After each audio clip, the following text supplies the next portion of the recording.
Yeah. Anybody even send come out that door, what you gonna do? Say some things to the message. Yeah, alright, come on. Text me back to bro, come on. Anybody even send come out that door, come ask me some any question. What you want to turn that conversation against him? I only want to know what her husband did to her last night. Otherwise, go about your business, innit? You know what I mean? You might want to go out there and spread talk about my private life. That's fine. Why people like to expose people, yeah.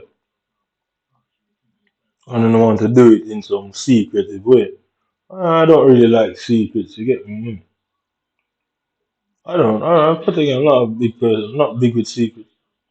If you're a friend, it's not a secret. It's just, I guess, an inner circle joke. It's a big difference. So I think you people are confusing what inner circle jokes are and secrets. I got no secret, my nigga. I do everything publicly. I don't care. I'm very sure you people have a lot of things to hide. You go through the history of you people. What is blackmail? Yeah, so before we get into this game, let's go on what blackmail is and the nature of blackmail. Innit? I don't even know why they call it blackmail. It should really be called whitemail, but because it's mainly, I guess, I guess foreign people who do it. Innit? I don't know why they call it blackmail, but anything negative is black. Innit? I mean, let's go black, black, black, mail, blackmail, blackmail. Let's see what blackmail is. And there's a reason why I'm about to do this. So blackmail, why they come up with test out legislation, blackmail. Okay, okay. So blackmail is an act of coercion using threat of revealing or publicizing either substantially true or false information about a person or people unless certain demands are met. It is often damaging information and it may be revealed to family members or associates rather than the general public. These acts can also involve using threats of physical, mental, or emotional harm or of a criminal prosecution against the victim or someone close to the victim. It is normally carried out for the personal gain, most commonly possession, money, or property. Blackmail may also be considered a form of extortion. Although the two are generally synonymous, extortion is the taking of a personal property by a threat of future harm. Blackmail is the use of threat to prevent another from engaging in a lawful occupation or writing libelous letters or letters that provoke or breach of the peace, as well as the use of intimidation for purposes of collecting unpaid debt. In many jurisdictions, blackmail is a statutory offence, often criminal, carrying impunity should be punitive sanctions for convicted perpetrators. Blackmail is the name of a statutory offence in the United States, England and Wales and Australia, all the white places, and has been used as a convenient way of referring to certain offences, but was not a term used in the English law until 1986. Blackmail was originally a term from Scottish borders meaning payments rendered in exchange for protection from thieves and marauders. The male part of blackmail derives from the Middle English male meaning rent or tribute. The tribute male or ratidus was paid in goods or labor negri. Hence, ratidus negri or blackmail alternatively may be derived from two Scottish Gaelic words blatia to protect and mal tribute or payment. Okay, so the reason why I brought that up, the reason why I brought that up, so the term blackmail came around in 1968. Yeah, 1968. When did Jamaica get independence? Let me Google when Jamaica got independence. Because I'm not sure. Let me Google when Jamaica got independence. Let me Google. I'm getting to the point with you people. And you obviously know where that point is going, really, don't you? So, blackmail. No, that's not what I'm looking for. Jamaica independence. You obviously know where this is going. 1962. Okay. So Jamaica was completely ruled by the British monarch up until 1962. Okay, so 100, 200, 300 years before that, Britain has been ruling over the Caribbean. So the term blackmail,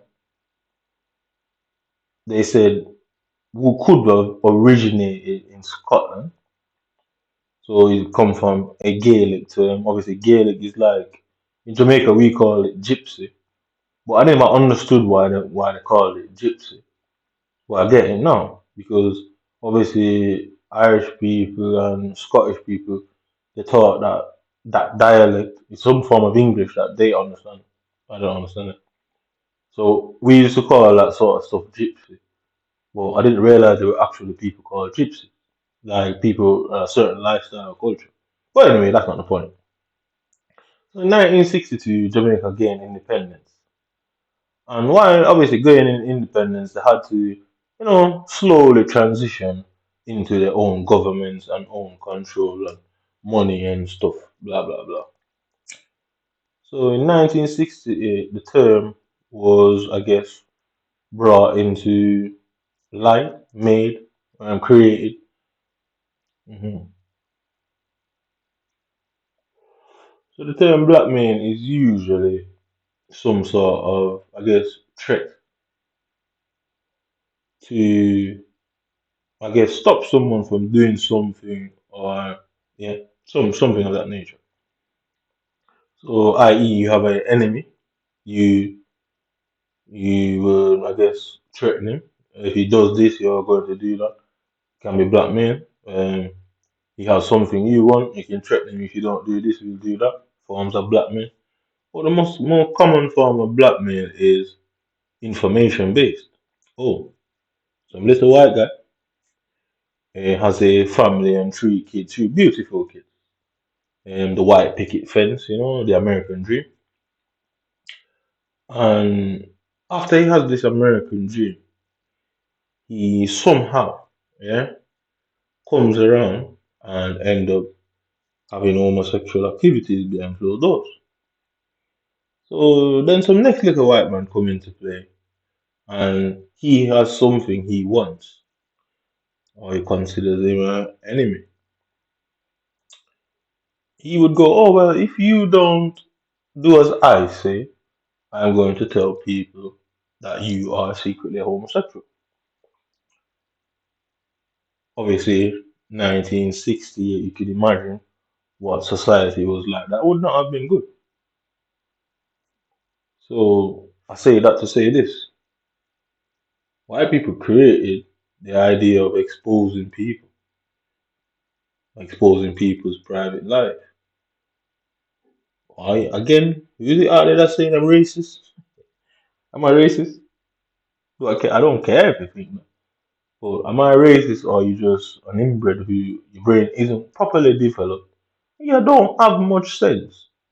So you'd follow along with some stupid white guy is notion about me, or even some white woman's notion about me, to say I am some sort of whatever they want to say. I don't really know the story, but clearly there's a story.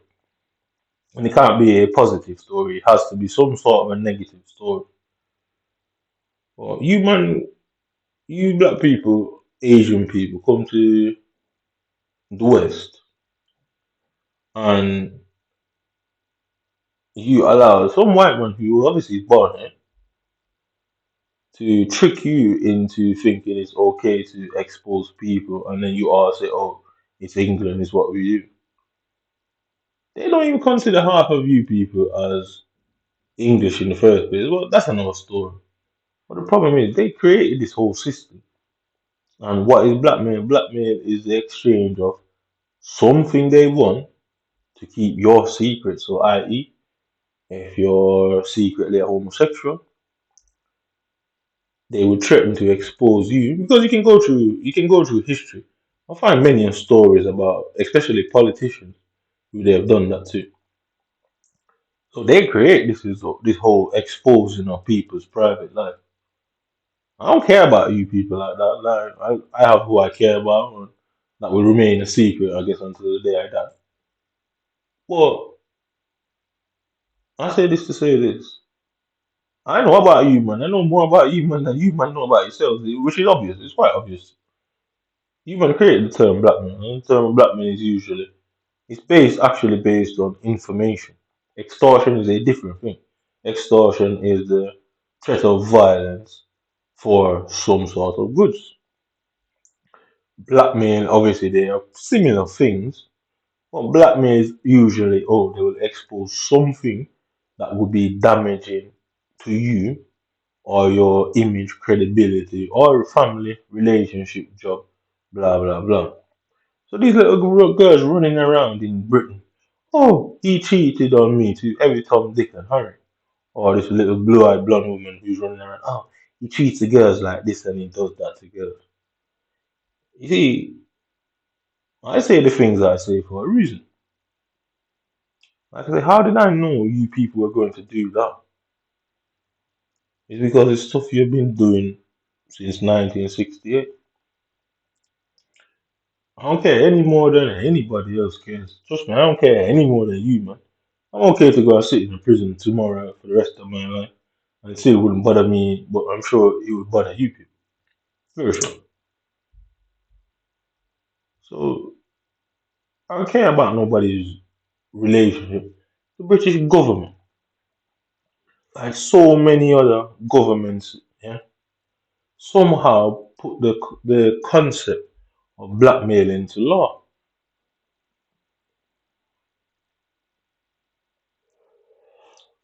And you see, that's my biggest problem with this whole thing, is that you people think you're so clever by constantly doing things that would be actually a criminal offense and switch it and rebrand it as something legitimate. So years ago, there was the whole Nazi thing. The Nazi doctors used to do what they call MK Ultra. And we know it as Mortal Kombat, like modern people know MK as Mortal Kombat. Or even the Ford MK, MK series, whatever. But when you look at it really, what you're really looking at there is the Nazis were trying to brainwash people and various other things. And the Western governments went and took it for themselves, took the idea for themselves. And the idea of switching these things from the word blackmail and the concept to, oh, common law powers where the police can go out there and basically expose your life for the, I guess, the security or what they consider security. Yeah, I already put it like that. That makes sense. So blackmail is usually it's basically the exchange of information for something in return. So they turn blackmail into what they consider security, i.e., police have common law powers, they have the DVD, the disclosure of violence and clears law. The NHS mental health service also got a version of that. Social service also got a version of that. Where they took the concept of a criminal act, which was blackmail, and turned it into legislation. Yeah. And if you look at that, I don't how does that even right? So you can see that these people are either twisted or they're, I guess, sadistic in nature because they used to threaten people and say, oh, if you don't vote this way, you don't do that this way, you don't say this, you don't do this, we're going to expose that. And people would fall in line out of the fear of having their families and reputations destroyed. People would fall in line. It used to happen all the time. But now they turn it into law and giving the police the ability to go around and telling people about you. What was the trade-off? What did they get out of the trade-off? See, they didn't come up with this concept, this whole common law powers and DVDs and Flair's law. It's not a new concept. It's nothing special that they did. Because you can see the concept was coined. Well, that's what they're saying, coined, because it was happening before somebody just decided to make the word up. That described the trading of information for favors. So in modern times, what did they do? They got rid of fucking the favors and just went for the information trading. Because why? Because they say this. I mean, like they can't win this what they're trying to do here. I'm gonna tell you this whole thing apart. Like one, I don't really know where I came from. Two, human caused me some sort of mental issues that I don't really like, and I don't like the fact that only I am suffering with that. So the good has to suffer for the bad. It is what it is. But they did not come up with this new concept. As you can see, it says there, England and Wales, Australia, America has been used as a convenient way of referring to certain other offences, but was not a term used in English law until 1968. So it was going on before 1968. So 1968, we're looking at 60 years ago. Yeah, around 60 years ago. What? And if you look at it from that point, they just took away I guess, the favor and just went for exposing the person. Because what they really like to do is expose people. They get a kick out of it. Because in this country, probably all of Europe, the whole Western world, you would find these laws being implemented all over the fucking West, where they're constantly creating laws that allow them to expose an individual's private life. The new way of doing it is calling it security. So, i.e., they go and tell a bunch of people how many times, oh, you got a masturbation problem, all right, or you have chronic masturbation, you're addicted to porn. They think, all right, because of that, they can go out and tell every girl in town that you got to be careful of this guy because this guy, we think he might rape someone one day, so be careful. That's the sort of logic they use. But guess what? Is somebody going to come and tell you that somebody said that? They're not going to come and tell you that for nothing. They'll never tell you that. Because why? One, it's probably somebody that looks like their fucking dad who's saying it. Two, they're going to look at you strange and say, you know what I mean? So you have the porn industry is $1 billion a year industry. Yeah, cool. And if you go online, there's billions of videos of porn. Yeah, cool. Then you have the Playboy, you have Ann Summers, you have sex toys of all sorts of variations. But then they go out and expose that people are fucking porn addicts, which makes no sense because how does that work? So they have the businesses, they have these two industries combined, the porn industry and the sex industry, and then sex toys, probably are a $3 billion company industry a year. And I'm talking maybe at the very least around 3 billion a year.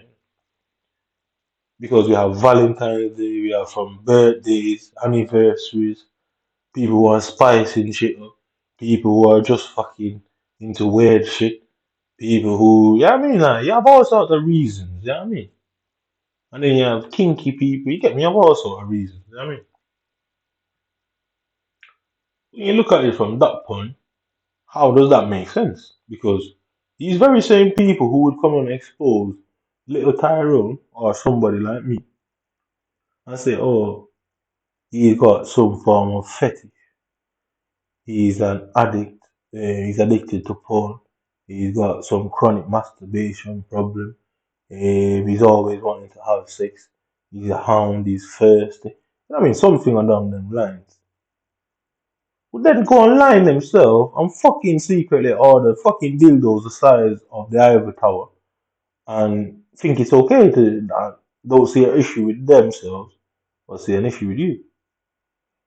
And you have to ask, like, what is the nature of the behavior? Because how do they justify that? There is no justification more than these people are sadists. They like to expose people. You know what I mean? Just like a peeping Tom likes to go and peep through your window. So the slightest window they see open, they're there. It's like these guys are like that. The slightest reason, the slightest thing they fucking get to go around and tell everybody about somebody and somebody's deepest, darkest secrets.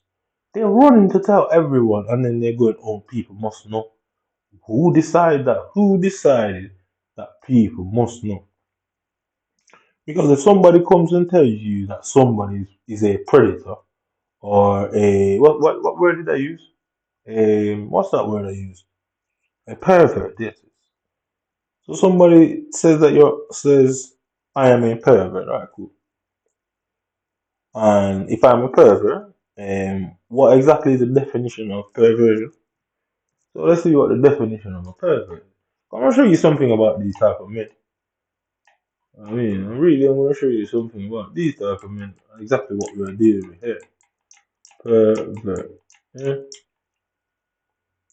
So perversion is a form of human behavior which deviates from what is considered to be orthodox or normal. Although the term perversion can refer to a variety of forms of deviation, it is most often used to describe sexual behaviors that are considered particularly abnormal, repulsive, or obsessive. Perversion differs from deviant behavior in that the latter covers areas of behavior such as petty crime, for which perversion would be a strong term. It is often considered derogatory and is psychologically what? Literature. The term paraphilia has been used as a replacement, though the term is controversial and deviation. Yeah, so the history of concept. One review concept of perversion is subjective and its application varies depending on the individual. Another views consider that perversion is degradation of an objectively true morality. Originating in 1660, a pervert was originally defined as one who has forsaken a doctrine or system regarded as true or apostate. The sense of a pervert as a sexual term was derived in 1896. So somebody come and say, "Oh, that guy's a pervert." Our brains, ever since 1896, looks at perversion as something sexual. Well, kleptomania can be a pervert based on what this is saying here. So prior to 1896, a pervert could be anybody who is obsessive or a criminal in any way, shape, or form. But our brains consider perverts and perversion as simply sexual predators, one way or the other. Yeah. But here's the kicker. Here's the kicker. You so they say, oh, a man should not tell a woman to dress, or if a woman dresses a particular way, it does not mean she wanted unwanted or unwarranted sexual advances. All right, cool. We can agree. But at the same time, if the man who tries to look up a woman's skirt is a pervert, isn't the designer also a pervert who created the dress for you to want to look up under her? Because who did the designer create the dress for? That's a question, like who exactly did that designer create the dress for?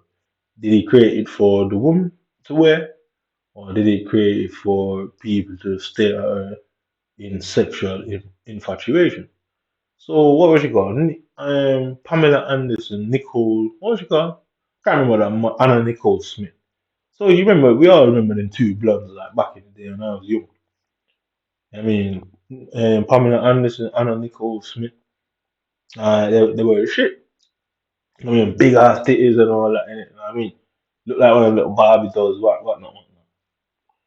But if you ever notice how they dress. So who was putting them in them dresses? Because what they were essentially models. And models do not pick their own fucking dresses. The agency sends them on jobs, and the job decides what they wear. So the concept of a pervert starts from, I guess, the elites, doesn't it? The people who make all the stuff. They are the true perverts if you look at it. Because would I try to look on somebody's dress if that dress was dragging on the floor?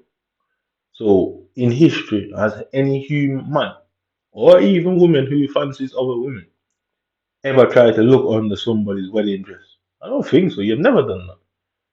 But them little mini skirts and tight black dresses, we've all tried to look under them at some point. So it goes to show you that society and these guys think they can have their cake and eat it, and they want to play both sides. You get me? And can't be allowed. Bro. You can't out here having secrets yourself. I want to expose other people's secrets. Mm-hmm. Can't expose people's secrets and don't want your secrets to be exposed. So you see, go and take notice of some of these dresses. Yeah? I got no problem with the dress. What I got a problem with is the concept that, oh, you wear a dress that's quite short. Okay, you have the right to wear what you want. You see you're passing, yeah? You see a man staring at you now. Do you get the right to label that person a pervert? I mean, society's concept or our, I guess, our collective brains. I don't think our collective brains are really working properly anymore. I think quite a lot of us are not quite there in it in life, mentally in it, because there's such a thing as giving your rights up. So you go and volunteer for an experiment. Technically, you're giving your rights up. You know what I mean? So I guess if you look at it, putting on a miniskirt technically is giving your rights up to people not staring at you, because you put that dress on and leave your house. How many times are you going to look in that mirror wherever you're going to admire yourself in that dress?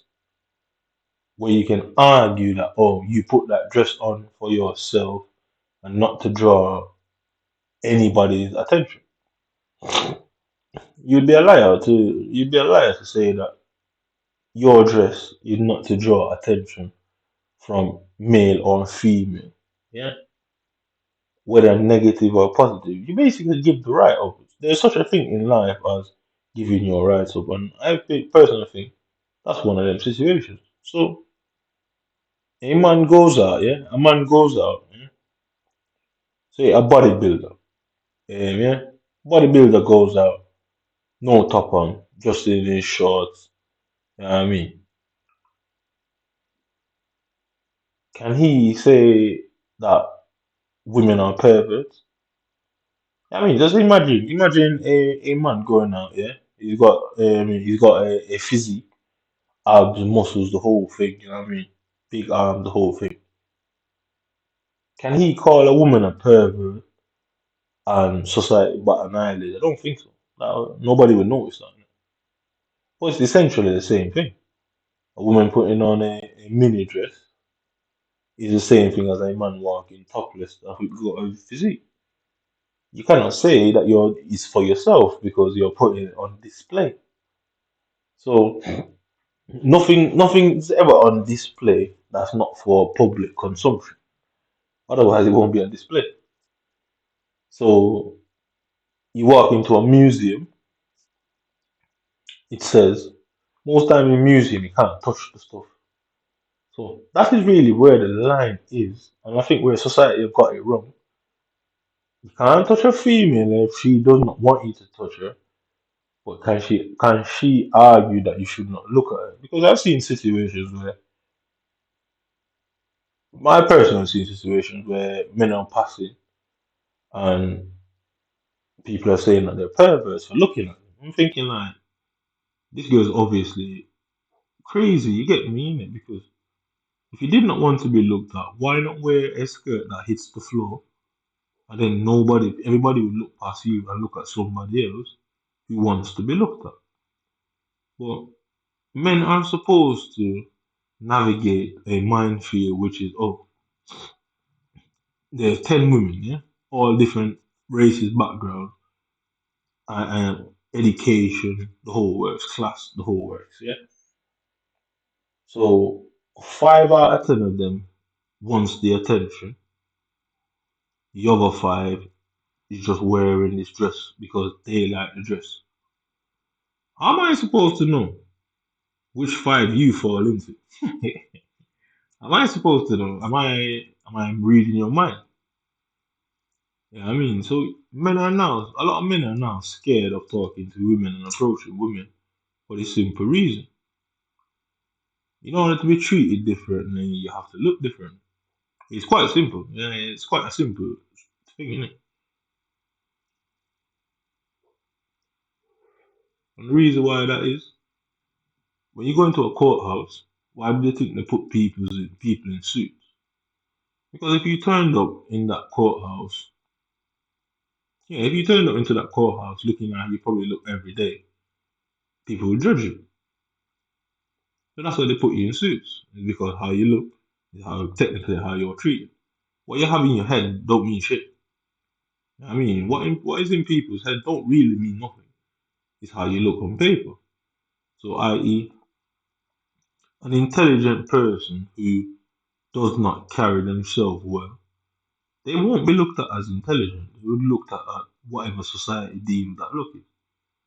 A smart person who, oh yeah, a stupid person who dresses like they've got their lives together, society will automatically believe such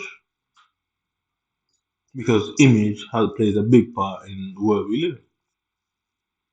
But the problem is, how do you tell the five girls who does not want to be approached or the attention against the 5 who like attention? Because there are people who like attention. There are people who like to be approached. It doesn't mean she's gonna get with everybody, but there's people who do like attention and want to be seen. I.e., we have models who work on catwalk and all these things. They like the attention, otherwise they wouldn't do it. But how are men, and even some women who are attracted to girls, how are we supposed to tell that she don't want the attention before approaching her? You know what I mean? Because I've seen man get labeled as pure things. See me, yo, if I see a girl in a nice dress, I'm looking, man. If I'm not attracted to her, then I look away. You know what I mean? If I see a girl, I think, oh yeah, that thing is bad, innit? I'm gonna stare at her. Like, I don't care if she sees me.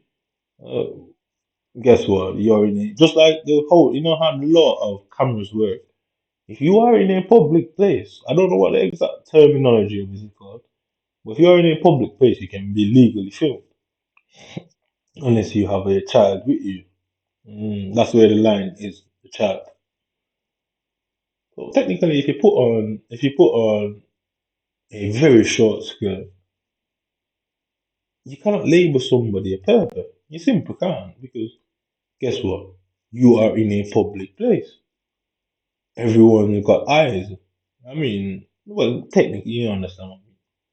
We all have eyes, so we all look. So what I don't like about these guys, and I'm saying bringing up this to bring up that. So blackmail, the concept of blackmail started with perversion. You were caught doing something that was classed as a pervert, then people would use it to blackmail you and control you. And like I said, the system, the Western governments, they like to label themselves as elites. I don't consider them as such, but they like to. The people who consider themselves as elites of this world or the West, I would say, believe what was I saying, made the system a certain way. Because I've seen stories. I've never experienced this my personal stuff, but I've seen things online where Western people would say people in the East are being oppressed because their dresses are too long. And when you really look at that, like, I think we as Westerners are quite confused because one minute we are saying, oh, somebody's being oppressed in a different part of the world because their dress is too long, and in the same breath, they're calling you a pervert for looking at somebody in their dress that's too short. So I say this to say this. They will talk about people and say, oh, somebody has an unhealthy relationship with porn, and to the point that they are concerned that this individual might do something to someone one day, maybe in a violent or sexual way, i.e., we're talking about rape, harassment, abuse, that sort of thing. So they'll go and say something like that, so they have to warn people that one day Colin Clark,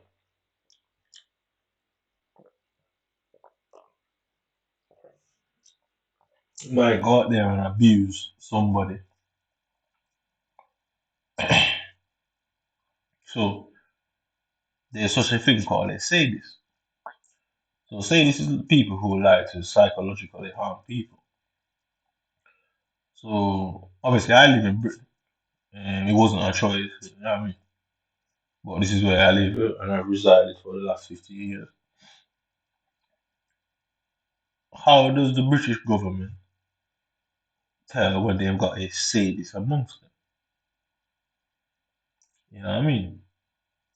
How does the British government work that out? So you see many a times where police officers are classified as pedophiles and they're found out to be pedophiles. They couldn't weed them out, could they? And pedophilia is a way more overt thing than a sadist could ever be. And a sadist likes to abuse people in ways that they can't really be caught for, because sadism is really a covert mechanism and a covert addiction or a covert fetish. Yeah? So let's Google what sadism is. I'm gonna show you why it comes back to blackmail and why it's actually important. Like sadism, perversion, and the idea of exposing someone is all the same thing. It's basically sadism, sadistic people.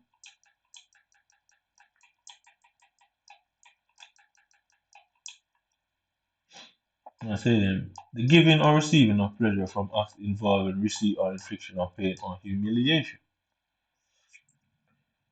So many people in this country and other parts of the West would have been exposed by the state and the security, and would have basically, instead of having the state execute you, the state does this and you execute yourself as a response.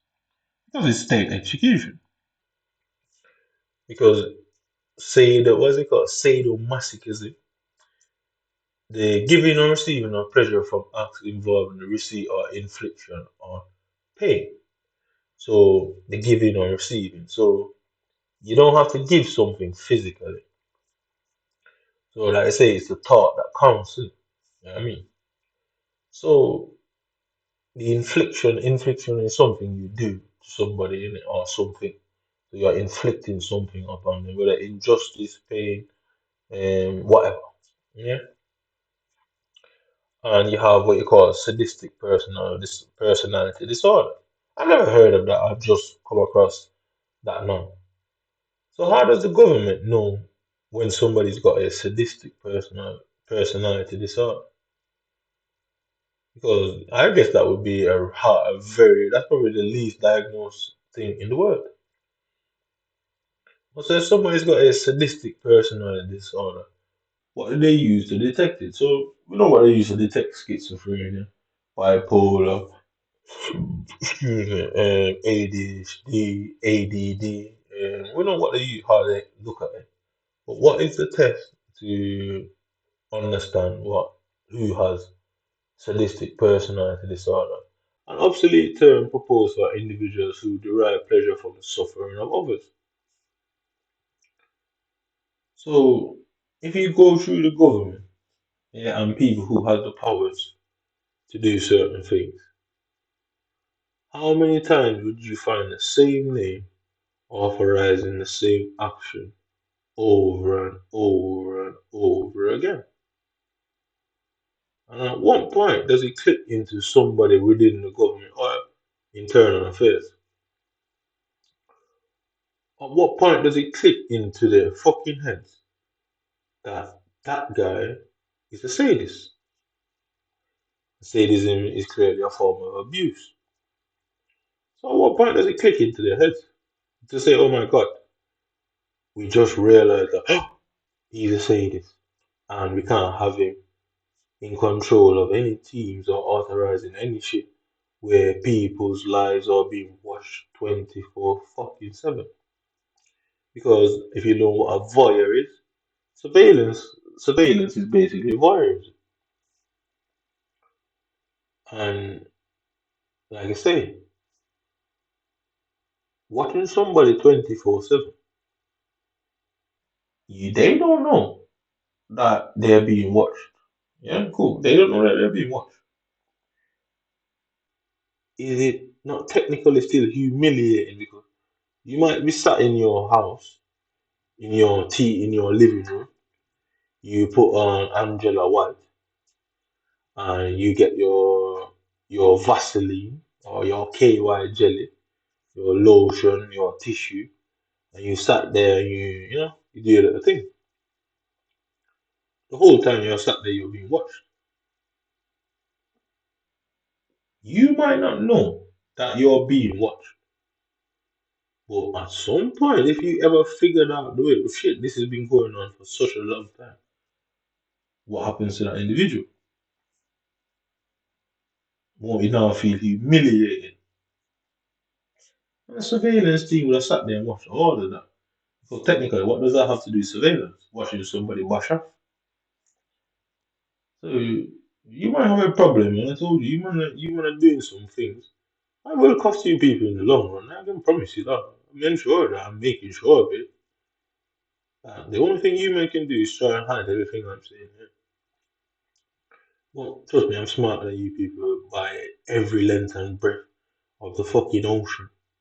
You are man are in uncharted territories here. Yeah. You man are led to believe that you people are the most intellectual people on the planet. Little did you know that you're not quite sure which one of us is the sadist here. Little did you know. But yeah, so if you go through governments, the governments don't like to be embarrassed. And when people say the government, what we're just talking about is a group of people. Yeah, the group of people who work for these governments, they don't like to be embarrassed, but they like to embarrass others because exposing someone's deep dark secret is humiliating. So who created the law? Who created these various tactics to allow these things to happen? So we can clearly see these people who did all of these things, they're sadists or sadomasochism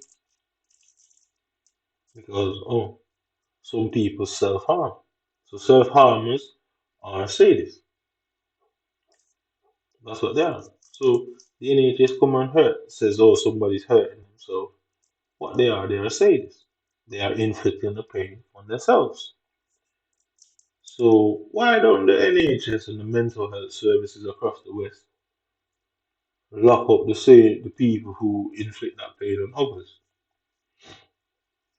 You know what I mean? So a serial killer is technically a sadist, but the other version of it is humiliation.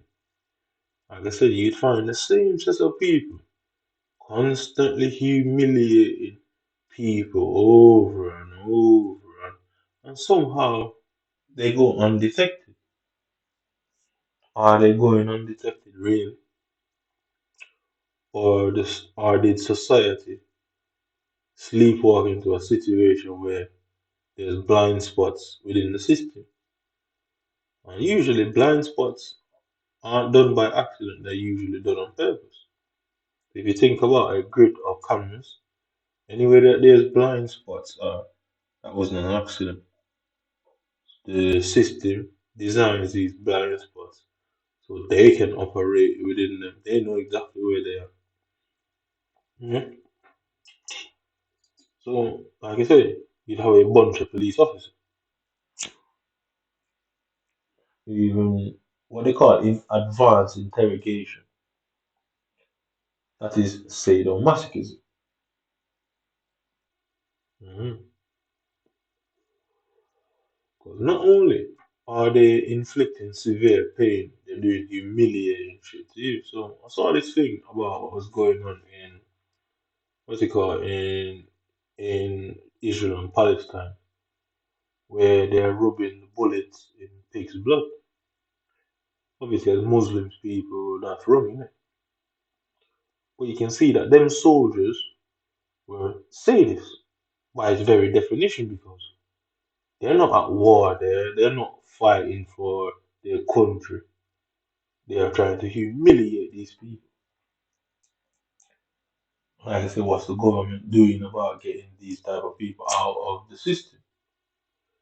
Because if they are sadists, then they're going to be corrupted to cover the fact, cover up what they're doing. They're going to cover it up. So the men and women in politics in the West who okayed and voted for these ideas to be pushed through as bills in Parliament,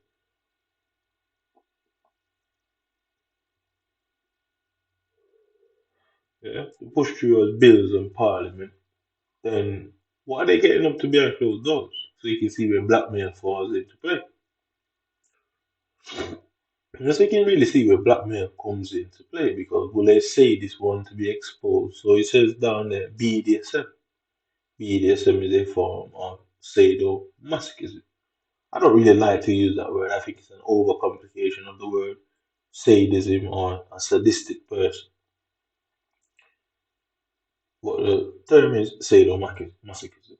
So, you got isms and schemism, racism, classism, masochism, it's all these isms. These isms are basically how people's fundamental behaviors. The ism just means behavior in one way or the other. Yeah. So you can see where blackmail really came from on the idea is because people are aware that sadists exist. And they say this would be doing some humiliating shit. You have people out there letting people piss on them. So the R. Kelly situation, I don't know if what R. Kelly did was true. And based on what happened to me, I learned not to judge anybody, even when the court fucking finds them guilty. I learned to stay neutral. Trust me, I've learned that lesson to just always stay neutral, even when the evidence looked like it is fucking spot on. I stay neutral. Why? Because you just never know what really went on. So anyway, so you can see where blackmail really came from. It is birthed out of people being aware of sadism or sadomasochism. So you catch a sadist doing his variation or form of his fucking kinks or fetish, you could blackmail them with it because usually it's some weird shit. Because like it says, humiliation. So you see these little boys allowing girls to tie fucking leashes around their necks and dragging them all around town. Yeah, that song, you gotta eat the booty like a grocery. I mean, like, you look at it like from that point, what you're looking at is actually sadism because she's got to put her ass in your face for whose pleasure? I mean, whose pleasure is that? Is that his pleasure or is that hers pleasure? It could be both. She could be a sadist who likes to humiliate men, and he could be a sadist himself who likes to humiliate himself. So you look at it from that point of view, they're both getting pleasure in multiple ways. Because not only they're getting physical pleasure, they're expressing their little kinky fetishes. A fetish is a part of sadomasochism. So them guys who like their balls being stepped on, them like them dominatrix. So the idea of dominatrix is sadomasochism. But funny enough, the British military and all militaries like to dominate their opponents. by a show of force and maybe when they see fit extreme aggression. So half of the soldiers and even the force, the armed forces, and any enforcement out there, they don't even know they're just getting paid to live out some next man's fetish and go around every government. You'll find the same behavior over and over again. Oh, the government comes and take your shit. You can't do anything about it. Okay, cool. You don't pay your bills, the government come take your shit. You can't do anything about it. Just everywhere they turn, the government's humiliating people over and over and over. One minute you see the police kicking homeless people off the street. They're doing this, they're kicking people out of their houses. The whole system is sadomasochism. The whole fucking system. And the men who created these systems, what were they doing behind closed doors? Because they just wanted to humiliate everybody. Because that's the reality. Because when you turn on music nowadays, you hear people tell you about that their perfume costs more than your rent. I said, on paper, it sounds cool to listen to, but it's not humiliating to the man who's can't afford his rent. So they've humiliated a whole demographic of people by simple lyrics. I love music and I listen to it just like everybody else. But when you really break it down, the world that we live in is a complete BDSM. Yo, we are all in a fucking soft, what do you call it now? Softcore porn. Yes. Yeah, we are all living in a softcore porn. The idea what they talk about, this is the matrix. And obviously, you have to have a certain level of understanding to understand when people talk about the matrix. They're not referring to the movies. It's not because that the movie is not referring to the fucking movie. The movie is a message about Mr. Anderson. Yeah, Mr. Anderson, he multiplied himself. Movie not saying there's some guy out there that can photocopy himself a billion times. What he's saying is that there are a bunch of people grouped together who all fucking think the same. So because they couldn't illustrate that in the movie in the way that they want, guess what? They copied him. So each person is a copy of the other person mentally. Because Matrix, where did it take place? The Matrix took place in the people's minds. It didn't take place in a physical world because they were always on the ships. They plug into the virtual world. When they plug into the fucking virtual world, Mr. Anderson could copy himself a million times. The virtual world represents people's minds, your consciousness. Yeah. So yeah, that's what the idea of the matrix. But we do live in some sort of a matrix.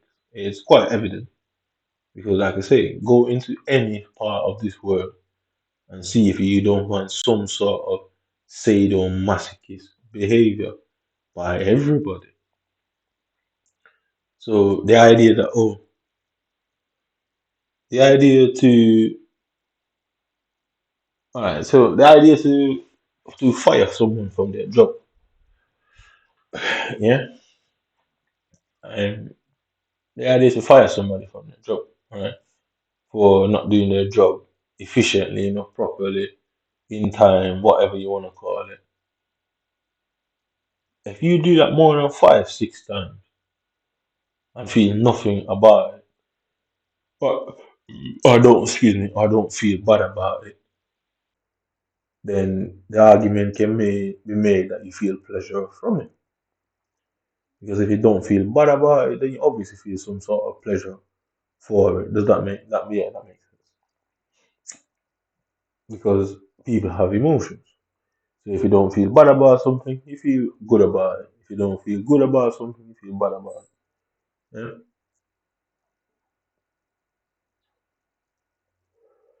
Well, the system is one big sadomasochist party, man. Like, you get me? Yeah?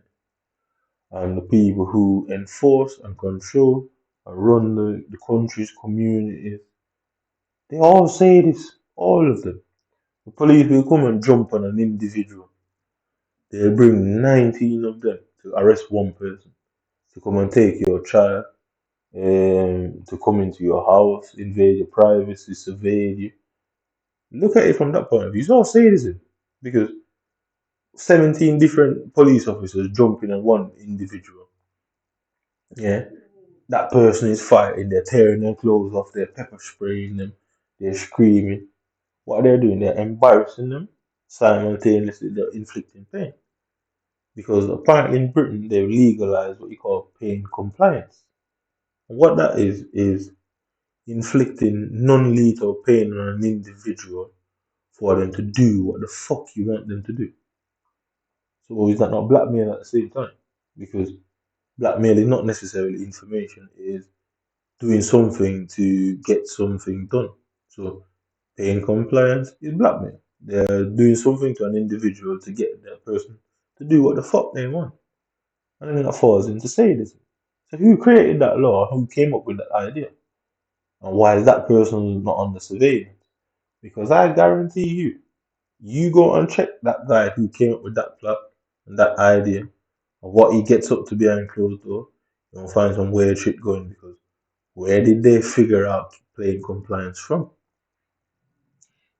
Because who did you put through the level of pain necessarily to know what threshold to hit to get somebody to comply? Is the government torturing people behind closed doors?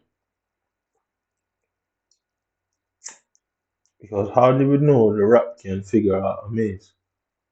You had to put the rat in the maze. There was no other way of figuring that out. How do we know that if you put electrodes in a hamster's or rat's brain, yeah, that every time he presses the button, it fucking it gives him erratic feeling. How do we know that the rat would press that button until he's dead? They had to have done it, innit?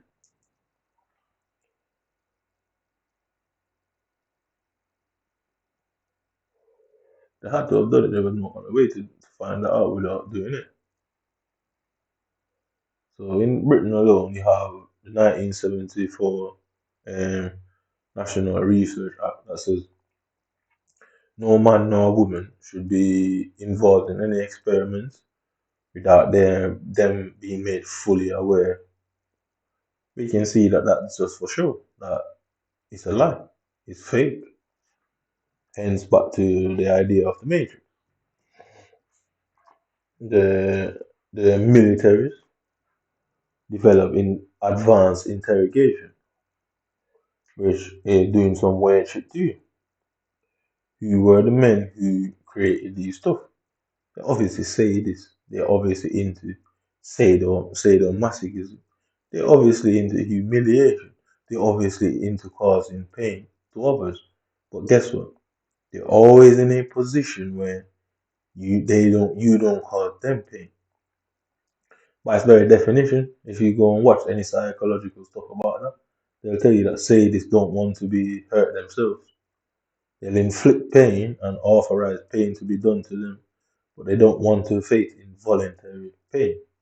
So, i.e., you punch them up. No, they're not into that. But to go and let a woman step on their balls with 17 inches of heels on them, yeah, they're cool with that. But people who work for the government tend to be sadists. Why? Because when they're coming after you, they're coming to overpower you, and they're coming with the intention to overpower you. So you see the police coming to arrest somebody, they've got 19 ones and they're only going for one person. And they're going to make up every reason under the sun to come and get that individual in the way they do. They're going to paint that person as some sort of a threat and say, oh, he's known to be violent, he's known to be this, he's known to be that, he's known to be rah, rah, rah. You know, the same bullshit story over and over. And what that does, that hides the fact that The person who authorized it is a sadist because guess what? He needs to justify the action. The action gives him his kicks.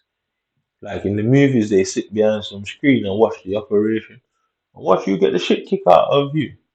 And how do we know that these individuals are not enjoying it? I mean, how do you know? Because as you can see, it's a disorder, otherwise a mental illness. So how does the government weed out sadism and what's it called, sadistic personality disorder amongst the ranks?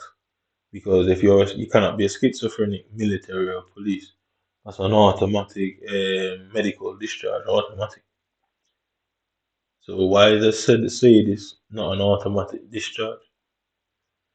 Because a sadist, serial killers are sadistic. Serial killers don't just kill because they hate some particular type of person, whether male, female. That's not why they do it. They do it because they get a kick out of it, which is sadism. So pedophiles are sadists. They don't want to go and do something to a full-grown person. They want to cause pain to the child. Sometimes not even about the sex. It's just about causing pain to the child. Knowing that the child is going to be mentally fucked up. What's it doing is causing psychological problems, pain. And it's humiliating that child. Because they know that that child is going to have to go out there and publicly tell that story at some point, or they will constantly relive that trauma. You will see many a times in Western countries where the police do these strange allegations comes against people. Some random girl come out and says, "Oh, my man raped her in 1968." 50, 60 years later, and you're saying, "Well, what?" So she'll come out and say that. Then police will arrest that individual, and if he's lucky, he beats it, and if he's not lucky, he goes to prison. When they don't beat it, then problems. But when they do beat and they don't go to prison, nothing happens to that girl. Why? Is because that girl is a part of the whole sadist ring. She knows by making the allegation that you're an abuser, raper, molester, and pervert, any of these things is going to be publicly humiliating for you, and they don't get in trouble for it. So how do they express their sadism in modern times? Make false allegations of rape and child abuse. You see it all the time in, especially when it comes to domestic violence and custody cases. We keep hearing the same tactics being used. Oh, he's molesting, he's abusive. It's sadomasochism. The police, who a boy like me, they are quick to get psychologists involved to evaluate me. But little old Rachel and Mrs. P, they won't bring anybody to come and evaluate them to see, oh, is this girl just a sadist who wants to humiliate this guy and destroy and tarnish his reputation? Oh no, they're not gonna do that. They're gonna say, oh, she must be telling the truth. And then they're gonna embarrass you publicly. You lose your job. At its very least, you're losing your job. Very least. If you have a business, guess what? Your business is going to be boycotted and fucked. Losing your job, losing your money in massive debts. So not only you get humiliated as a result of these allegations, you've now lost everything. What is the chances of that individual not fucking snapping and going on a rampage? What is the chances of that person not taking their own lives? Them chances are very slim, innit? It's usually quite fascinating for people who don't take either of these routes. Why? Because the sadist knows exactly what he's doing. He knows by doing that, humiliating you, that you're going to either become, I guess, a self harmer or an extremely violent person as a result of what they do. They get rid of you either way. You have been used up. Bullying is sadism. Who teaches these kids these stuff in school? TV teaches it. I mean, TV fucking teaches it. But if you look at it from that point of view, all of these things, they're all connected. And I've always said, I don't care about what's happening today. I care about what started it. That's how I look at life. Innit? So if today 100 birds is in this house, when did the first bird come? You know what I mean? That's how I look at life. I don't care about what's happening now. It's what started it. And I guarantee half of these laws that allow the police to go out there and exposing people, putting people under surveillance, watching them. How is watching somebody 24 hours a day not perverted? Only why? Because some judge authorized it? Because the Home Secretary authorized it? That means it's not perverted? I mean, they're constantly trying to move the goalposts because they're abusive by nature, which that's sadist.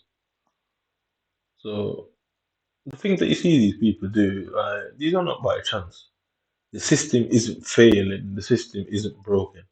It's perfectly designed for sadistic people to do certain things. Oh, they just come and make up some allegation about you. Now you're being investigated. Now they tell everybody knows that you're this, you're that, or everybody thinks you're this and that. People, first impressions last a lifetime. The first time little Janet and little Joseph ever heard about you is some nasty story. They'll always look at you like that. For the rest of your life, they'll look at you the same. So now you know why the government goes around finding justification to tell everybody about someone. Because they're truly sadists. Because guess what? They gonna tell everybody about you. When they tell everybody about you, does that take you off surveillance? No. Guess what? They now have free research. They tell everybody about you. The public's gonna treat you a certain way as a result of what they've told them. They get there and they sit there and they video you while you're going through the whole issue that they've created for you. You take yourself out, you take others out, you either get shot in the process, go to prison, take yourself out. Guess what? You're gone. The government keeps all of that and knows exactly all that free research. Because if you ain't around to, I guess, claim compensation for damages, whether psychological or physical, then there's nobody to claim. Then what happens to all that surveillance thing? It doesn't get tossed in the bin. It doesn't get deleted. It's watched over and over by some specific fucking team that's trying to pinpoint certain behaviors, and so they can know how it works or what's going to happen the next time. What does that say? That says that they're clearly aware of the action. When they choose to expose someone in this way, they know what they expect. They expect extreme violence, or at the very least, you harming yourself. So, in my classification, I call that intent. Because if you do it all the time, because it's legal, trust me, anything that's legal will be done quite a lot. I call it intent. Yeah,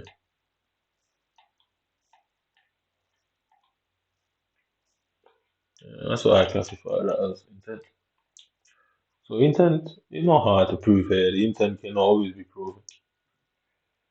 You man don't stand a chance here. I told you, you man don't know what you're doing. You man are in uncharted territory. So you man are used to dealing with a certain level of people. And I did a very good job to hide how smart I actually am. Because I know what people are like. Just like I know what you man are like. I know what people are like, bro. I'm very good at psychology. I never stepped to fucking. I don't have a PhD of any sort. I don't even have a basic college education. Stand no chance. No. The games you man play here. I mean, you're the one that's running from the punishment. Because guess what? The type of sadist you people are, You want to inflict the pain and humiliation. You don't want it coming your way. Mm. But just know you people stand no chance. Neither in this world, in the street, in the afterlife, or never mind that courtroom. You understand? No chance here. So if you man think you're going to just do these things and I'm going to just roll over, you have another thing coming, bro. I can defend myself in every way you can think about me. Trust me on that. I'm fully capable of defending myself. I don't need to go out there and explain my actions and the things I have done or said. I don't need to do that. I can tell you why you are doing what I've done what you have said. And I guess that's not normal, is it? I guess that is not normal. I'm not a normal person. Mm. And that's the big secret, isn't it? I'm not normal. You man, you man think you're clever. I'm gonna show you man what clever really looks like and sounds like.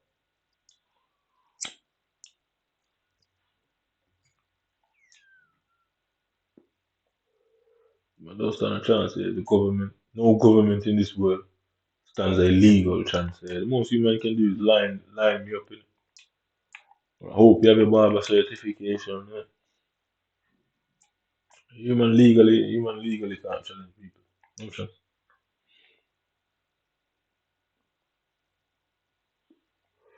Because when I'm done with the individual operatives and the team, I'm going after the man who authorized that bitch.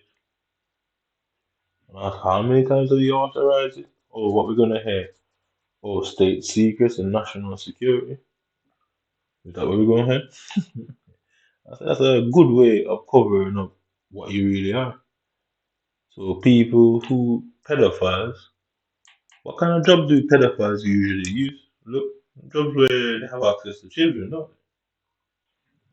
So I guess a sadist would go and seek jobs where you can harm people and control them and embarrass them legally.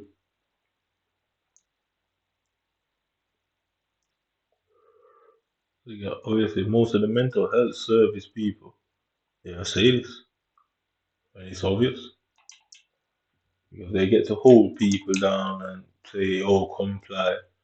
It's like police, "Oh, stop resisting." We can all clearly see that the individual weren't resisting, but they keep on saying, "Stop resisting," because what that does, it justifies what they're about to do. They show you in the street, "Oh, our lives are in danger. We are afraid." Justification.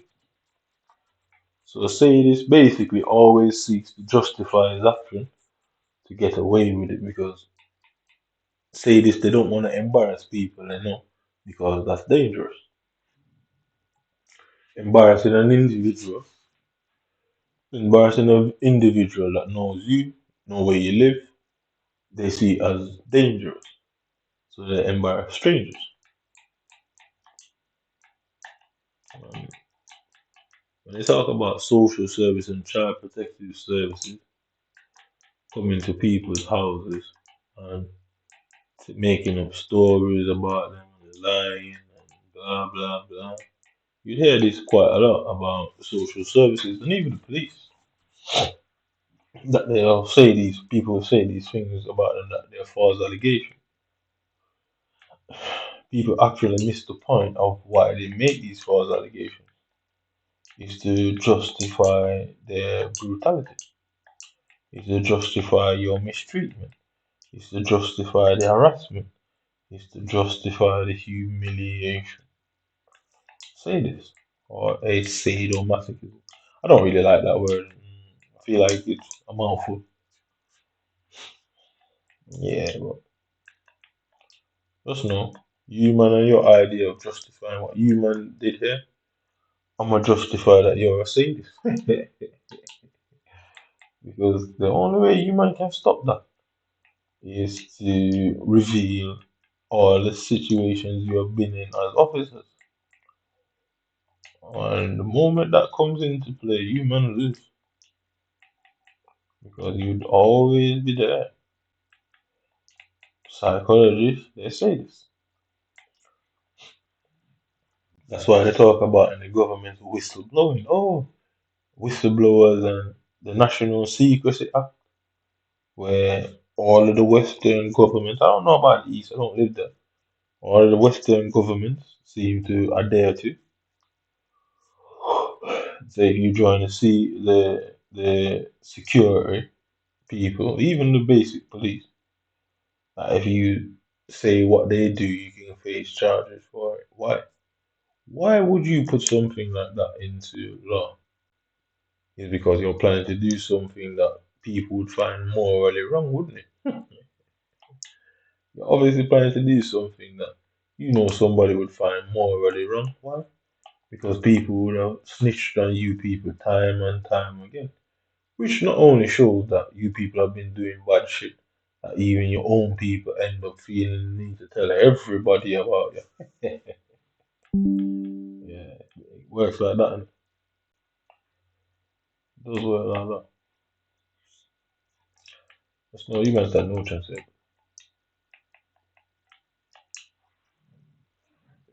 You man are led to believe you man are the smartest people out there. Well, I particularly didn't care about that, but you man just went a bit too far, way too far. I'm prepared to go to prison for the rest of my life. Can you put me there? That's the real game I'm playing. Can you actually do it? You always say, oh, people think they're smarter than police. Well, apparently I'm not people. Apparently I'm not people.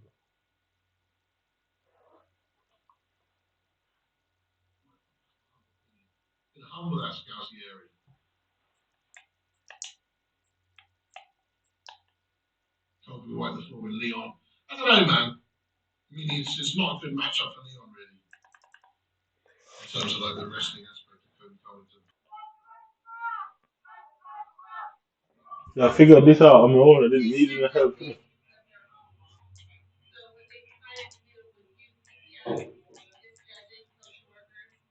Oh yeah, when I'm playing with someone outside of the league, you know, if my face look like a skeleton in that video. Evil. I'm gonna tell you all of that. Trust me, shady on this side.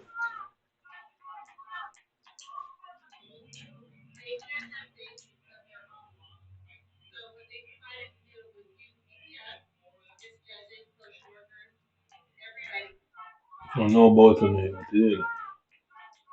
There's nothing, no secret at all for me, no, no. Yeah.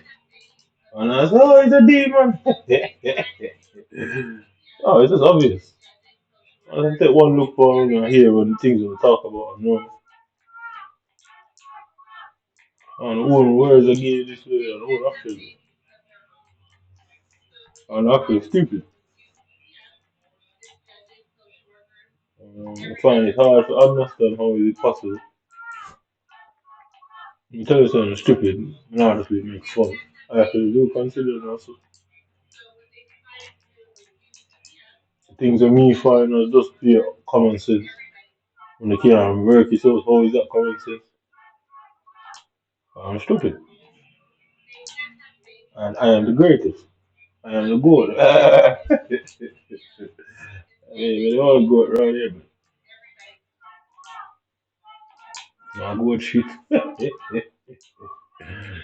I'm sure something that's in fuck it. You're the gas! That's it, that's it.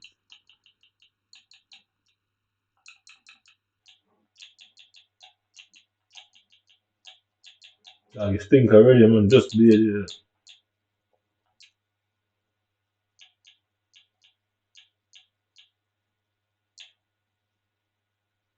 That's probably one of the best one, man.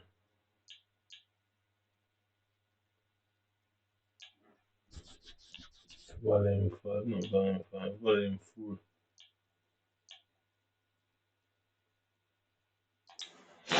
You're the gas!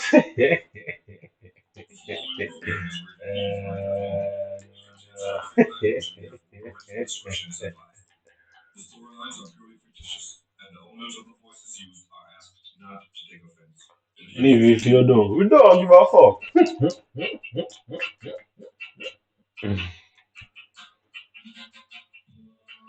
Yes, I'm here, I'm in. Oh, better believe. Back by Puffy Daddy, man. Twins of twins.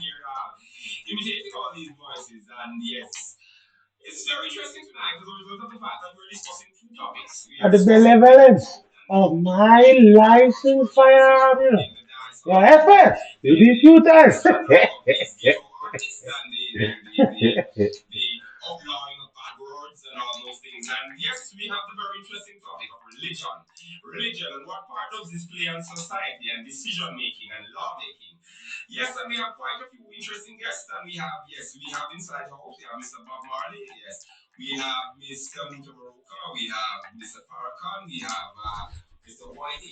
It's a whitey. I'm not sure of that.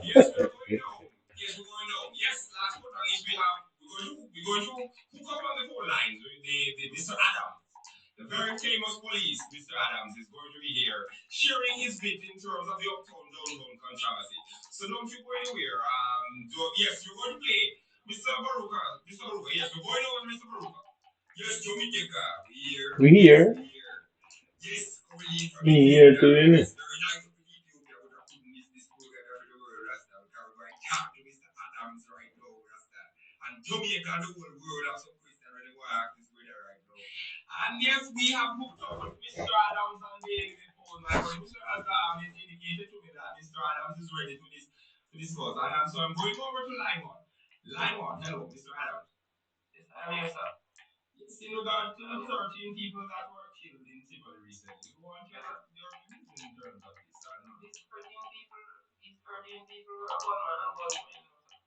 Lying.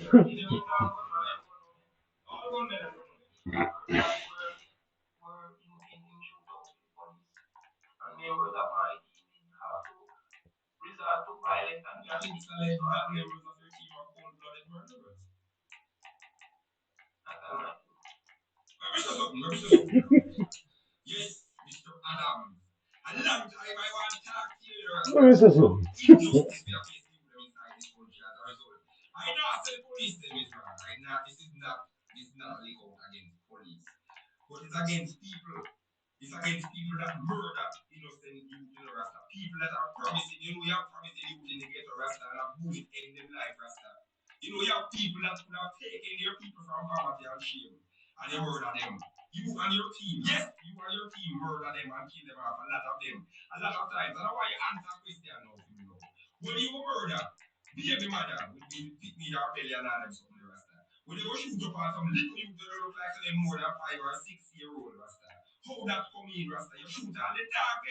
Oh, no, never get shot.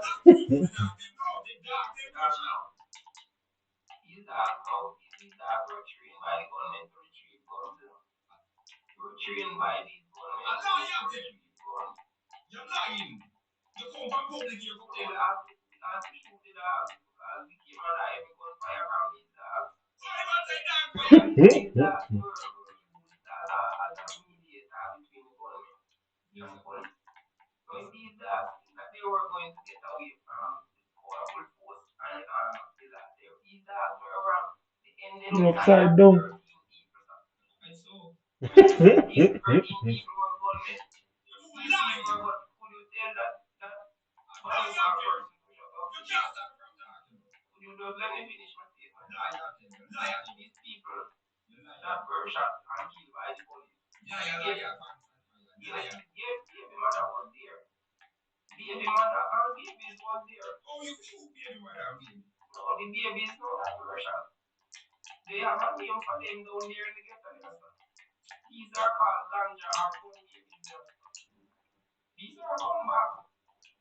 Yeah, you know, it's that, yeah? Watch this, you know.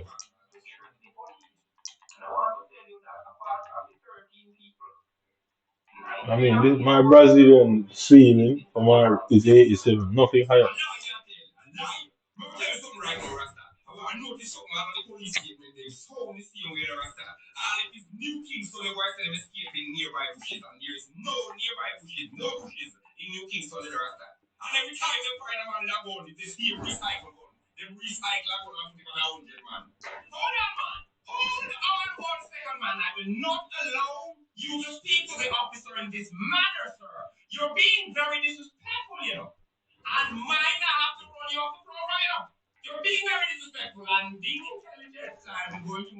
I mean, you're talking about your intelligence. Yeah, you just.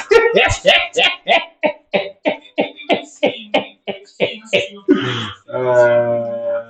I said. That's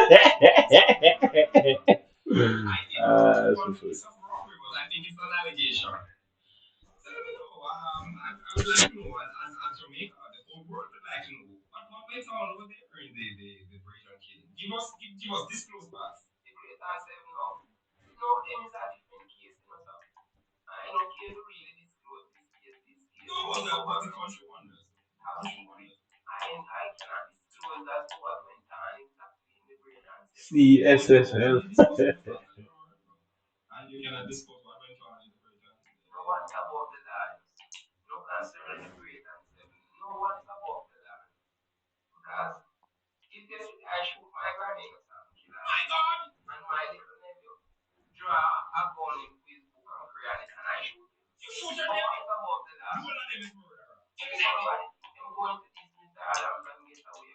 Yeah, okay, this bad man, I get out, eh?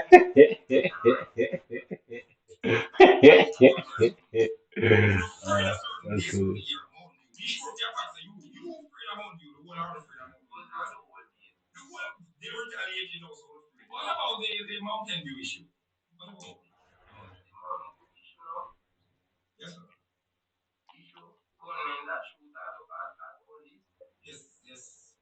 Butler himself, you know, we have a butcher and a butler.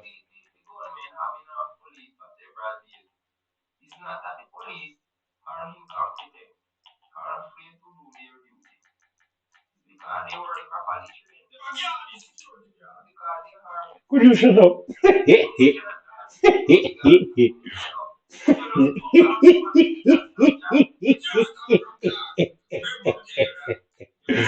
Ah, no, no. Oh, man.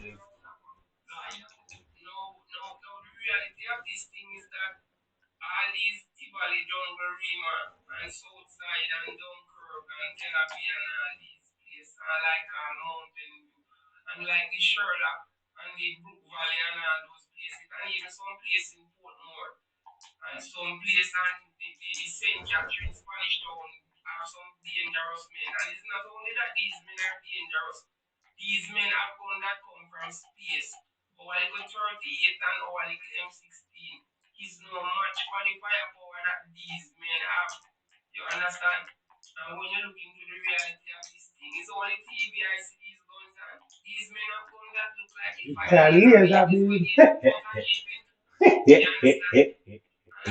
That's true. Oh, I don't care.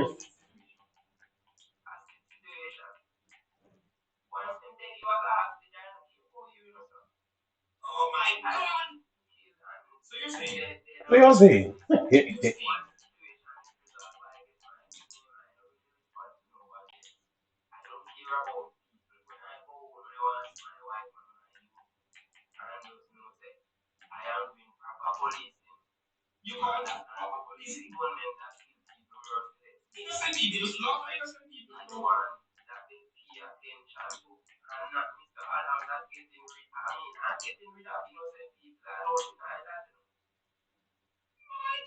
My God. Okay. Y'all saying?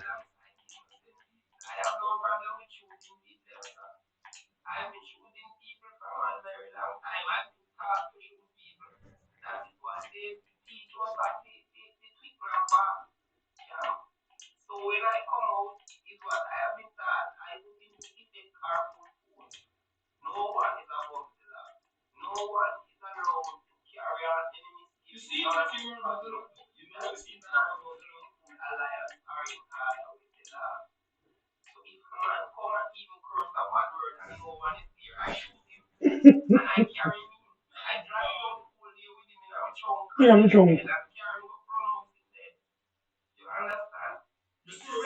You see what you're talking about?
Well, I go again one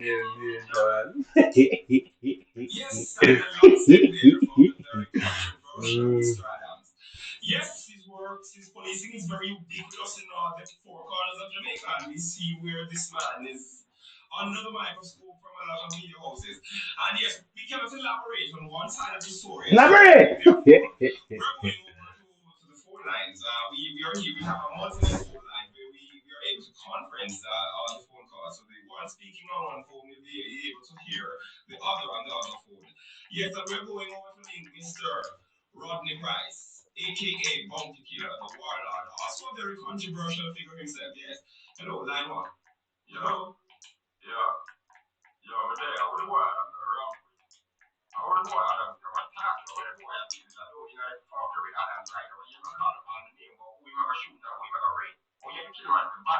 King of every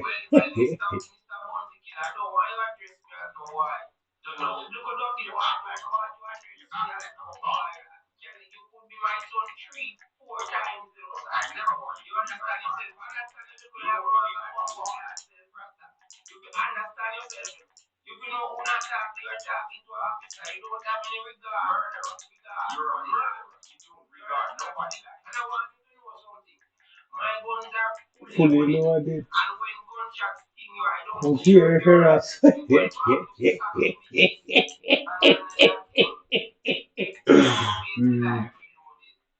You could have all my lord, the stage rope on the planet. Huh? Yes, glad.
Come here, fine shit.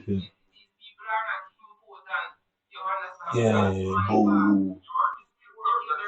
Yeah. Nobody will trick you. From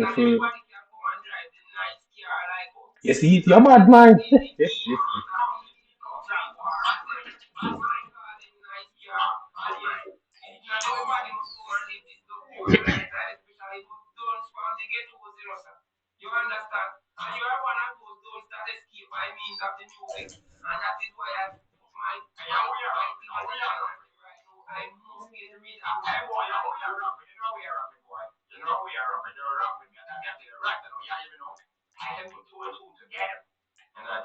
Not four and four. Four and four is heavy and good. Okay.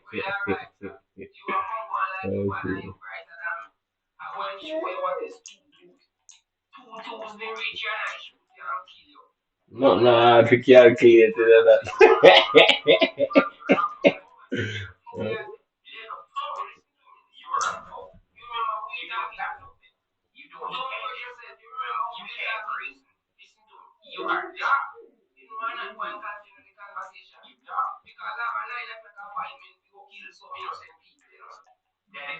Go ahead and do what you do best. And you get some double shots of folio.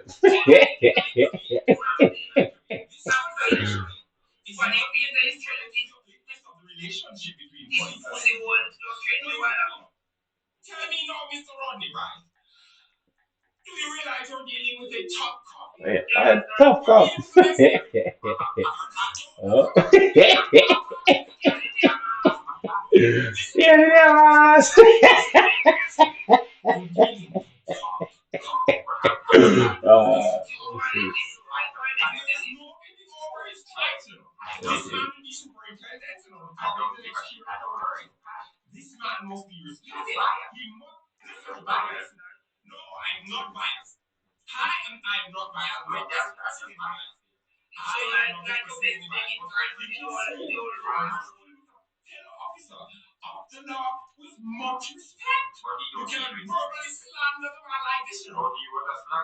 You say nothing. And keeping ladies up.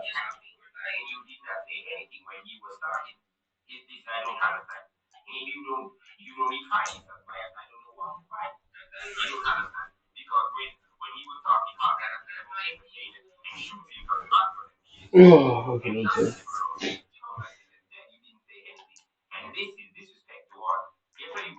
You don't respect that, you?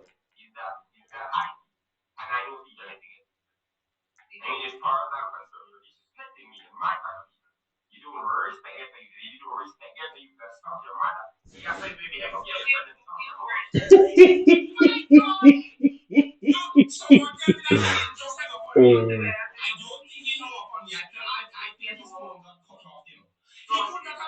Yeah, you could have done this bad.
Yeah, it's alright. I can't do that. Ugh.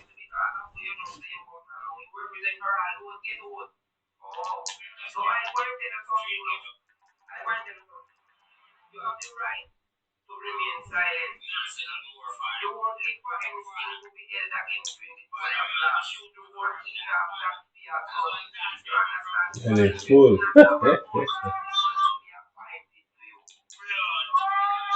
I said, one to the part. I say, okay, skytrap the part there. You have to feel the situation. Huh?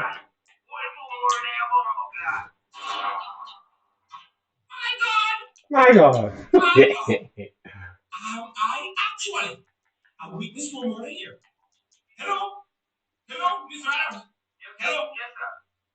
Yes, sir. Yes, sir. Oh, fucking hell.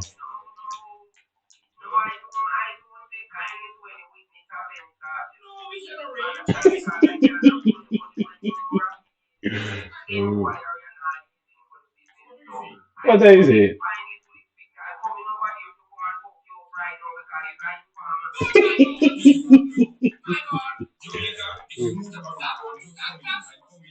That's not necessary.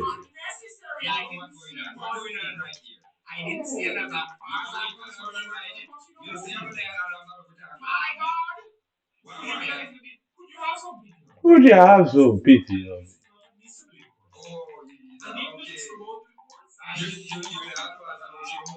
I get that. Oh, my God.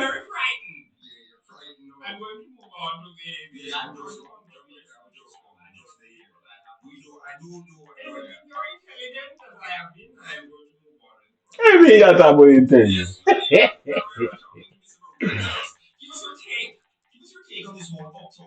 Bro, tell me, bro. Speak about. Elaborate.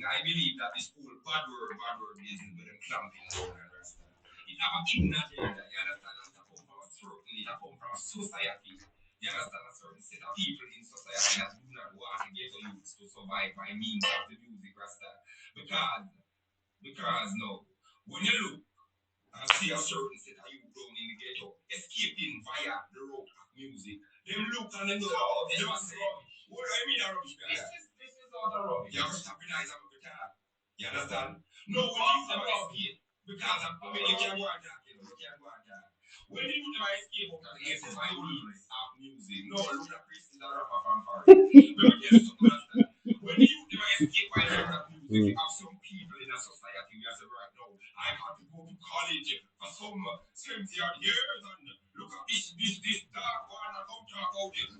They press the guy in a press people, but they have had come here saying so.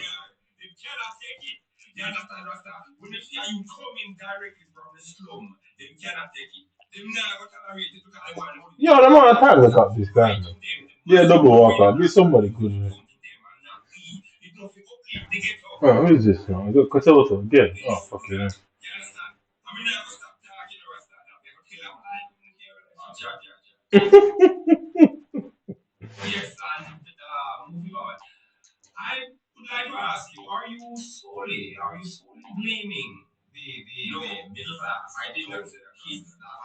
Up top.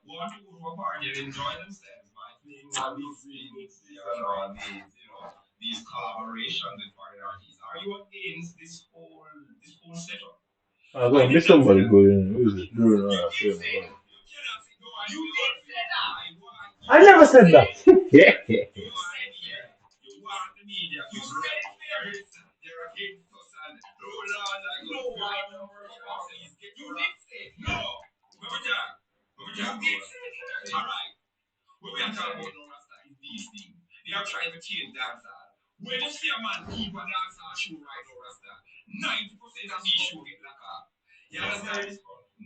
Very disgusting. So,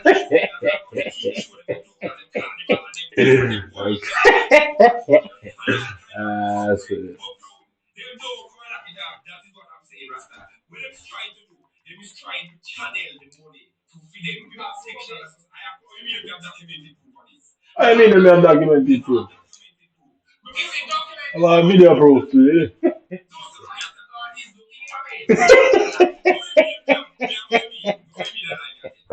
Mm. You could have that to you.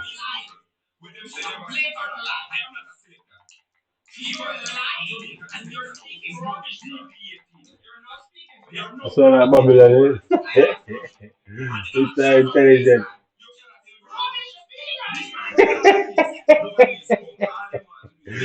Yeah, man. List.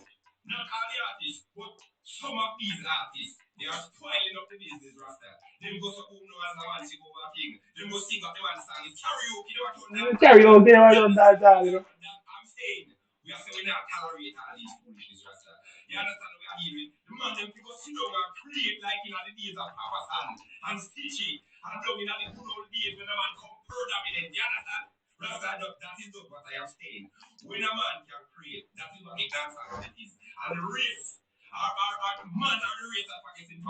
Don't repeat it.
Mm.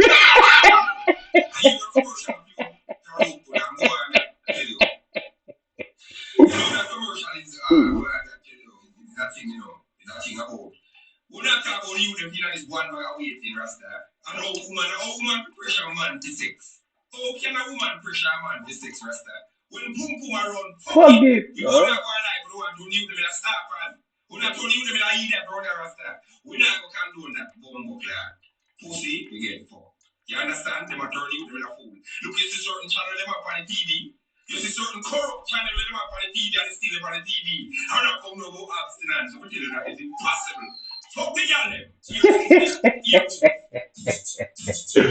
uh, they can't do that shit.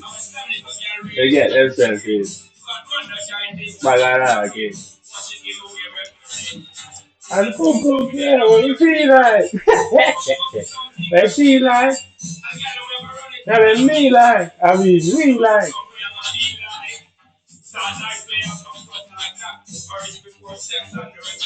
Huh? It's custom. Like Jamaica, man. Oh.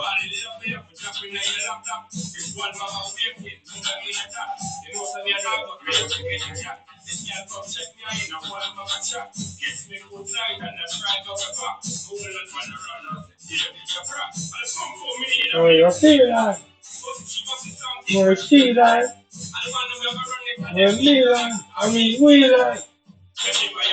I'm getting for your tape. I'm just not a rip.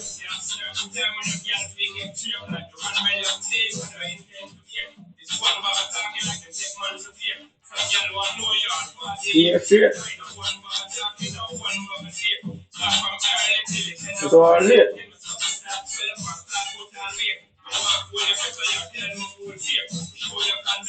So we get.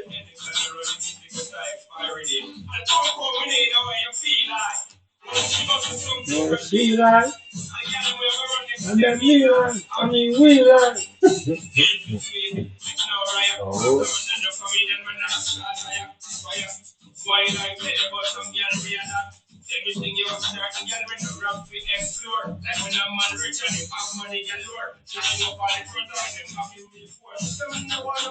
Ah, so we know. Yeah, food to the poor. Food to the poor. Marriage before. Let's see that.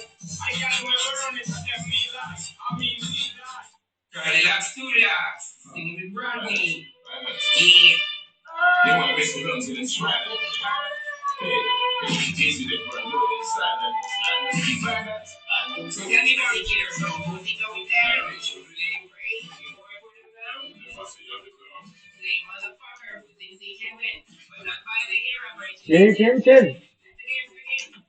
Oh, you should.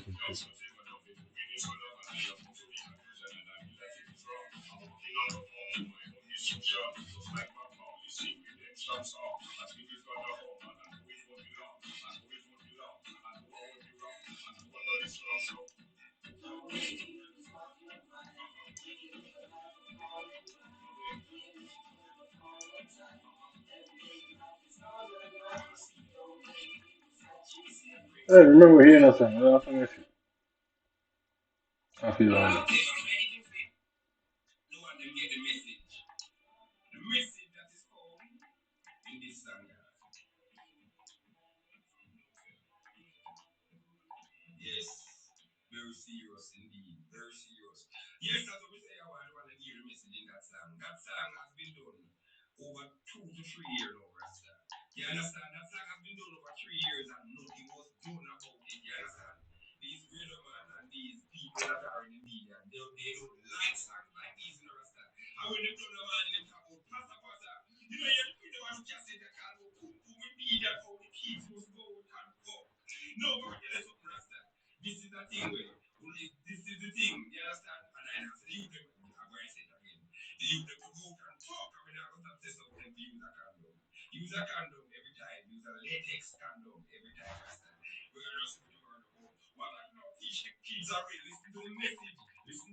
Is this good? Is this? I know where I am.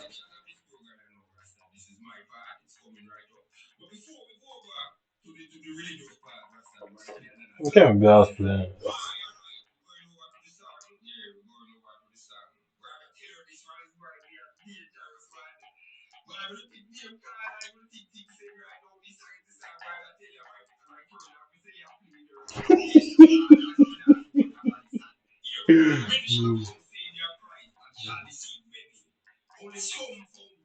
Yeah, And the start of the game, thing that thing.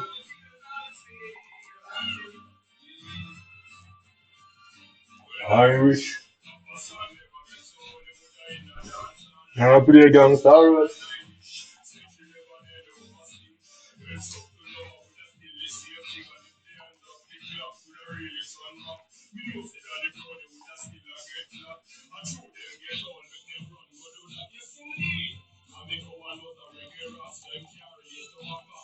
He's a hot. Yeah, yeah, yeah. They are hot.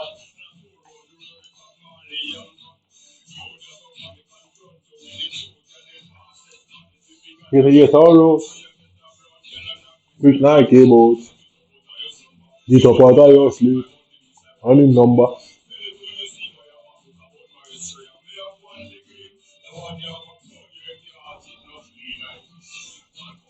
But the police.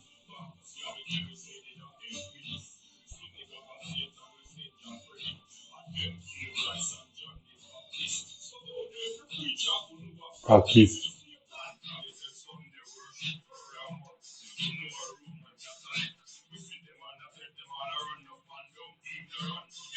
One version, this that.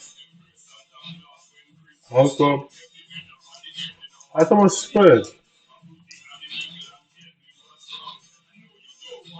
My opinion on congregation,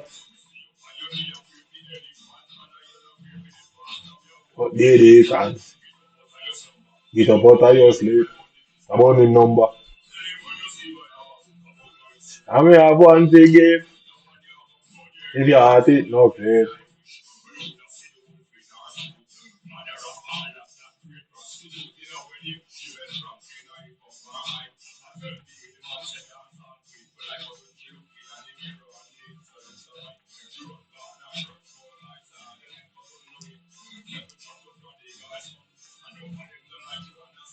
Them tongue, William, the album, and boogie down. Get up out of your sleep.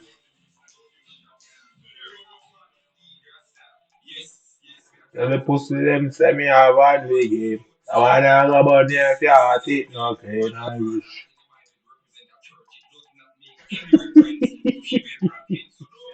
Mm. Oh God, really mix up.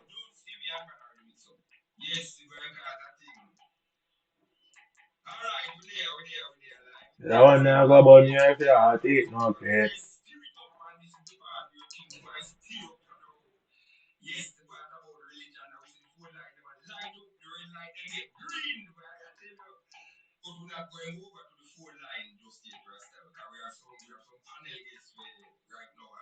Yeah, yeah, yeah.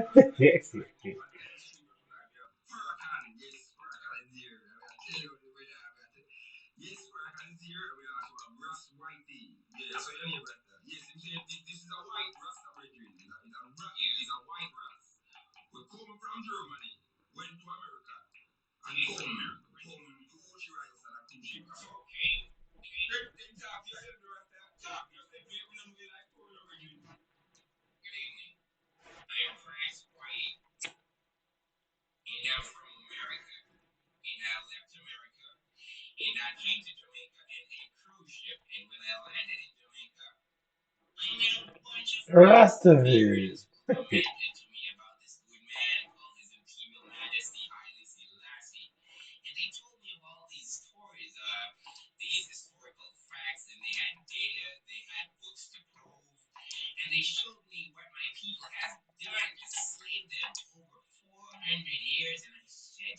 Oh, that one offended, but I only confirm that today. I don't know what kind of idea you have with. Not really strange people. I don't really upset, but oh, fuck off. You man about that. If you don't have respect, man, I go sack you, man.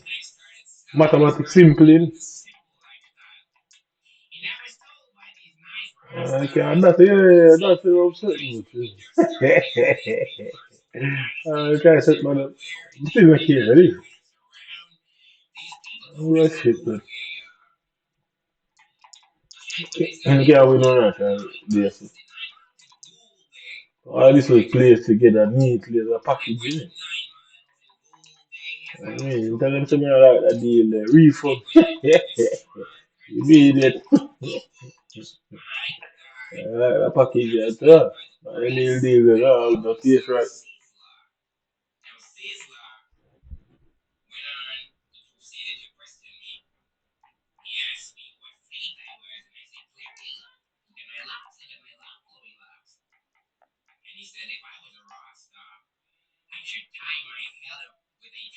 Yeah, yeah, yeah. That's good.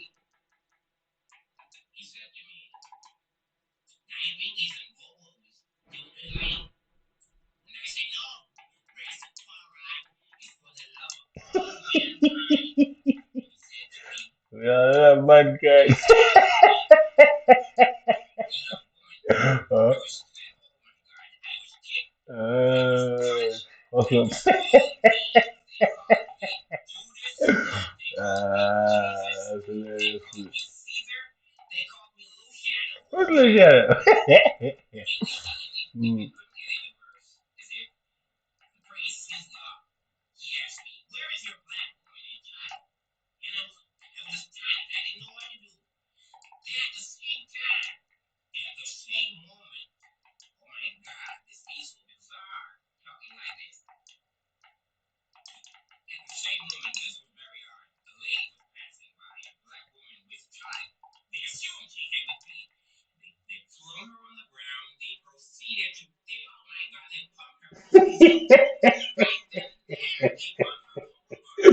Right. Some serious allegation. Mm.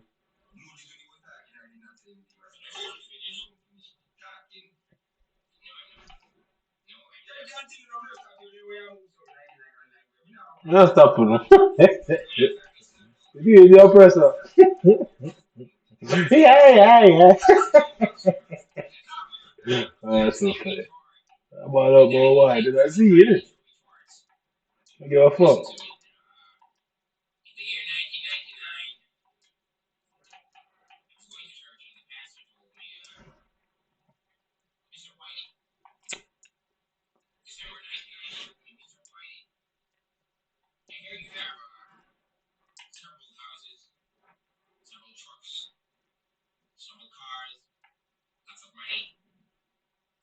What these are?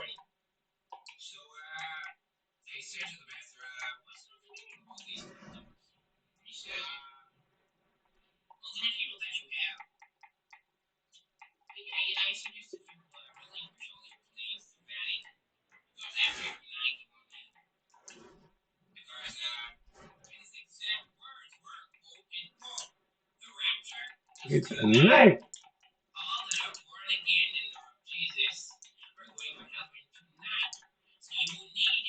You don't need to talk.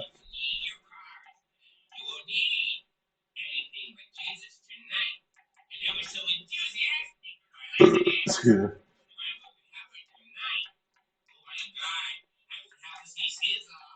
All the bobos.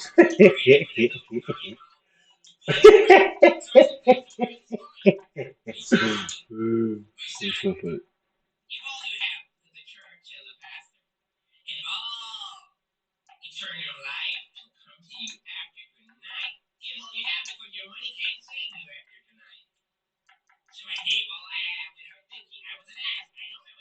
What a donkey. Alright, that's what it's all donkey. Let's see how that either.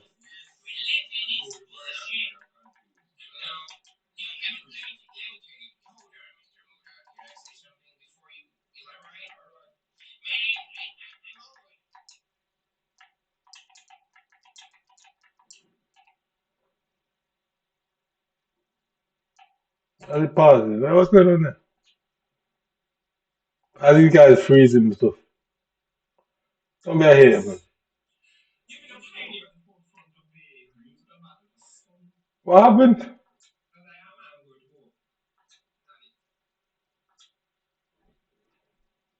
These guys come and fucked up between the twin shit on YouTube, innit?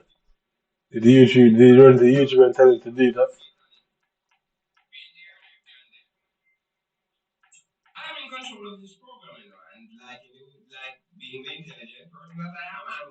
Everything you got to talk about intelligence.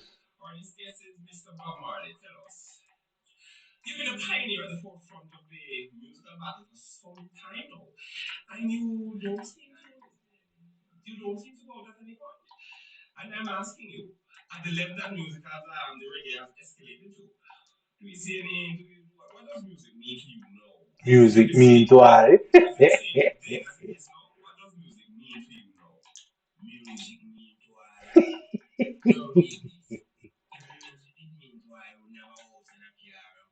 Not gonna fuck off over here.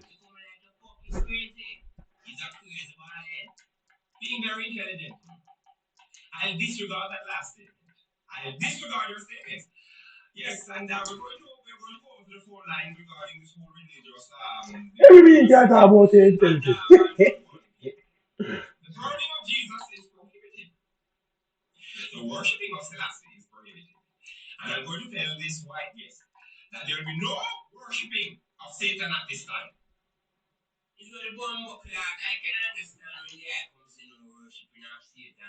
But that guy.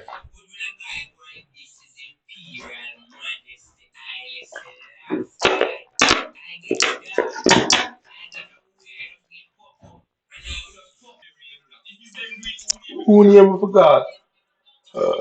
Excuse me, I'm so bad.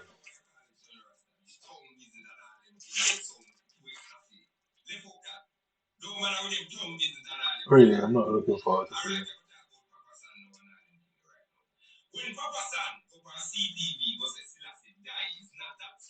The next man see it, huh?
I'm tired.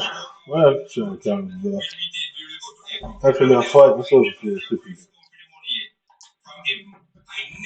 Right. Alright, come on.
Okay, I work.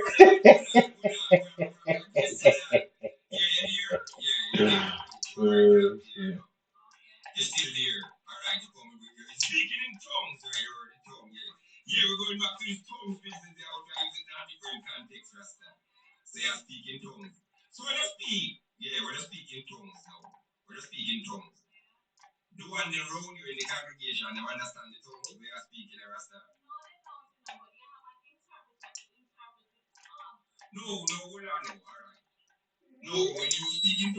Okay, Roberto, you find boys with.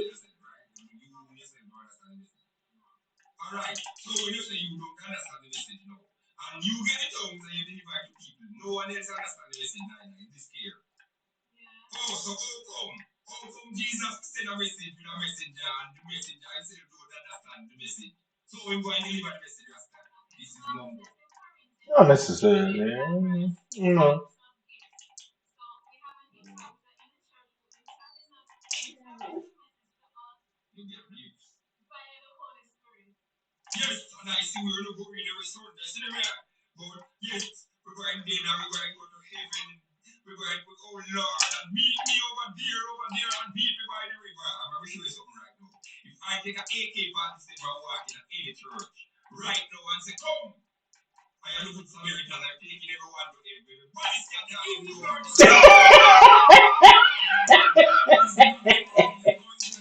Ooh, that's a fool.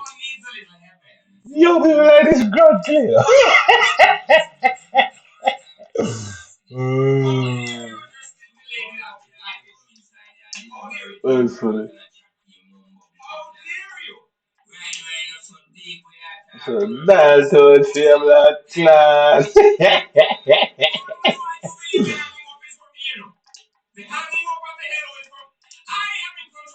uh, fight for control. Fight fucking control your. Sweet.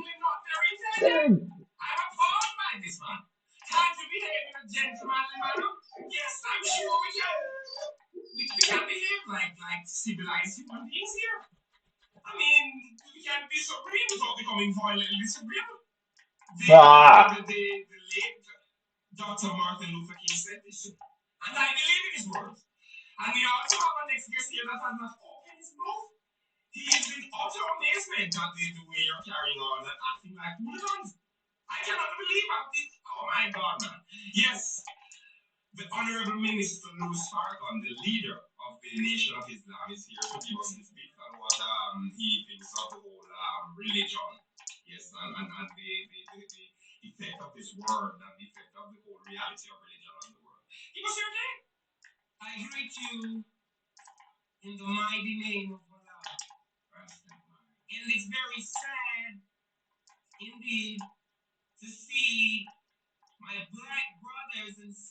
Ah.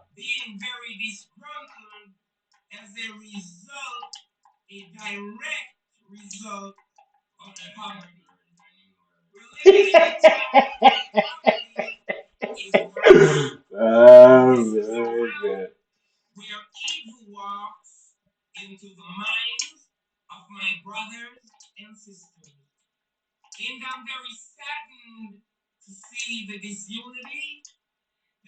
Hey, fuck off.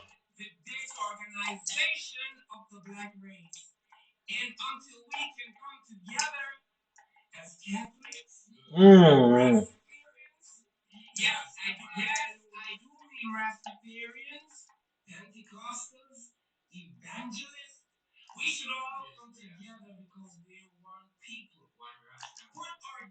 One Rasta.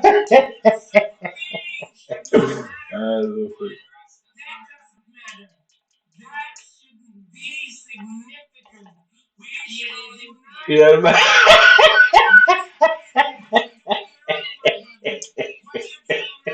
Ah, yeah. That's so funny. Uh, but Murphy's like, yeah. And Anna. Ooh, that's so funny.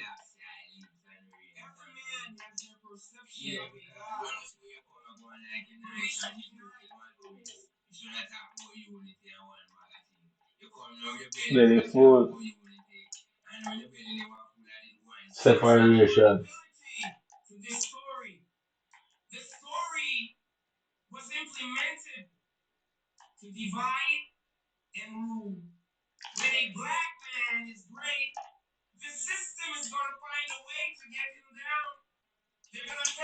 When the belly never full, I did one separation. And I went segregation. Oh, now they talk about unity and one nation. Oh,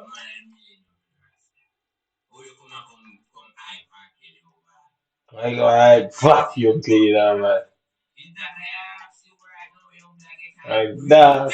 That's so funny.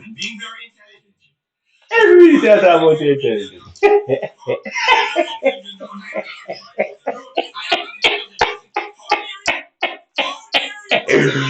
Oh.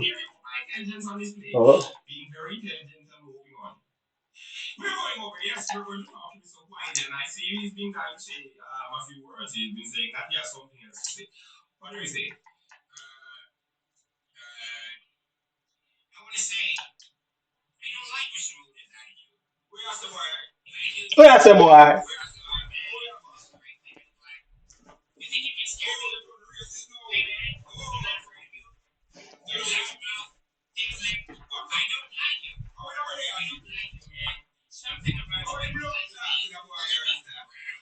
Well, now follow a program. I don't like you. Now follow a program. I told you.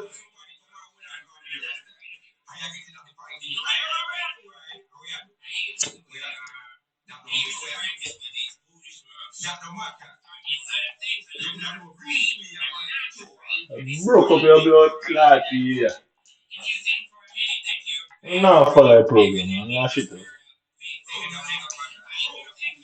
Think you'll be better than this. Now follow a program. When you start it, I'm gonna play along with the script. I don't know the real. I don't like you.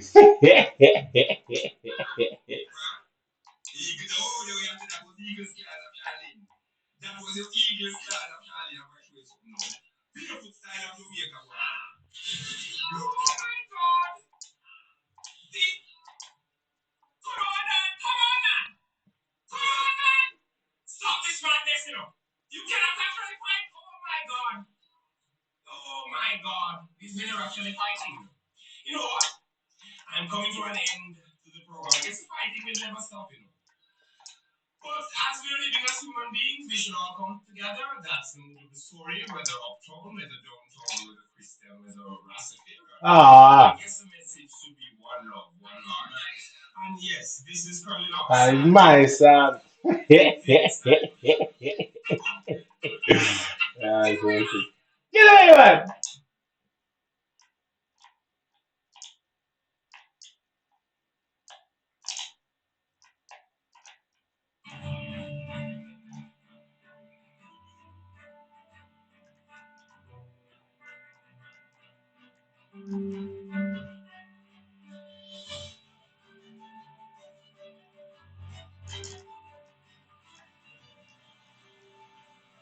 Ah,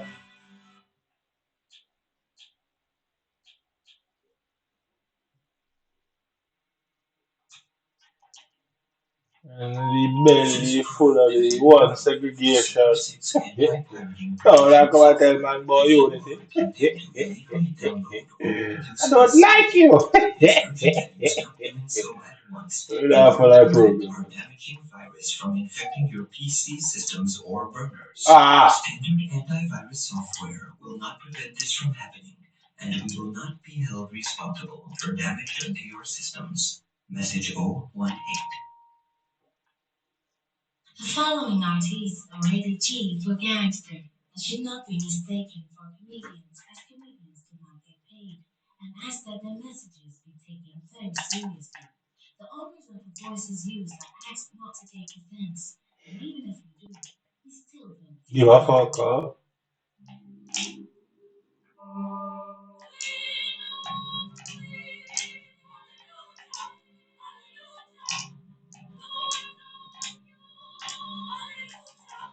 Dude, oh, some shit. Hey, can't tweet, that's it.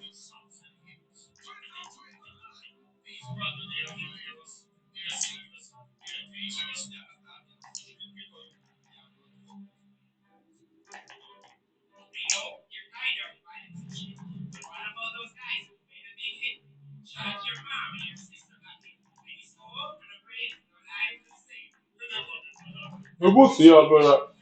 Yeah, me go.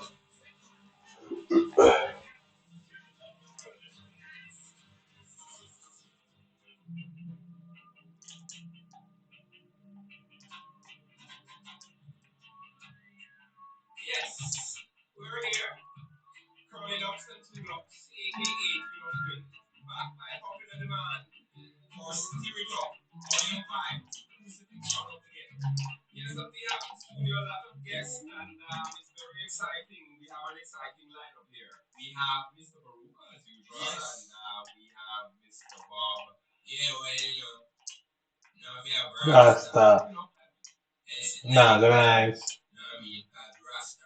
Oh. Continue.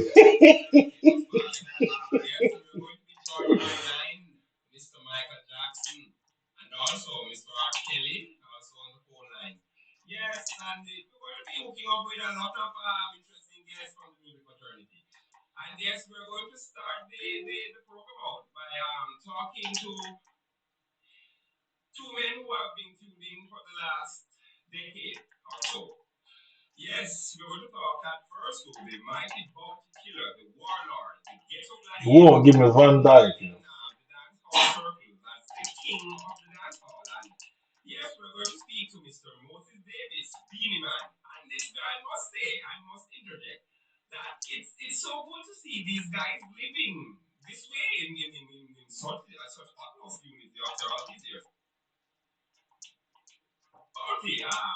Give us your take.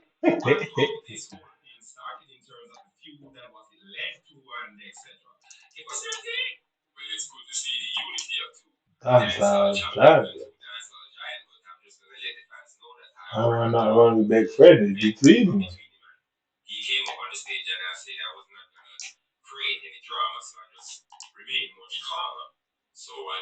I'm a wild show.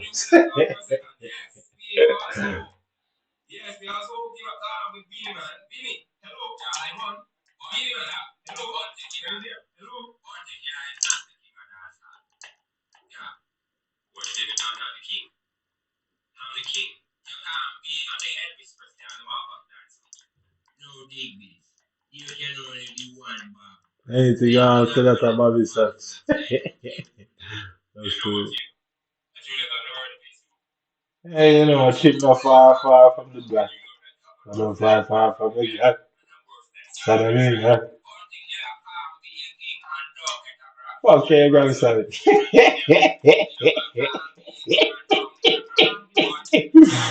I can't believe this. Let me see. I don't answer that.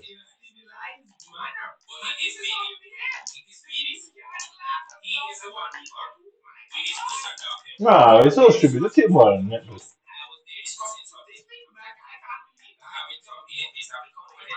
You be bloody squirter, you know. Mm. I don't respect.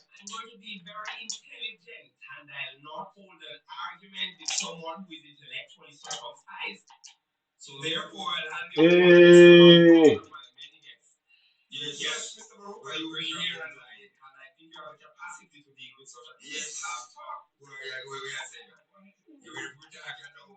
It's a young lion. Oh shit, that's what they call him, Ian, isn't it? That's what they call himself, Ian, the Jewish pussy. What's up, God, isn't it? I went to Jiggy Friday and all these things. uh, oh, Zeeks and Dodos, and everybody still alive. Every time I went to intelligence. Oh, it's a my license firearm, you know. At first, the colossal failure.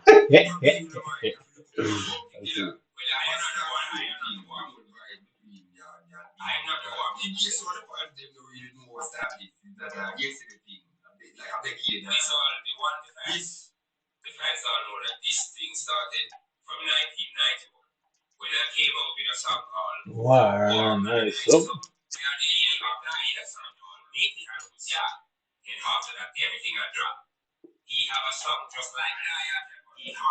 oh, my son.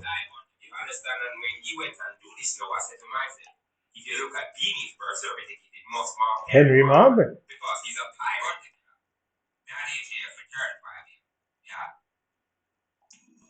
So yesterday I got free repeatable on this yesterday. I find it so strange. Yesterday I just got free repeatable out of nowhere. Yesterday.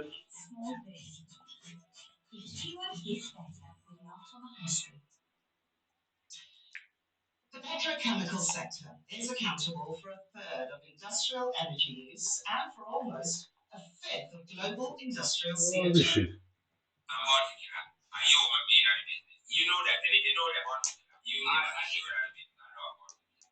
You can't love me on this. He doesn't fucking feel it. Huh? I'm fucking feel it.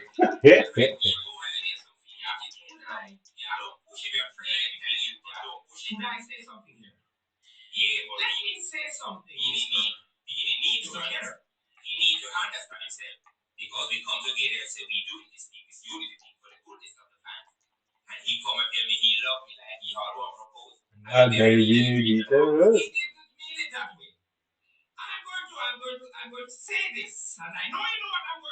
I know it's funny.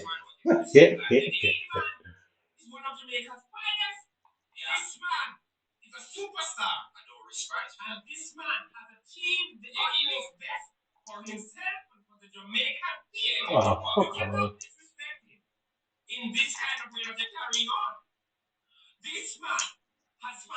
I can't be arsed, man.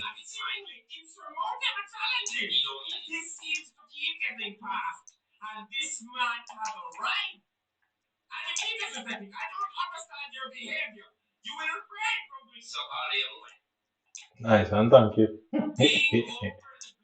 It's my fair share. Oh, pervious.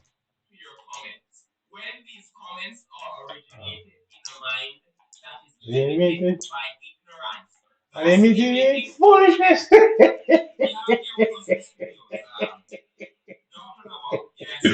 uh,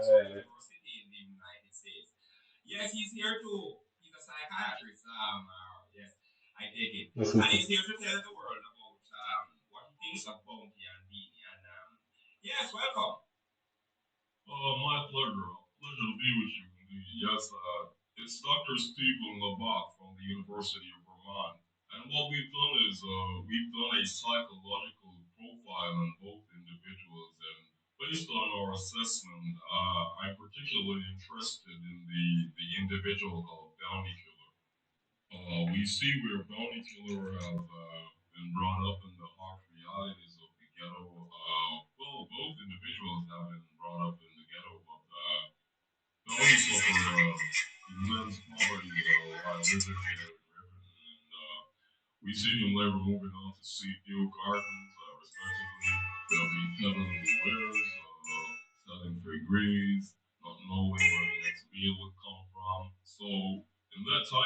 turbulence, we only see where he had his brother from Italy and his mother, affectionately called by him as Ivy. What you could imagine is,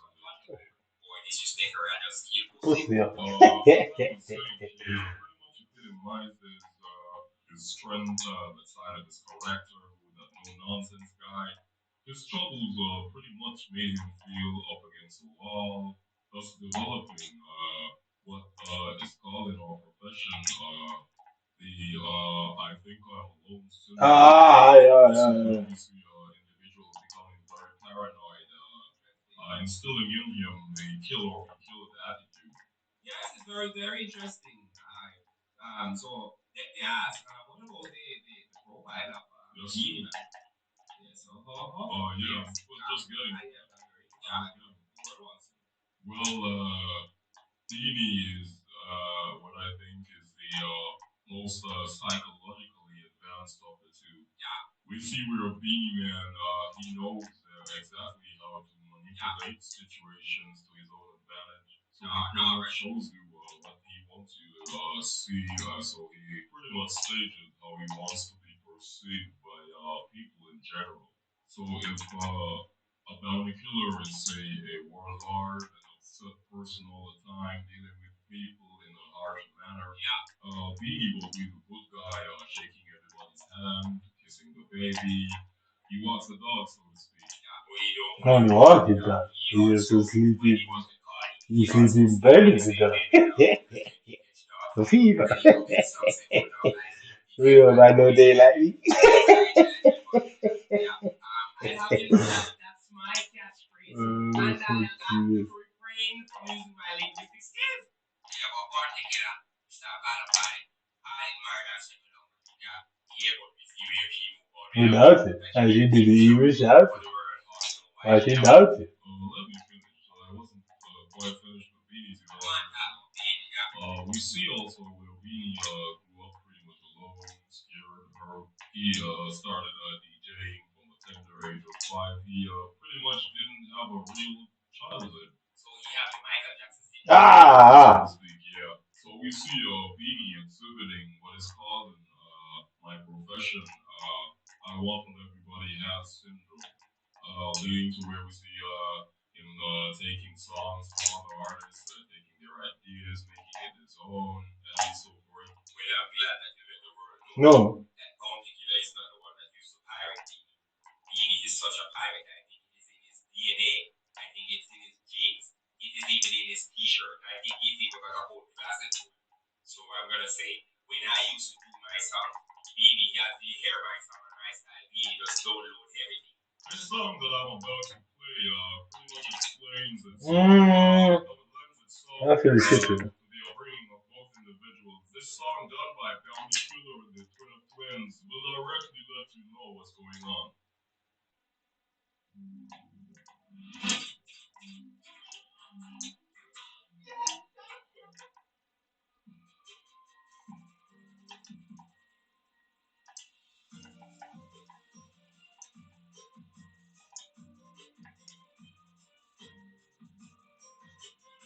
Why is that resolution reading it, man?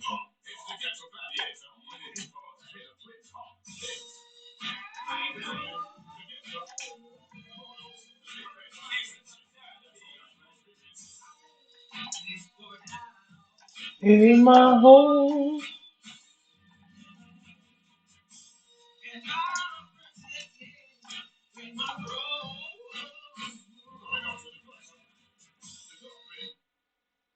But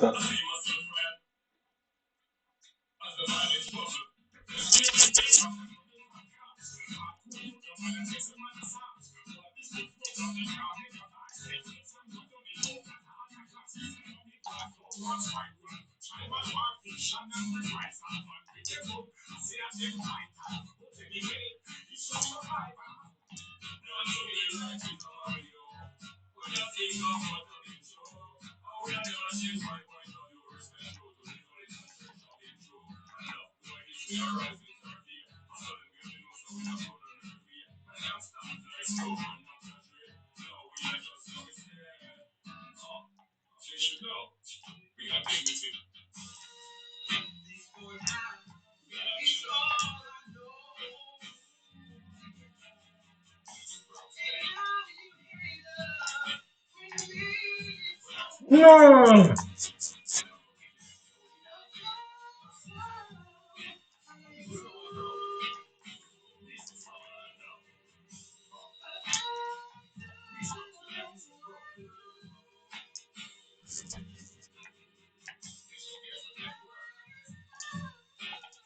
What is that about? What is that about? What is that about? Yeah, yeah, what?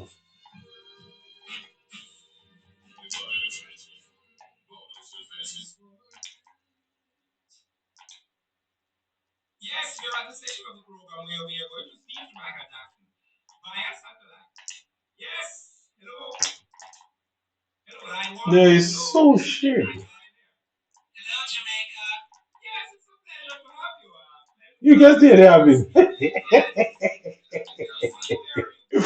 Oh, yeah, we better go.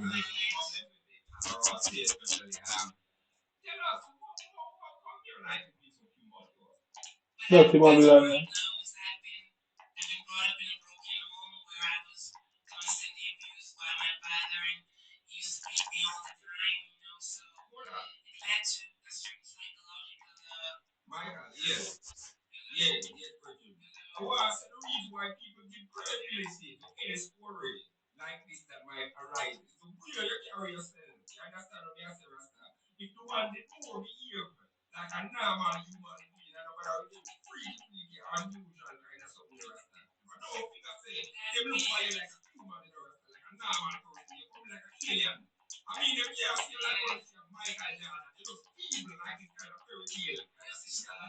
Who's this guy?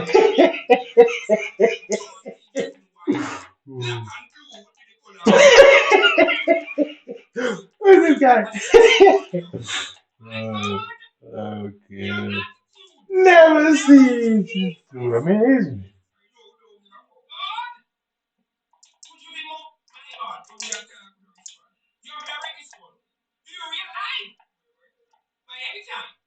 Oh, you gonna say that?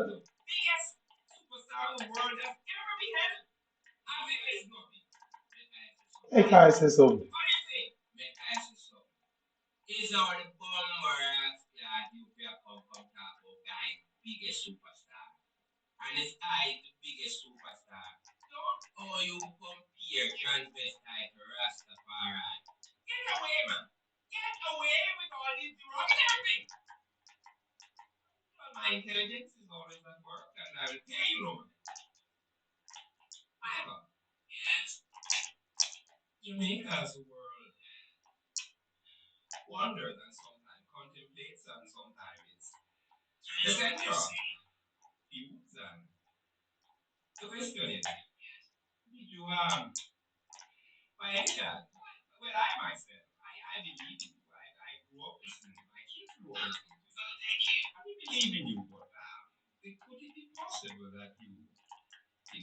No, you see what I mean? How could I not get the ball there? Innit? Why could I not get the ball from there? You fucked up people then.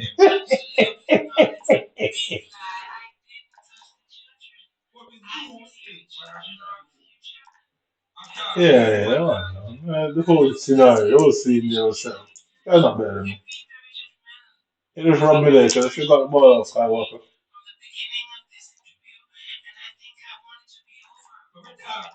Oh, dark, yo.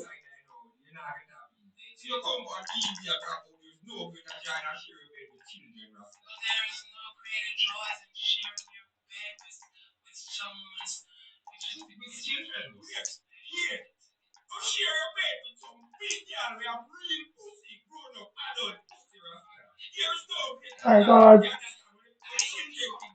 Yeah, just rubbed me.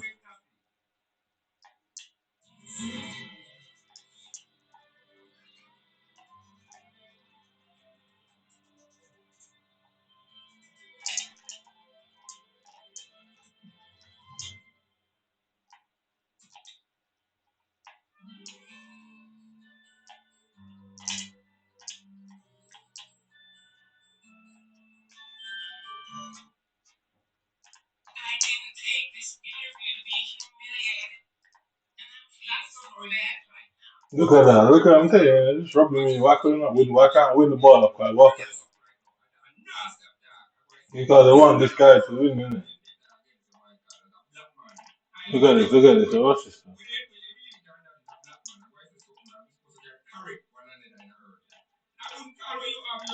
Look at the tackling, innit? No self-esteem.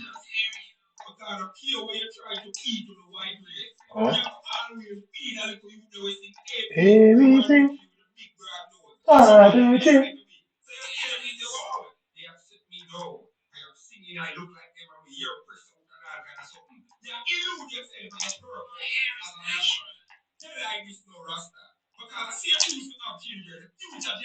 Look.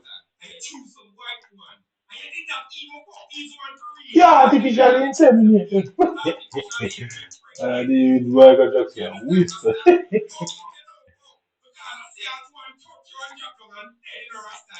Return.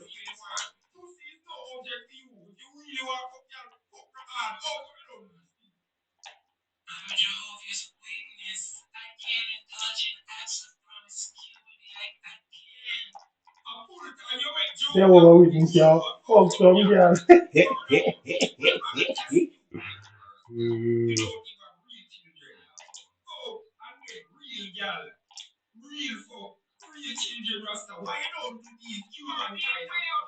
No, I'm telling you, look, every time I try to go out and stop me from moving towards it, you don't pretend that this guy's a fake one.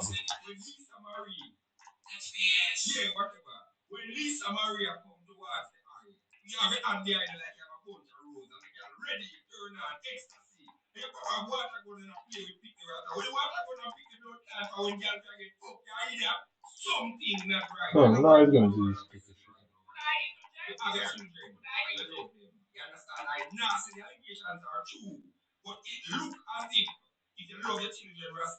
Michael back to the version. Never, never land. Never do regular Jackson.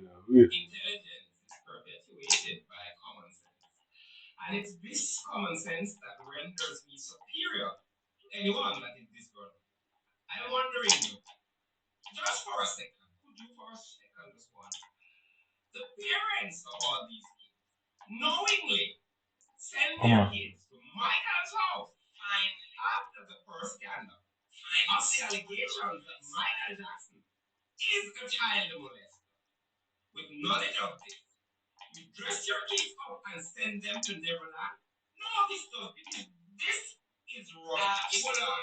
Yeah, look. Yeah, what? This guy's not good, man.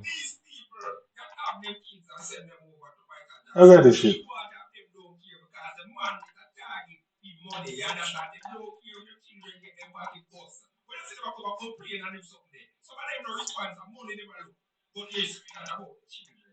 Every time I try to pass the ball just going back to.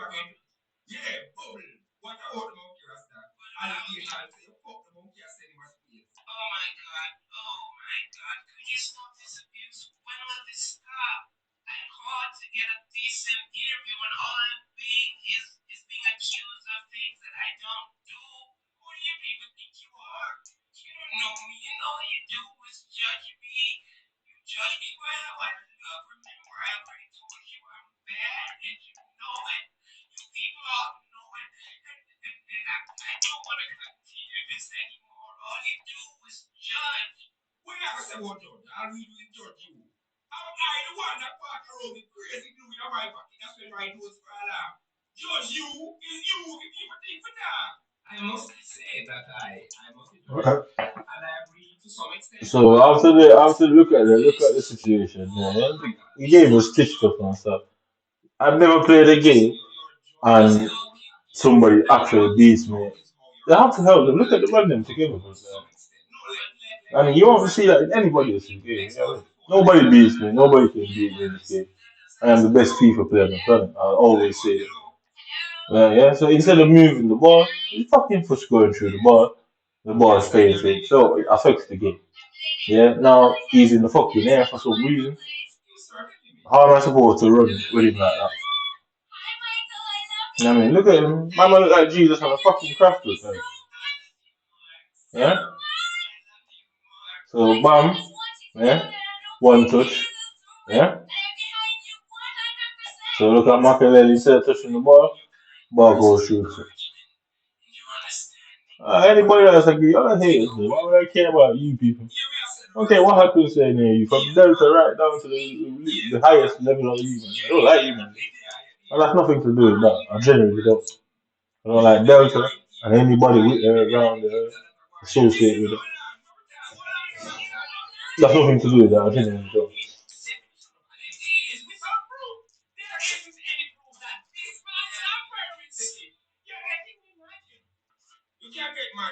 Rascal, man.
Hello.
Look how fast this guy goes. And he's not even doing nothing. The game is playing extremely fast.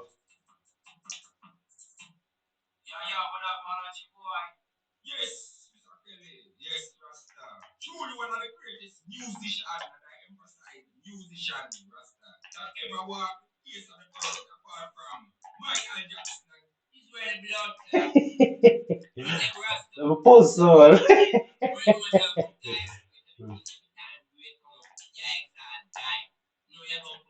Fuck you, Peter Rasta. Look at this you save you.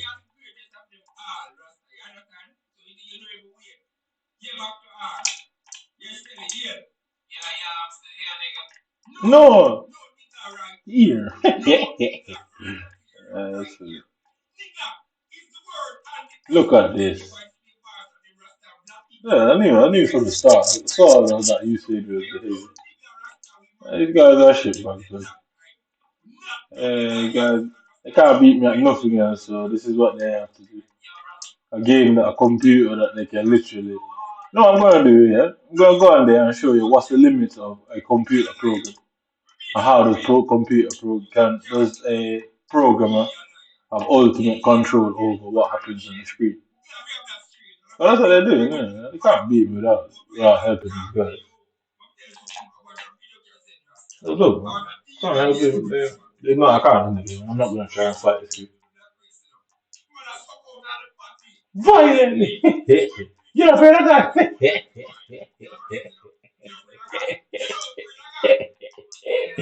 Ah! Oh, that's funny. And go ahead and judge me. Oh?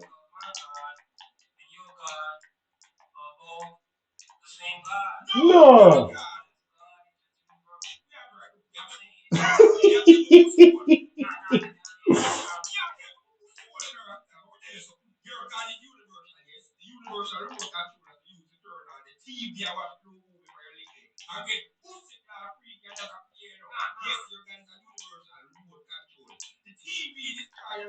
Ah, look at this.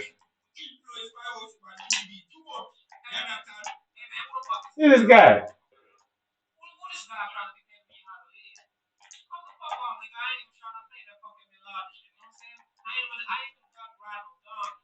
Random done. I'm just saying. What the fuck you think this is?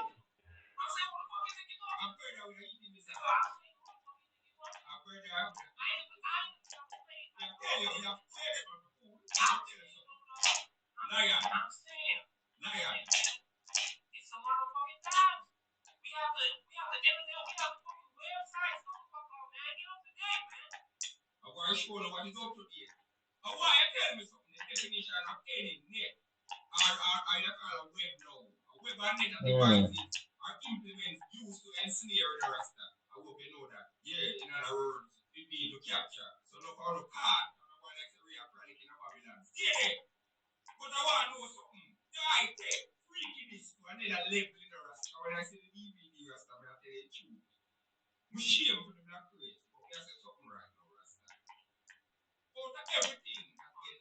It's a piece.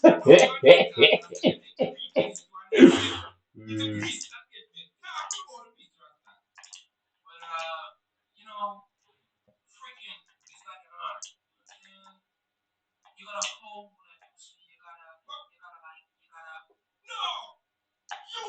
Gada, you and Ian Gada. Gada do the bomb buckler.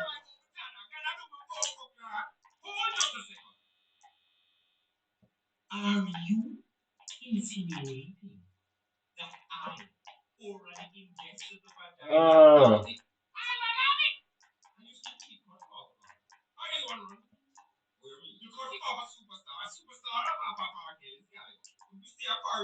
Okay.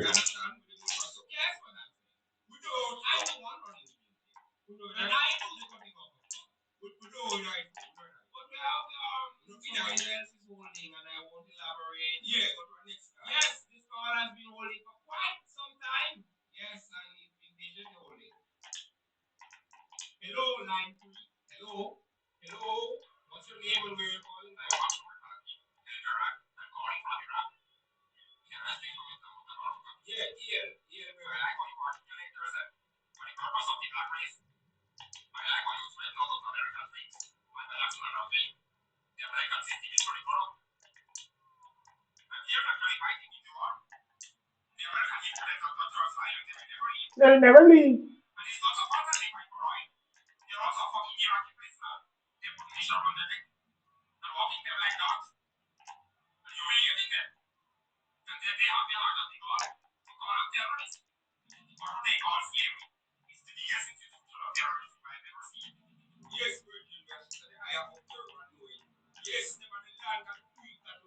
No, God,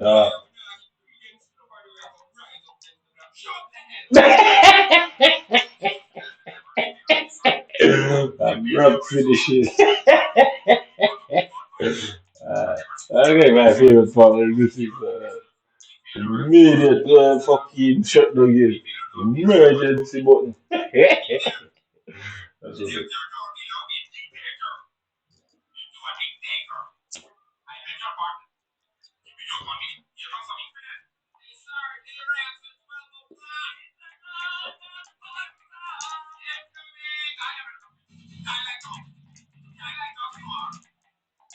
Saint Maxim is a pretty. Saint Maxim doesn't anything.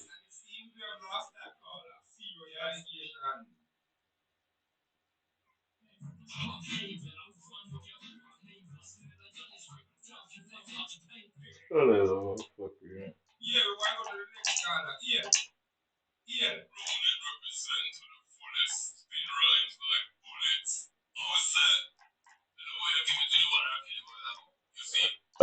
Excuse me.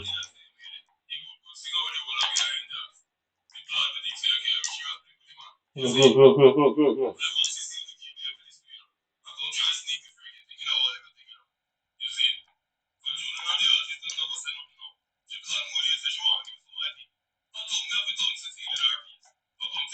Girls.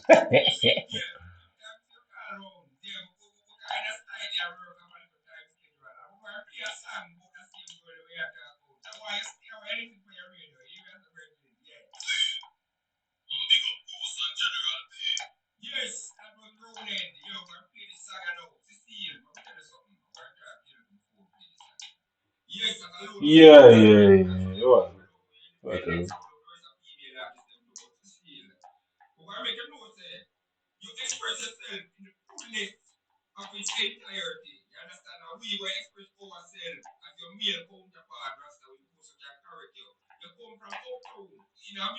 No.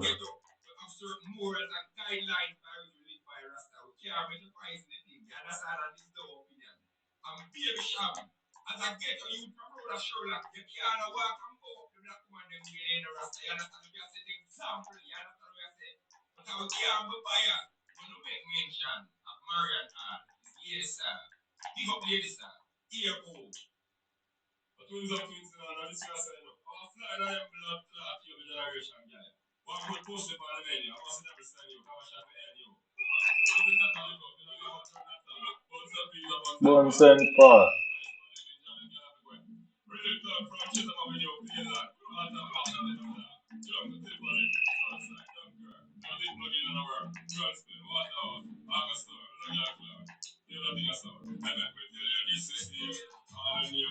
We don't care if you're boy.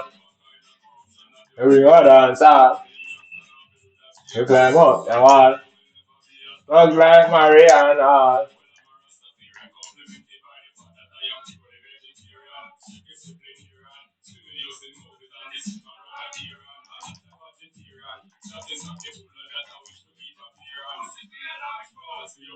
A doctor.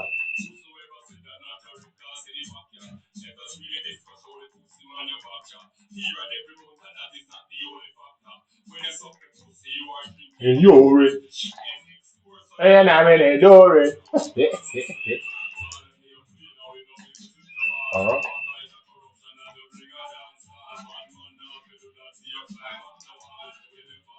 Look like Mariana.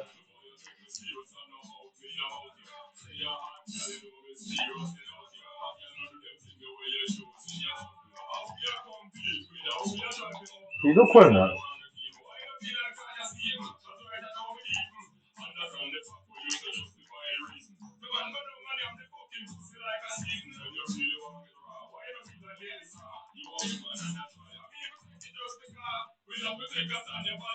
Thanks a lot.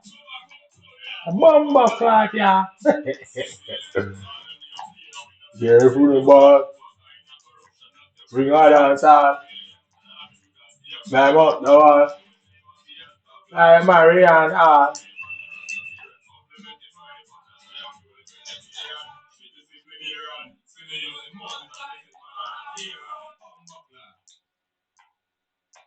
Yes, some serious music right there, Rasta. Yes.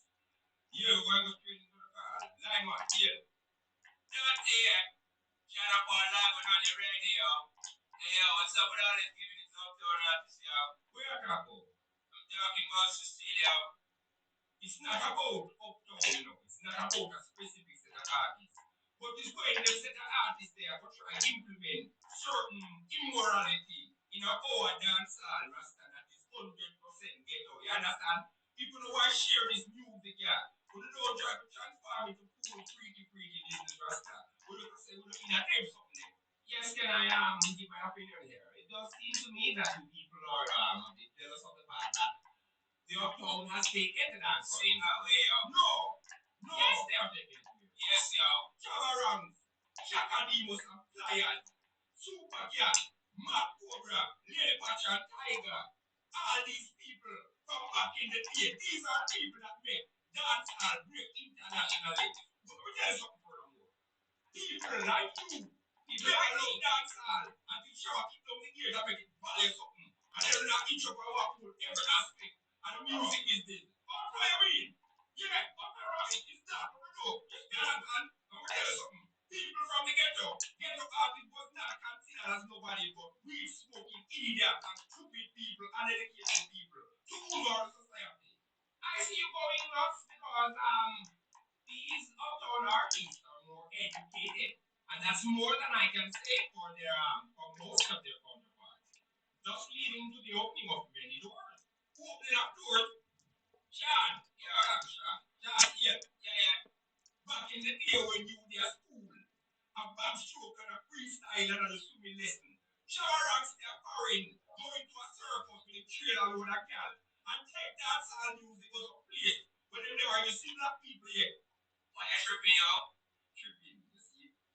Most of these people don't even teach their children Jamaican heritage in Rasta, call them still Jamaicans, you know. Apart from make Shabba and Super Cat them and all these artists and Medium and all these artists carry the music way, it take to the day. How much time you get beaten from your small to talk proper English?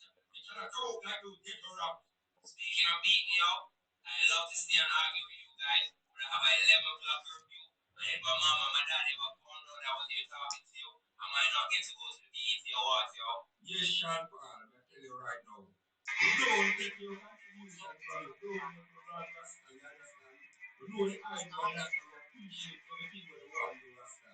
But we cannot disrespect the elder them. We can't take this thing like unoriginate this thing. Careers in engineering are interesting and varied, but more younger people need to consider this as an option. We met some young engineers on a visit to a school in Rugby to find out how they're inspiring. Yes, we have the studios because it's my esteemed pleasure to be in the company of dear pastor, the man that writes that famous column. Welcome, dear pastor. Yes, it's my pleasure to be here. My brother and mentor, knows something reader, and it's a pleasure indeed. Oh, I'm not so oh. Every time there's a fear of violence in Jamaica, there's a fear of silence from the church. No, we're not quick to rush to judgment. No one accusations. The truth is that the church has become like that. We get comfortable in a shadow. Who knows? And the same scribes and Pharisees, you know. But true Jesus will look at you like a highway. Yes, and forward and up to the avenue. Yes, so we're going to some part of your life, my brother. You need to follow the examples of Jesus Christ and seek perfection, you see? And depart from blasphemy. So we have to say, Jesus was perfect in every way. In every way, shape, and form. Alright, this is the we know. Jesus way. That was the started first in the Bible. Weeping is a sign of imperfection in our life. Yeah, sure. Yeah, and that is human quality. And if you have human qualities, in have human desires. I'm not sure I'm following. Yeah, so you know me, I get that. You're not following. Jesus did have, yeah, Yeah, we can prove. Yeah, biblically. Biblically, yes, biblically. Yeah, we can prove it. In a John 8, verse 7, you understand what the people them did have a stone near Magdalene to death. And the reason why them throw stone her to death is because of adultery, right? And the last time I checked the definition of adultery is sexual act with a married person out of wedlock, right? Yes, you're right. Yeah. And when Jesus got up, addressed the multitude and said, let him who is without sin cast the first stone. Like how it's so clean, why they never give the first stone? Yeah, because who having a him did a cover. My God! Are you aware? That there is sanity.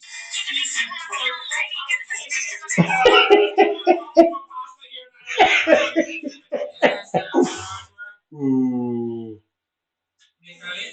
Biblically, here we are proving in a John 8, verse 7. You understand when the people them did have a stone near Magdalene to death. And the reason why they throw stone her to death is because of adultery, right? And the last time I checked the definition of adultery is sexual act with a married person out of wedlock, right? Yes, you're right. Yeah. And when Jesus got up, addressed the multitude and said, let him who is without sin cast the first stone. Like how it's so clean, why they never give the first stone? Yeah, because who having him did a cover. My God! Are you aware that your insanity needs to be turned up by 10 decibels. That's so funny. Why don't we waste any time with you, see? Yes, I'm going to the phone night. Hello, good night. Welcome to the program. Hello. Hello, dear. Yes, I'm hearing you loud and clear, my sister. Are you hearing me clearly? I'm hearing you. Okay. I have been having a complicated situation since lately with me and my boyfriend since we have converted to the Rastafarian faith. Interesting. Interesting. Hello. Yes, I'm hearing you. Well, I'm so confused right now. I'm really confused. What kind of problems are you having with your boyfriend? It varies. Yes, and what is he doing now? What he's really doing to affect me, he wants to change my whole image from the person that I was. And that is, he wants me to dress more modest. He wants me to dress in all these long dresses. He wants to throw away all my sexy clothes. He doesn't want me to wear any makeup anymore. He doesn't want to use any contraceptives. That just means that he said that Rasta wants my love and all that. I mean, This is that's funny. very dangerous to your health, my sister. You understand? The Rasta, I think you should back up and leave this Rasta and guide. You understand? And I think you should speak to a nice Christian young man because I suggest to find you in a pastors in the arms of the church. Remember, Francis.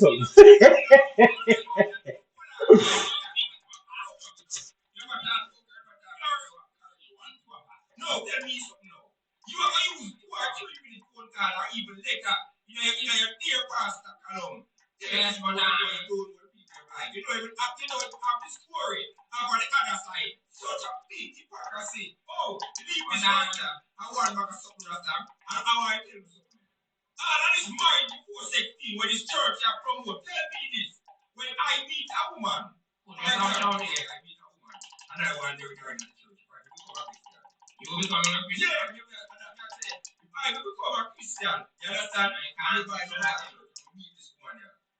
I have to know with her for a long time. I said 5, 6, 7, 8, 9 years. And I married her for before I know that's a lot. Then when I married her after 10 blood clot years of my life, I find out say I hold big so. What is going to happen to that marriage? You're fucking that marriage in the Rasta. You can't before marriage, you know, the first I'm like that. You know, a nice, even the 6 months the longest. You understand? Yeah, and vice versa too. Because what about if the virgin got married? If him go court this girl here, and after 10 years remove smile like a matches stick, what is going to happen to the marriage?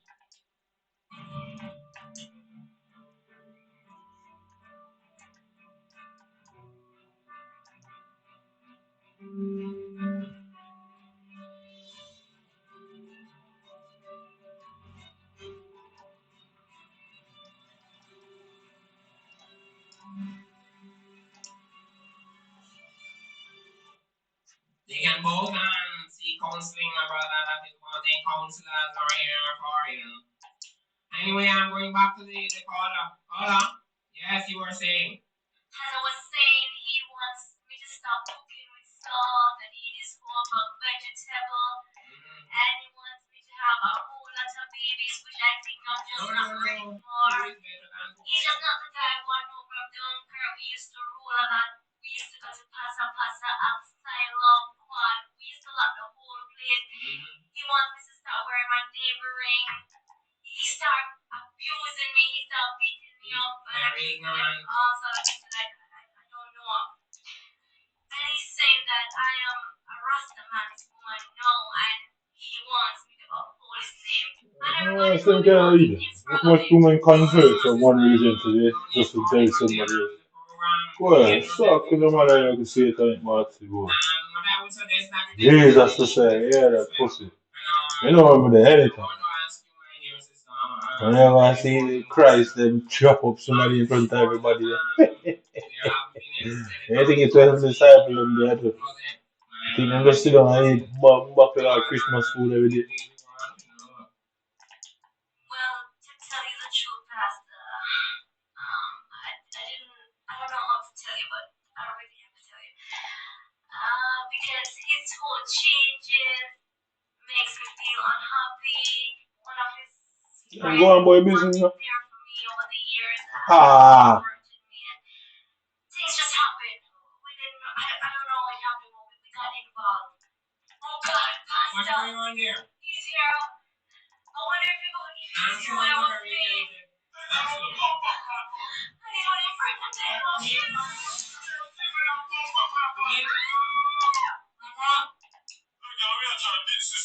Oh God. Don't hit me. We can't talk. Please, my dear brother. I love you. Think about it.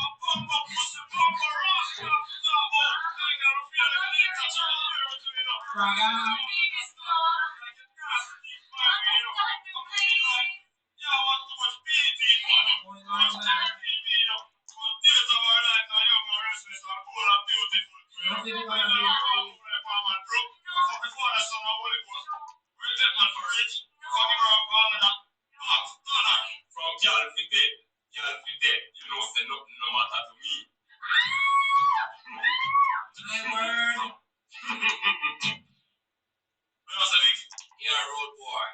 When the pastor boy, she had chat to line up 3 days, I found out what we just brush him. I said, police, politician, and pastor, me not just none of them boy, the road boy. Yeah, I got fucked up this time with a pastor boy. No one can be held responsible for your actions, my dear brother. I can't. One cheap American visa for me, I'm a friend them within the hour. I can fax you the necessary information. I have a friend them outside the house where they fuck your wife.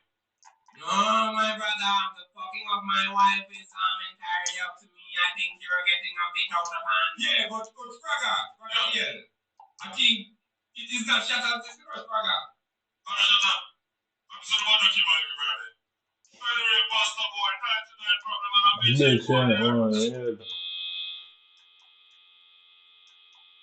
And I brought into the conversation. But if you're hearing me in radio and Spraga, I will not be held accountable for your behavior, you see. And we are going is where you slaughtered a woman as if she is nothing. Is this what the society is coming to? My brothers and sisters and if y'all fuck them on French, if we dead, if we get gunshot and dead, we are talking. We are talking. I mean, they know somewhere. Shut the hell up on these guys. See, I think nowadays, Rasta, with the woman them now, I said them not listen. Female dominance thing, Rasta. I now support female or male dominance. I support one equality, Rasta. Both individuals are supposed to can respect each other, regardless of financial or any other situation. To thick and thin when nothing are going and when things are going. That is true. You see, you're sure one. Oh, boy, things were so nice when you used to go to Asylum and Quarter Fire, Links and Red Town and all these places, Rasta. Those nice and frolic, you understand? I know when the brethren decide to deal with righteousness, and I try to put certain things in a certain kind of certain perspective, it's like either, like him now, no sense, too much indoctrination. And our message to the black woman never start. The biggest enemy we want to have is low self-esteem.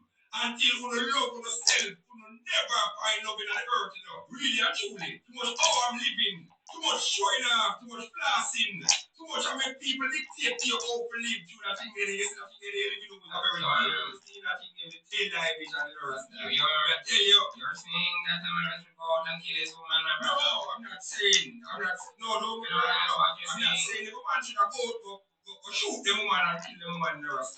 But I'm saying, when the woman lose respect for the man, and it's not every man going to take certain things to the rasta. And I'm here to the man in nowadays too, because they jump asleep. And so one of them man, pussy with you know. You understand? Because as long as they can get pussy, nothing wrong with nothing, everything goes. Put it on the party government. You have a song to explain everything. No long talking. Here goes.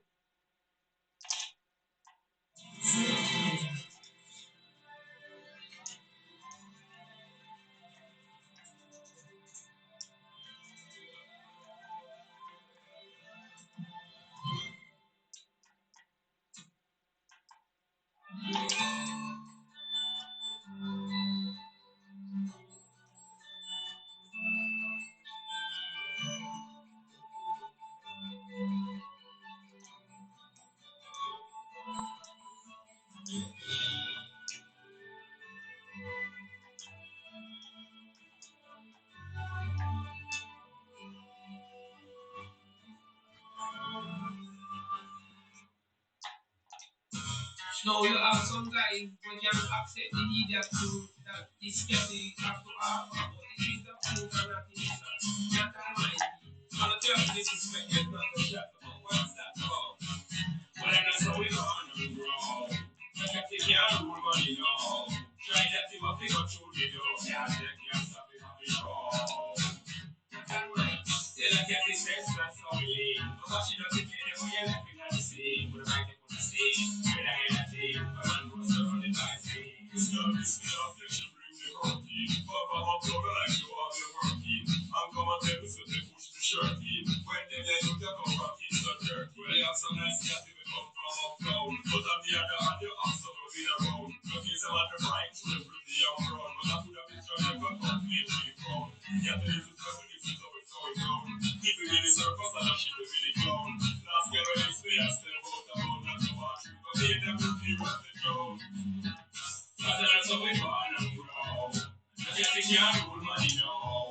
Try to see what they go through me though. Can't take it, something from the show. Still I can't be safe, that's how we live. No one should have to get them, but you're happy not to sing. You might have put a sing. When I get a team, but man goes around the night scene. Make me know how to trust me, I'm going to push. Can't run up, should become out and push. Or try to escape it as I'm nearby bush. But the ancient blood from the tribe called push. That's why we short teeth. That's why you don't quit set hell. When to get a woman as easy as hell. But enough man, I look just so you know to treat well. So we know so you're not different from the one they must sell. Which line out for your room. Cause we know they just well you can't treat one teaching and have a friend on the bell. You see we are the truth, then girl, you could tell yourself if that man to fuck now the work on so well. That's how we born and grow. I guess you can't rule money now. Try to see what come up to me though. Can't stop it from the show. I can't be safe, that's how we live. No one should have to care what you're happy not to sing. You're right to put the sing. How would I get a team? Come on, go surround the night scene. Yeah, the only get snapped up. I'm not like them, little fools, they wrap up. Call the police now, without afraid of lock up. Boy, you will left with us last day will pop up. As one step down and another one hop up. On the real youngster, you know we all lock up. The last girl we did see her run from chat up. And the whole of her front feet chain up on the hop up.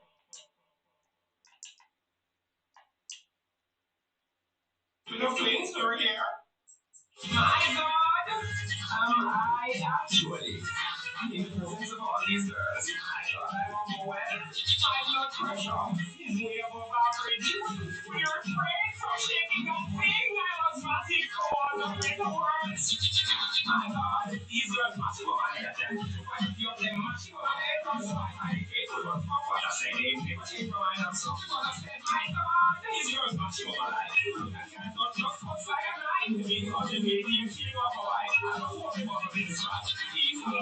Being so regal, the shape on me, from a city like New Speaker. I don't think this is legal. Hello, Mr. Adams, line one. Yes, I'm here, sir. I really cannot tell you how to classify abuse, sir. Because I know a public executive, sir. This girl comes to me and so and abuse, sir. I'm hoping my name is a fight for nobody, sir. If you do not money for chicken, I abuse, sir. And this man can't decide that I'm abuse, sir.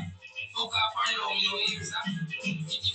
My God, these girls mashing up my head, yeah. I feel them mashing up my head, comes my face, fuck what I say, they give a shit for my hands. My God, these girls mashing up my head. Look at that, not just what's like a knife. To me, contemplating, keeping off a life. I'm not worried about this much. Being very intelligent, I want to procrastinate. Eating and studying, no time to irate. See all these lovely girls with their gyrate. I know for a fact they made a crime is telling. I know if you I didn't leave it murder rate. It's the most I elaborate. You know, it's sure to go away for a natural order. Yeah, you can get on the push on the father. I'm the one who tells them you want to know water. You come tell them what like demons at the father. Get seen from who I want to teach past the border. Then you have one of the father. My God, these girls mashing up my head. I feel them mashing up my head. My face will fuck what I say. They were saying for and I'm suffering what I said. My God, these girls mashing up my life. I don't just what's like a knife. They contemplating, keeping off a life. I don't want to bother with this match. They say the vibe they're keeping is more than everything. We know that the fact that I get this week. This pale in comparison to this surgery. That's like, what's your case? Just getting out from jail was released last week. Tell me why? What happened? Or do you hear this week? Well, let me tell you exactly just how I met my roommate. I started in this hot girl walking my roommate. Just holding her and pumping her with roommate. You were a pussy if you said you were a cool man. I love it. Women do my mind and my cool man. Oh, girl, I'm this man. My God, these girls matching on my head. You find a few of them matching on my head. My face with what I say. They matching on my hands. What I say, my God, these girls matching on my life. Look at that, not just what's like a knife. Women contemplating, killing off a life. I just want them all to live this life. My God, these girls matching on my head. You find a few of them matching on my head. My face with what I say. They matching on my hands. What I say, my God, these girls matching on my life. Look at that, not just what's like a knife. Women contemplating, killing off a life. I just want them all to live this life.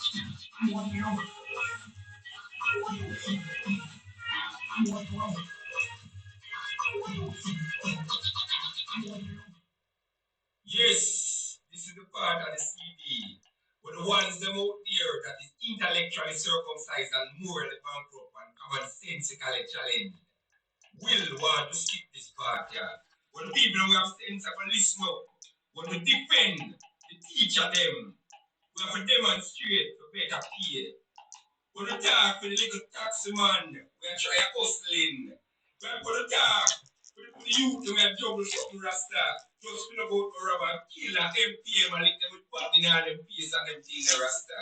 This is for the downtrodden. You understand rasta? Here goes. As many of you sit listening to this CD in the comforts of your homes, a great many of your fellow Jamaicans will be going to bed hungry, not knowing where to find their next meal. We call upon the leaders to have a conscience for the poor, for it is they who have built this great nation, while only you enjoy the benefits. As one of them, and on behalf of them, ladies and gentlemen, please join Twin of Twins for the Sufferers National Anthem. Please rise. Eternal Father, we love your land. Who we sing the party, a motherland. No, we not free from the evil powers. For each of killing innocent youth of ours. On our leaders, them are no defenders, the fuck of them have no love. Justice, truth is gone forever. The fuck of them have no love. In Jamaica, in Jamaica, the fuck of them have no love. Them say teach us to respect for all. But them now hear the ghetto youth of all. Them taking up with vanity, them money them cherish. If we are with hungry belly, people left to perish. For on them send us, we are no father, because them have no law. Justice, truth is gone forever, because them have no law. We Jamaica, we Jamaicans, because them have no law. You stand for nothing, for anything. So poor people, stand up for this one, yeah. Yes, Ian, 9-1. What the hell was that? I don't know. Could you come? It's 12 o'clock. Hold on. Nobody will tell me to quiet. It's not here. You really come for a thing like that? Yes, Mr. Bullbuck and Ghetto Conqueror. Yes, your kid that come and of course, the rascal. Yeah, but hold on. Yeah, you said that, you know. You said that. But I understand that. But the boy asks you. You want to go and talk like a civilized. But me ask you something. Where you call from? I'm calling from Narbrook. Yeah, you're calling from Narbrook. Tell me something. How is it up here in Narbrook? That's what you said. Nice and cool. Stop. 5 million to share the dinner. 5 all station dog.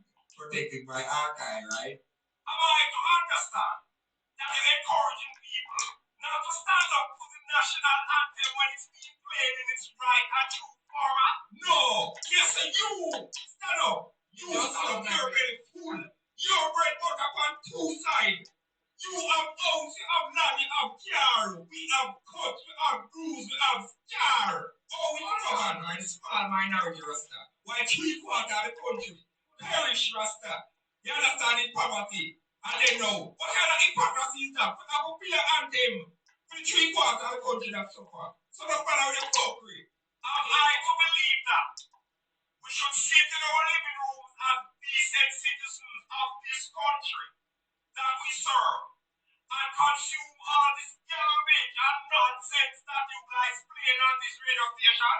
Some of us actually want more independence in this country. Hello, we have to talk about independence. If we talk about, we got to bring it up. Independence. Which part of Jamaica independent? Describe it to me, Rasta. When every time we have a national need, we run Ghana IMF. Oh, can I have a shot in the back? Stretch your hand. Begging like a blood clot line. Which part of Jamaica independent? Oh, you know Jamaica independent. No, it's you say it now. It's you say it. Oh, you say Jamaica independent. You're not self-reliant. You're not a Rasta. Without self-reliant, first thing, the farmer them get up Rasta. And them do them thing Rasta. All we do is import. Import, and the farmer them take. Oh, we must have in the country. We don't need self-reliance against the Marcus Garvey, the national hero. And when all of these debts that we incur skyrocket in Rasta, our children and our children's children will never live to pay it off. Why? Because we have educated fools around the farm and know. You can't chat all the blasted one. Hold on, make I say something. You know what side they are real quiet and nice and nice to all the blurry. No guy, make I tell you something about the Rasta. All the blood clot died of disrespect poor people. These poor people build this blood clot country and we fight hard for this independence. Where your blood clot talk about. You understand? Now when guy come try to take credit, I get that. And tell the guy right now, we just a suck guy, man. Because right now I am. How do you arrive at this country? Because this I and I build the cabin. And I plant the can. I will ask, kill my people before me. Slave for this blood clot country. I know guy come take credit. Guy remember says not pies, the blood clot sheriff. I shoot bomb hole. All I see you doing is giving respect for back and drug runners and ghetto donkeys. Yeah, we talk about jobs now, alright, on the subject. We talk about jobs. We don't own no war, Rasta. You understand? If you talk about jobs, we don't have a gun factory in Jamaica, you understand? So everything that will come through the upper class, the bigger ends. Furthermore, is jobs build high society, Rasta. There's nobody that sells jobs like I tell people. When we tell you that. A pure ambulance can't for them drugs. The police can stop ambulance. Here blood clot. Fire brigade can't do the job. We're not sophisticated. I feel like we're smart. We don't know what one. Alright. Tell I something. Mr. Top Notch. Mr. Necktie, Mr. Jackie. Tell me something. Why you tell me this? Tell me why when these people go to work and say they won't capture drugs, man. They watch them pay 25 years, Rasta. Why they never cracked up on them? When they mash up about children and them things, Rasta, about people. And hook them on jobs. You wait till them have a multi-billion-dollar industry before you crack down. And why when when I confiscate all the possessions of all these people? They don't use the money to build a rehab to get back the people off a job. They're concerned are not the people, Rasta, because the people have to stay addicted to when they fill up and then when they watch the job for 25 years. You understand? So these jokes are really selling jokes for the one them in the system. You understand? For the leaders of this world. It's them they're selling jokes for. So just fuck off where you think you know. And I am that fucker. Right back at you. And I am this style tone right in your blood clot. Hold on, my God, you're taking this program over. You know you're taking this program over. A revolutionary, not this. My guy, revolutionary. We need a revolution. No, you said you're here. My turn. I mean, that one guy. Which guy?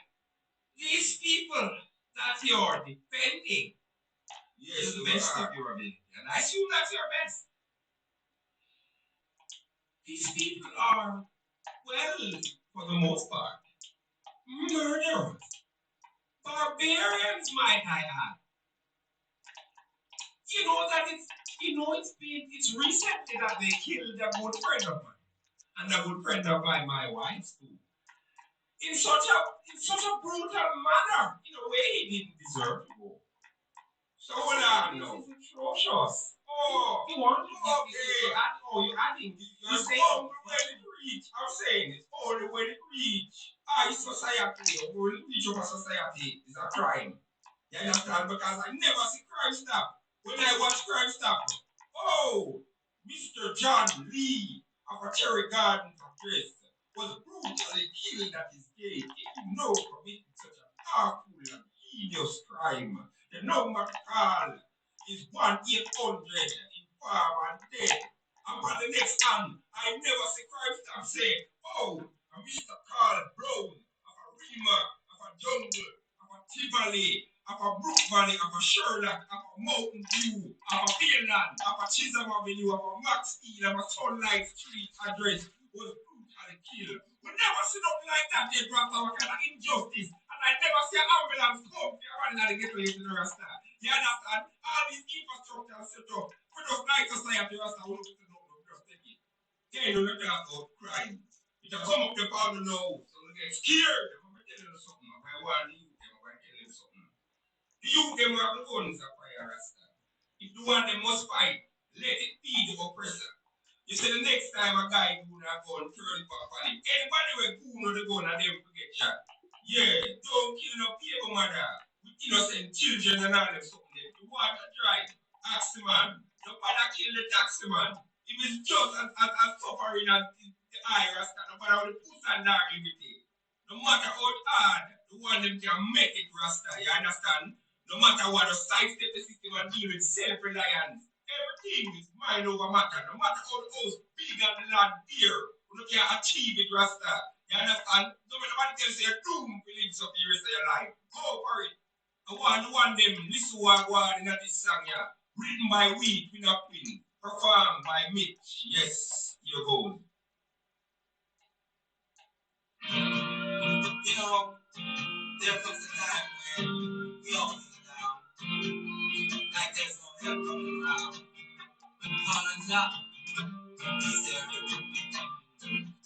When the broken tribe sings on a bill and the pagan say you keep making your will another mother when they face with the bills and they feel like swallowing a bottle of pills. Hey, don't give up and don't lose hope, cause when my back was against the road, oh, with this like I just couldn't cope. And everything was going down slow. Johnny wrote me a letter. Yeah, things are gonna be better. Yeah, so much better than ever. Oh, yeah, yeah, yeah. Hard, but it's not forever. Oh, just you be wise and clever. We all got to stick together. Oh, yeah. When the things you try all seem to fail, and then confusion becomes a tale. Break a jar, he will post your bail. But get some cash and let remain. They can't hurt you when your fingernails. Oh, no, no. Never try now and don't you wait. Life will be hard when you're not the same. Don't despair, just don't take your fail off. He wrote you a letter. Yeah, things are gonna be better. Yeah, so much better than ever. Oh, yeah. My people, hard, but it's not forever. Oh, just to be wise and clever. Yeah, y'all got to stick together. Oh, yeah. You know, pain endure for a night, but joy cometh in the morning. Because the darkest spot of the night is a pop of the dawn. Oh, I hate to see my brothers and sisters living so servant to their purpose and original cause. You know the laws. When the praise you keep on seem to turn away from you because of what you found. That's when you're standing on solid ground. Never forget you should live and learn. The road to hell is paved with gold. The road to Zion is lonely and cold. No one stretches out a hand to hold. Yeah, they're all behind, now just you people. Johnny wrote you a letter. Things are gonna be better. So much better than ever. Oh, yeah. Hard, but it's not forever. Just you be wise and clever. We all got to stick together. Oh, yeah. Yeah. Johnny wrote you a letter. Oh, things are gonna be better. Oh, so much better than ever. Oh, yeah. Hey, oh, but it's not forever. Just you be wise and clever. We all gotta stand together. Oh, yeah. Yeah. Last year.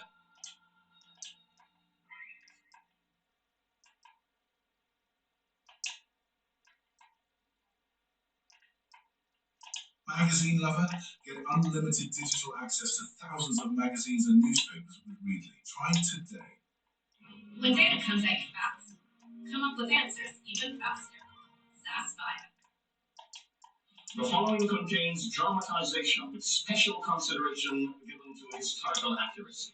It also contains a graphic depiction of dancehall culture which remains consistent with reality.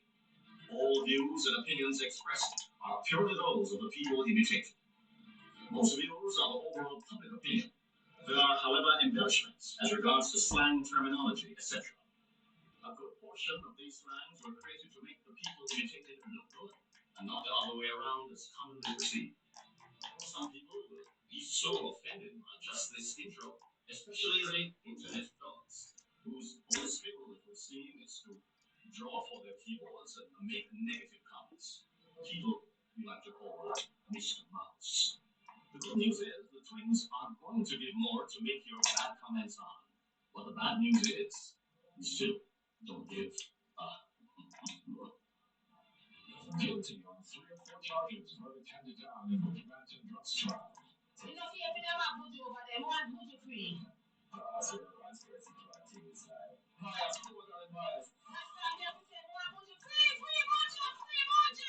I'm disappointed. I'm truly a fear for him.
don't know. It was kind of dark. It was either softy or big wind. Hey, girl, go shop your mother, meet at your breast. Lion girl, order, you kill you, order. Hold on.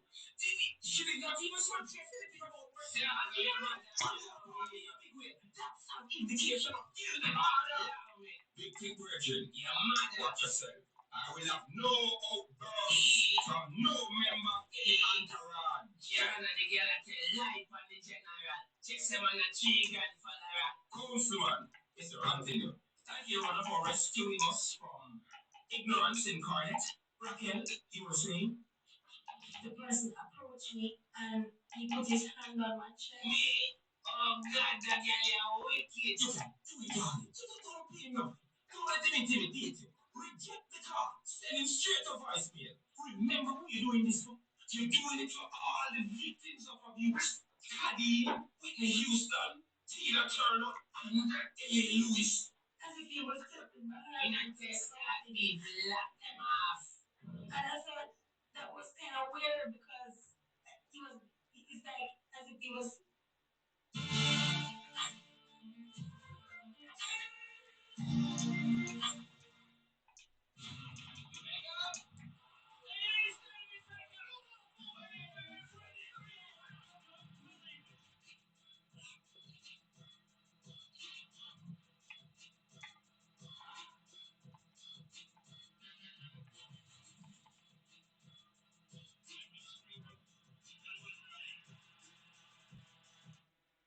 Trying to say that something didn't happen or something. I don't know.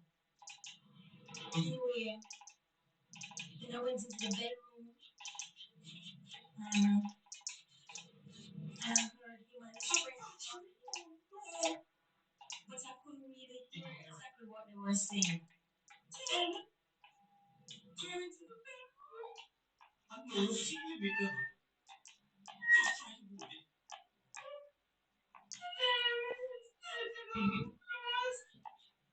And then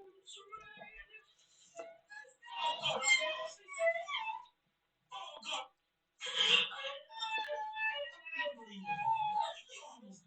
You almost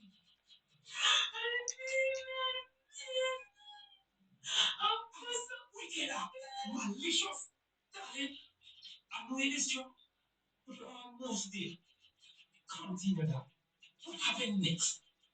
Then I ran to the washroom, and then him come up there and say, and then him grab me in my throat and started to choke me and tell me that like I was eating.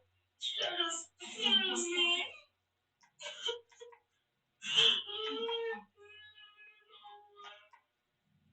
And then I was trying to call my mother, and that's when he approached me with a hammer. He started to beat me in my knees and in my head and all over my body. He even threw one of the samples to kill me in the with. Insect. What an idea to tell his fucking cash out. Blood clot insect. Roach. Leave me alone out here. Awful. Ridiculous. John, forgive me for my big theory, guys. I'm deeply moved by this lady's pride and I'm going to ask the ladies and gentlemen of the jury, let not this lady's lamentation fall on deaf ears, for this is such a wicked and pernicious act, a crime that should not go unpunished, or else that would be such a blatant travesty of justice. At this time, the defense has expressed their desire to cross-examine the complainant. Thank you, Ron.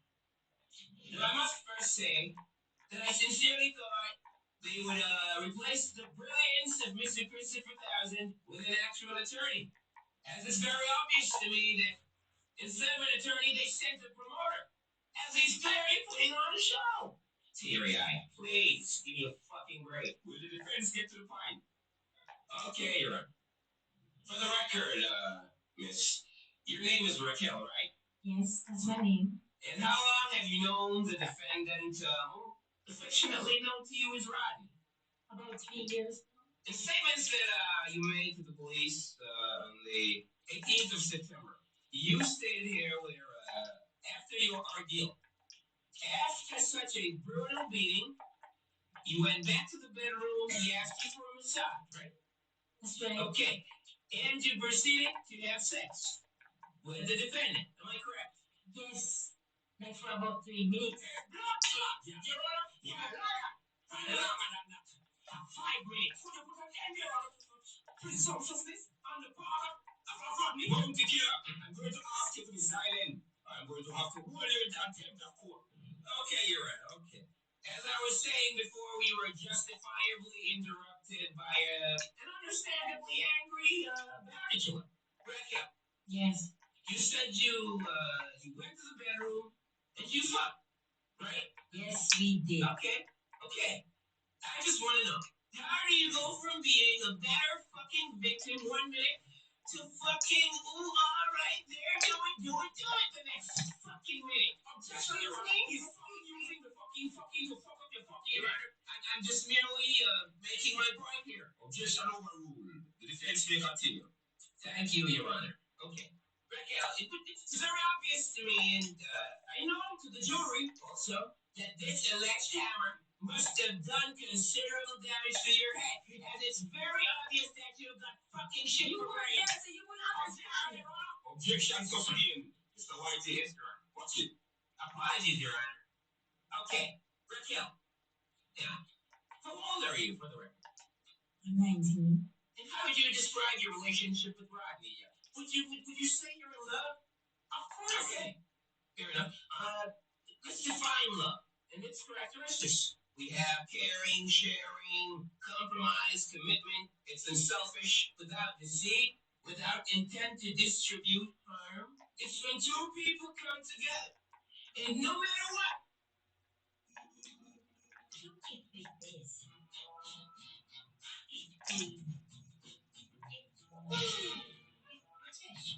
It's small bit. Get fewer gifts better with NOTVOLUNTEERED.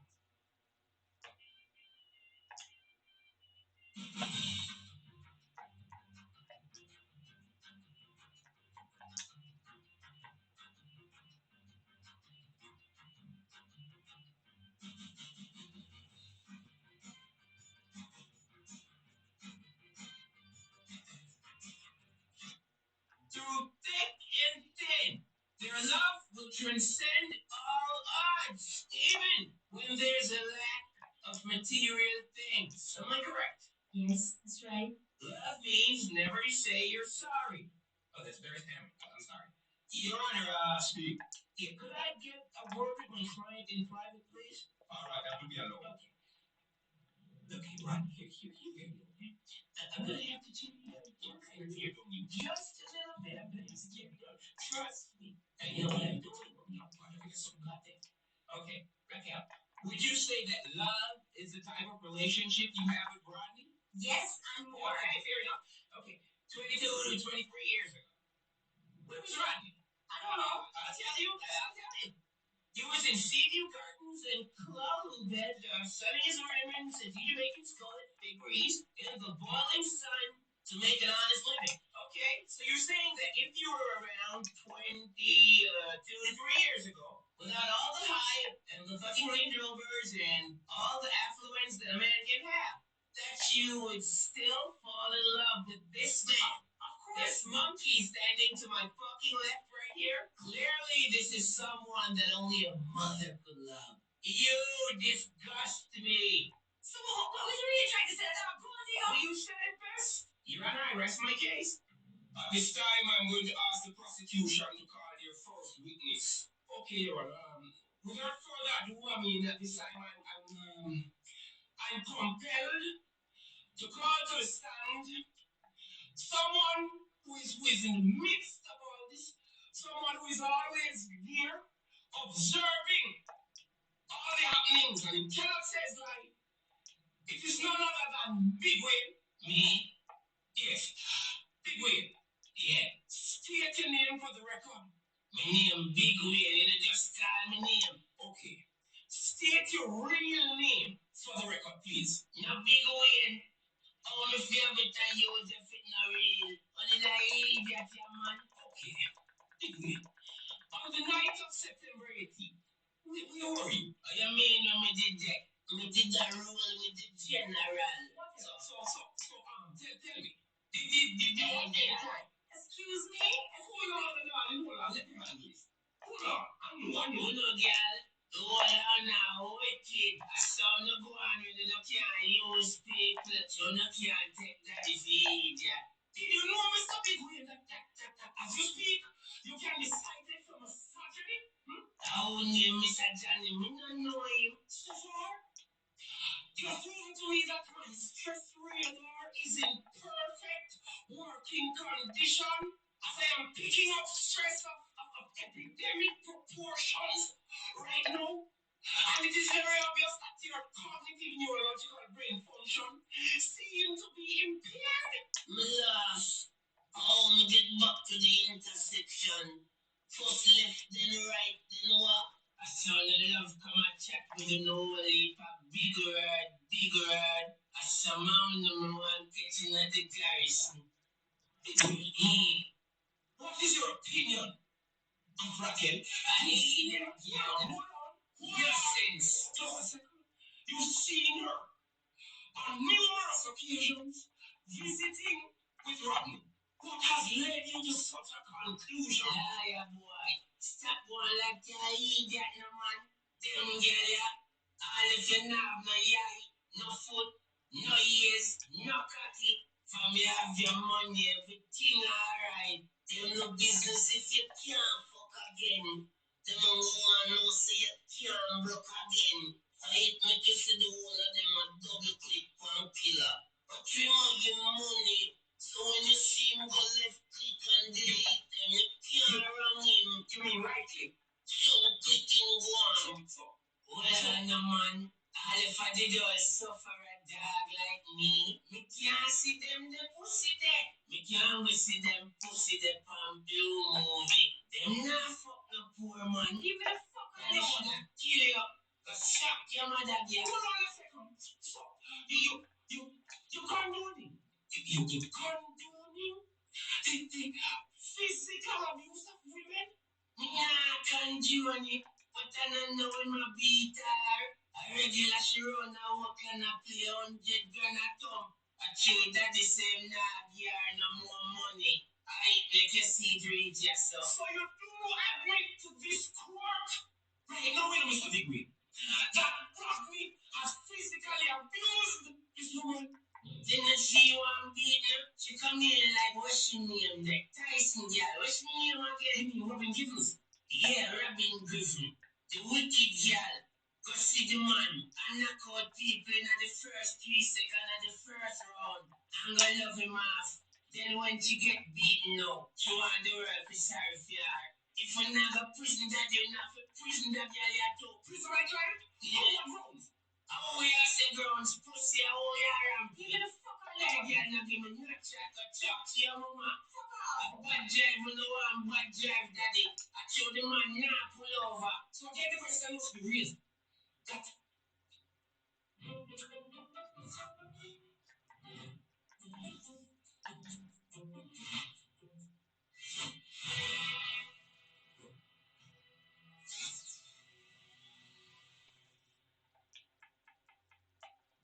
are you condoning the physical abuse of my client or any other one that was unfortunate enough to meet the acquaintance of Rodney? Never done that. Hold on. And them man beaten. Hold on. Them man beaten. You had a right to hold them. Beat her with a hammer then. Is that what you say? Let me tell you this. Them girl not talk the truth. I shovel them used to use. I can start that church with the mother. That's why I start use the hammer. A regular used to try 3 bag of cement on them. And them round there take it and not say nothing. I threw them take with the range and things starting up. Make you see them at once. So. Okay, we tell the court. Because I want to enter the court. You and Susty on this very night was outside the bedroom and you heard my client's screams and ignored it completely. So me if you hear girl scream in the bedroom and go kick off door. When girl scream in the bedroom and fuck you idiot. You know when you're okay. Let me ask you. Because I said it insinuated that my client is some kind of gold digger. Just okay, fair enough. Wait, how would you describe your relationship to Bounty? Some kind of relationship, yeah, some type of daddy. It's not that. Man, you miss a big word. You know, say you're a batty boy. You know that? If it were not for the spirit that directs my path, the very same spirit, I might add, that laid the very cornerstone in the foundation of intelligence, I would have succumbed to the injuries of your ignorance. Would loyalty be the adjective that you use to describe the friendship with you and Rodney? What do you mean, man, loyal? Could you give me a detailed description of your occupation? What do you mean? What's your job around Rodney? I mean, responsibility of the pussy, them going like them are running for the general. Okay. A couple months ago, you were involved in a stabbing incident at a popular nightclub. Were you, by the way, on the receiving end of that stab? Am I correct? Objection, Your Honor. That sounded relevant. Where's he going with this? It's not a party. What the fuck? Objection sustained. Prosecution. Get to the point here. Wait. The killer's reputation of being sociopathic, selfish, gross, miserable person. What sustains your loyalty to such a man? I will leave a people that pray the man them way, but I show them don't know him. Killer is just a man way. Him powerful, yeah, man. What do you mean? I am the man we see hate everybody, everybody like him. Me no know what me for hobby or what.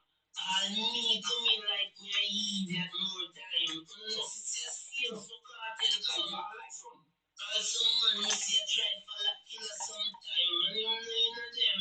Come with them with the some show. And when killer already kill and tell nobody, he just left.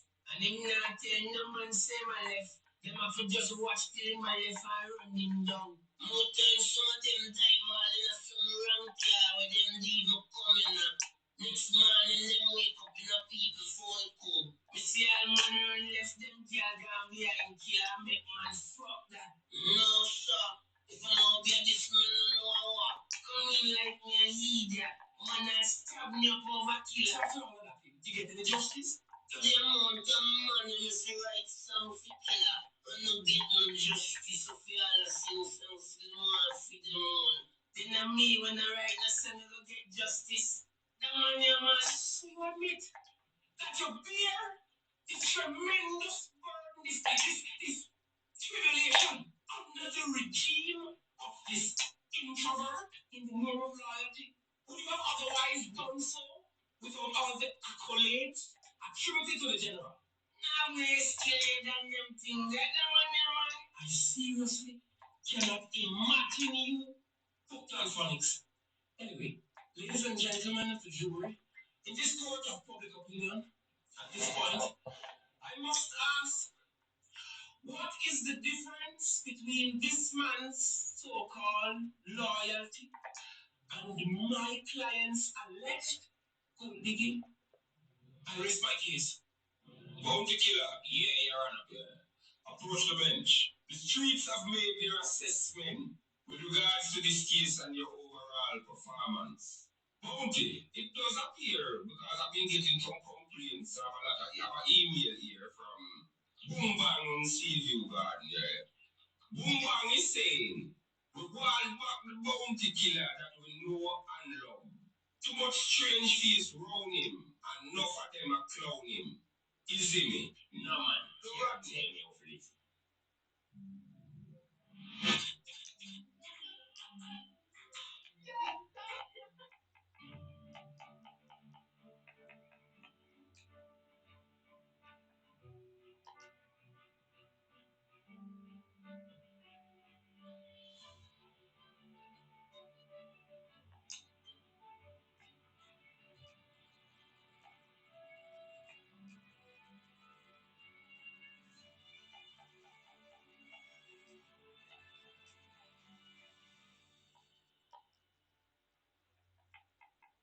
Yeah, you can't tell me. Alright, the last time you came to this court, we give you some advice and we see us try stop drinking this day, and that is commendable. But I have another piece of advice. as a ghetto icon of as one of the greatest thing the world ever seen. I think a lot of people is of the opinion that you need to plug in what you think with the ghetto. Because you are who you surround yourself with. Just careful who you surround yourself with. And the next thing, my brethren, control your anger. Yeah, I understand what you need to control your anger because it's like you live a life of flowing so long that even when you smile or you laugh, you look painful. Bounty killer. Based on the nature of this case, I hereby impose a ban from all hardware. For example, you are to be seen nowhere near the vicinity of Fields Hardware, True Value, Mainland, etc. I'm bounty. I'm tired to see I come a court for the same thing here. Next time, if you can't control your anger, beat a man. My virgin. Dancehall superstar Vibes Cartel is once again facing the court. This time he's being accused by members of the public as well as fellow co-workers of moral misconduct, as he's being charged with several crimes, including a blatant abuse of status as a role model, heresy, possession of cake soap with intent to distribute deceit concerning the origins of his bleaching. Are our nation's youth in jeopardy by listening to cartel's music? Are these allegations and accusations unfair to cartel? Is he being set up by a diabolic and sinister group of people aiming at tearing him down? The Ghetto People's Court heats up as the battle ensues in the case of King Soul Opera.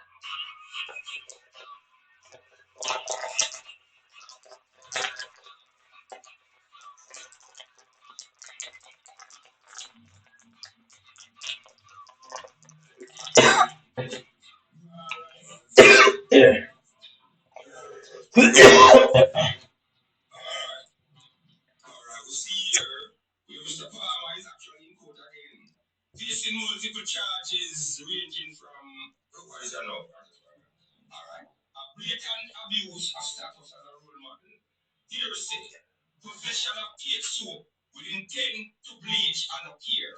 Five started, however, could not make an actual appearance in court at this time. On the grounds of medical reasons, I was informed by his doctor that the sun come up. So we have to join him live via satellite. Mr. Palmer, regarding these charges, how will you be? It's my fault to represent it from my fault, and I can't give information. We're there. So where is the client right now? Because the need we're there right now. We cannot make an appearance without the client. It seems to be a misunderstanding. Well, this is my fault that you're taking colors. Colors! Yeah! You're looking like a bag of skittles. Alright. Apologies, my brethren. But I tell you, the last time you faced the court, you was a black man. But you upgrade the color from Bobo to Shaggy and the new hairstyle. You could have never looked at you. What are you doing?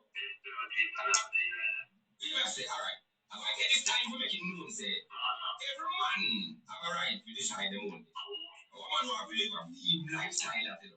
But you as a public figure, as a influencer like you, from a moral standpoint, you don't feel you violate certain code of ethics, which is the foundation of the dancehall culture.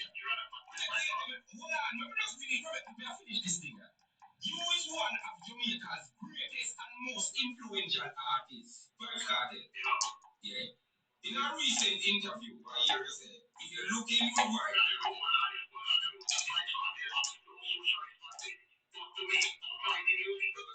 alright. You say, if you're looking for Vibes Cartel to be a role model to your children, you have already laughed as a parent. But you're in social behavior as a public figure have consequences. I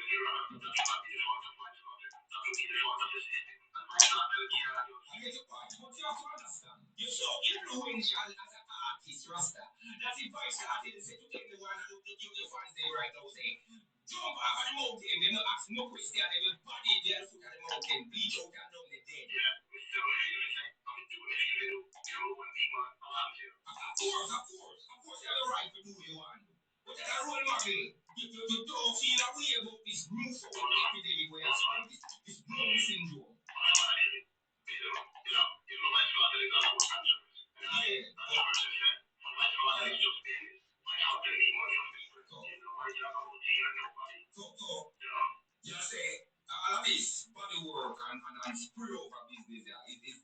gain public notoriety. Every week I hear a different fuckery. So you just show them up the people that. I hear a last time. Some kiss pussy job business. I'm going to tell you. Some questionable. But I want you to benefit of the doubt. Because at least you deny. I know people can try a lot of fuck for bringing them on. Every week or something, you know, if you never know the fuck with you. So you say it gone so far. As I can tell, people say I'm an idiot and it coming like nothing.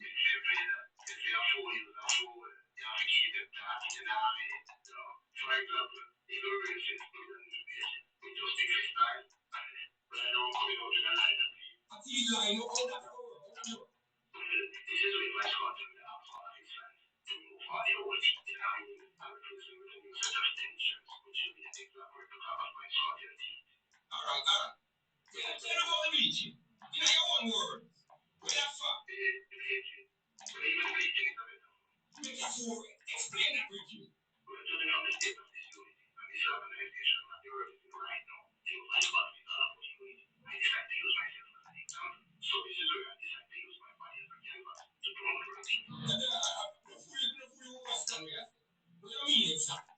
Well, it's simply, my father Robert always comes together at one time.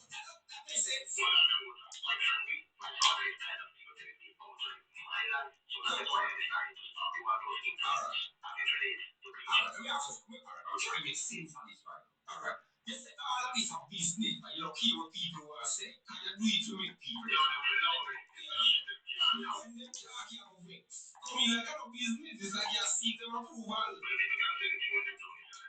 teach you what you teach you. I guess that's why one time people can say, that is why my father loved the call.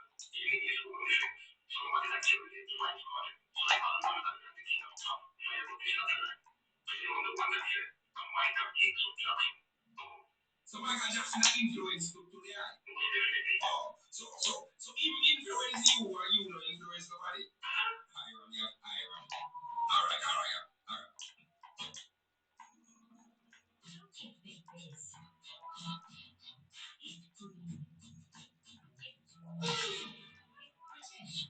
It's small bit. If you are this better with NOTVOLUNTEERED. We're going to join live via Dopey Satellite to witness on behalf of Vice Cartel, the king of pop himself, also a very controversial figure based upon iridescent behavior among other things. Yeah, Michael. Yeah. You're here, Michael, in the court of public opinion, and my understanding is that you're here to witness on behalf of Vice Cartel. And you seem to be afflicted with the same Brown syndrome where the seemingly suffer from. More I know, it's like something subconsciously I give more significance to the whiter side of life in the identity. It would seem to a lot of people that you and Vibes do not appreciate the color of God. People know. No, not all.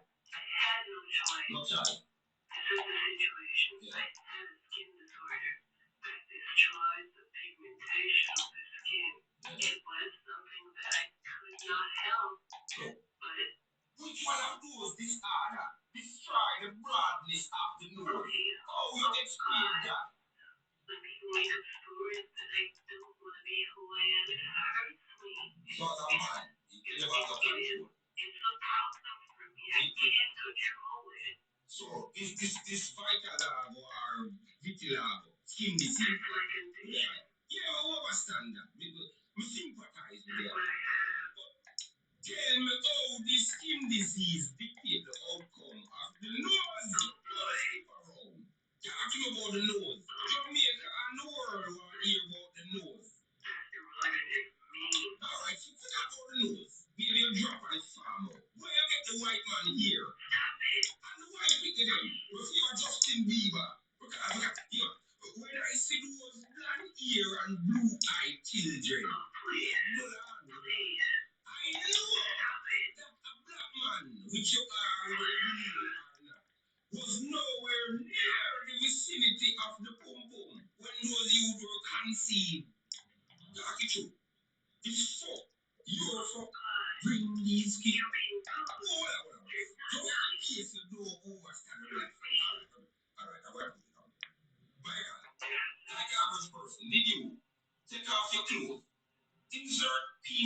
vagina. Warm feeling surrounds penis. You ram. Several rams later, you come, sending semen on mission to fertilize egg. And that right. That's my private life. I want to put it like this. So for example, you did a erectile dysfunction. You understand? It's not every wood where I live for pastor. But say God forbid and you did have to go to the sperm bank. Why does it seem like you choose a white person like a Brad Pitt or a Tom Cruise? Why you never choose from over the section where I mean like a Jordan, a Denzel Washington, or a Chris Brown without the violence? You're a nasty, nasty. But it's nasty. Your face will fall apart. You look like a dopey dolly. Yeah, but let me set the record straight. When people share a lie long enough, they start to believe that that's why I'm here. Because people can be so mean. And I can relate to what my crypto is going through. I know something what it needed. The art is great long before this bleaching business here. I understand. And they must agree that he's not doing it right. But there's another thing coming along. But that does not give anybody the right to discriminate against him. He's only human. I am comfortable with my appearance. My teachings are only trendy. Preaching or preaching 25 years ago, I'm too trendy. Not only when I'm young with the sun, I'm getting some judgment like black people. I'm no myself. Well, right now, preaching is a necessary tool for social. I don't have the example of it. No. Check out my document. International outside the everything. But my other way. Well, just say it more or less. Well, I'm going to tell you, yeah, please. I expect you. Yeah, you are one. All right, people. Bob the King of Reggae joining us live via the same Lucky satellite. You know, yes, Bob? Well, there ain't no idea, you know what I mean? It's my Scott. Yeah. When you say I know Rhode Island, just for the heights. You know how much room comes in the world. You don't want that, you. I'm King Girl. You know when you do the work, I will make it. So you steal it. Any man can turn pro. Black, white, Chinese, man, you know. Yeah, I travel the globe, you know. And I see women and white people. So how come you know, like, wow, if you know my wife, you can't say anything, you know, I'm very, very good to you, I'm very, very good, but I'm on cheese side. But I'm still very Jamaica. I don't need to own everything. And if you don't have the answer. Alright. Hey, Brown don't make you suffer. And Brown don't make you do suffer. You don't mind the things that we have. Hey, I have this one who lives in like, you know, you want to keep looking like a ice cream kid. I hear business. And when I'm on site to birth today, I just tell that the black people they want to false pretense. Also chiming in today as witness for the prosecution is Vice Cartel's longtime mentor turned nemesis, Bounty. Mr. Bounty, will you please rise? Yes, Your Honor. All right. From my understanding, you've known the accused Vice Cartel for more than a period of 10 years, right? Yeah. Good. So, tell me something then. From alliance to the Portmore Empire, from friends to bitter enemies. Oh, that happened. Well, Your Honor, tell you what. You know Alliance taught him self-reliance. Then he showed defiance and leave the giants and was start with science. Listen, brother.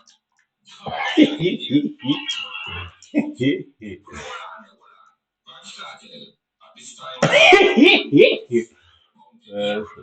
Anyway, I only can blame myself because I took him up, burst him up. I know I shame myself.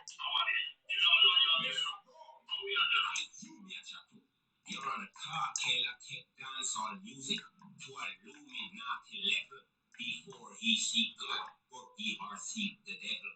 Yeah, what do you mean? What do you mean? Yeah.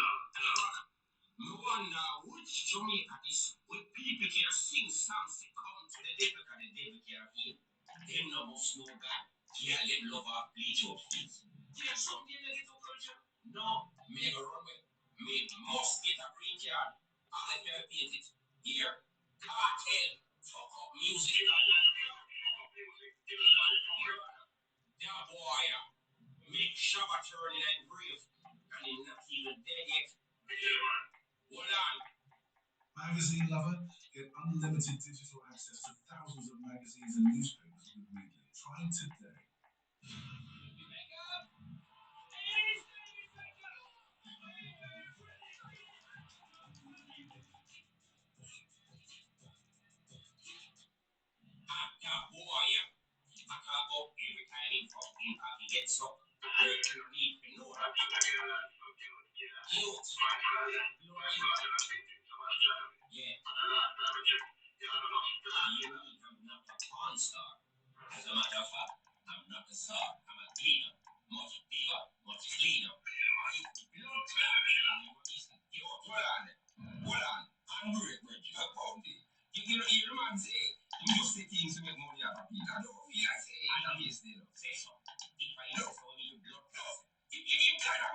Ah,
You need anger management and that's it. Got them version like oh, this boy belong to me. I know me say pussy good like hybrid herb. I am encourage the Christian girl them to see Satan of a blackbird in. You know jacket. All of my children have a complexion and they are loyal. Know that pussy.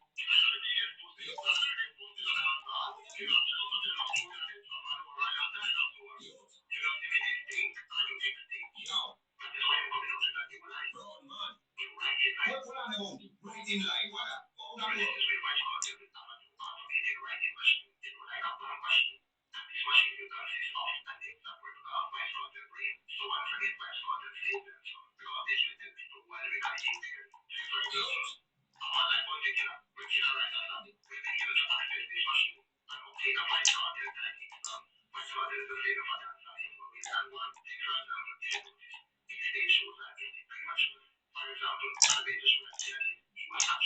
so when the blood clot happen to you, where do you go on? When they fling at you?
You are got to stop doing what you are doing. Yeah, body, you look like a ugly you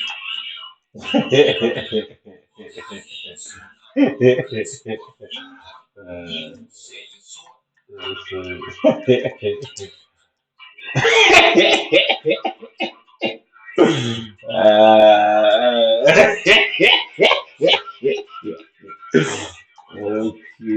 Say a big man already. I think you understand that a big man when I term them in by now.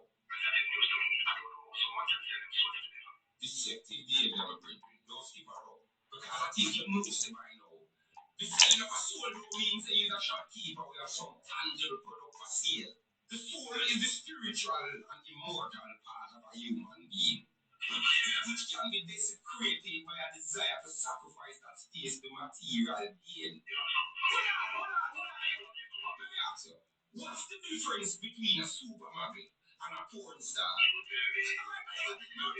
The difference is patience. The potential supermarket cannot wait for a porn star, which is not really far from where you are by propagating nonsense to collect dollars off of what don't make sense. And I don't hate you because I see that. You sell yourself short because you're great at what you do. Alright, bounty killer. Yeah. You may sit down. Alright, fine. Tell me something. You believe in a God?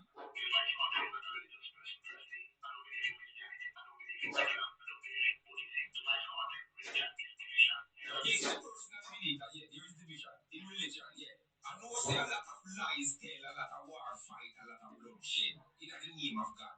Hence the state of the world not today. But tell me something. You believe in a supreme being, something responds to all life as we know it. Let me ask you something. You can't see electricity like what you see me, but now you have light. Absence of evidence isn't necessarily evidence of absence. You say believe in a life continual. No God, just nature. Alright. You know what I song them you say? You must guide, etc. From the beginning of creation, even if it's a myth. Everybody knows that you can't have hell without heaven. And you go as far as tattoo the word devil by your right hand. So oh, you obviously believe in the devil and don't believe in a God. Irony of irony. And even the reason for you not to appear in person in this court today. You see a lot. You don't worry about your health.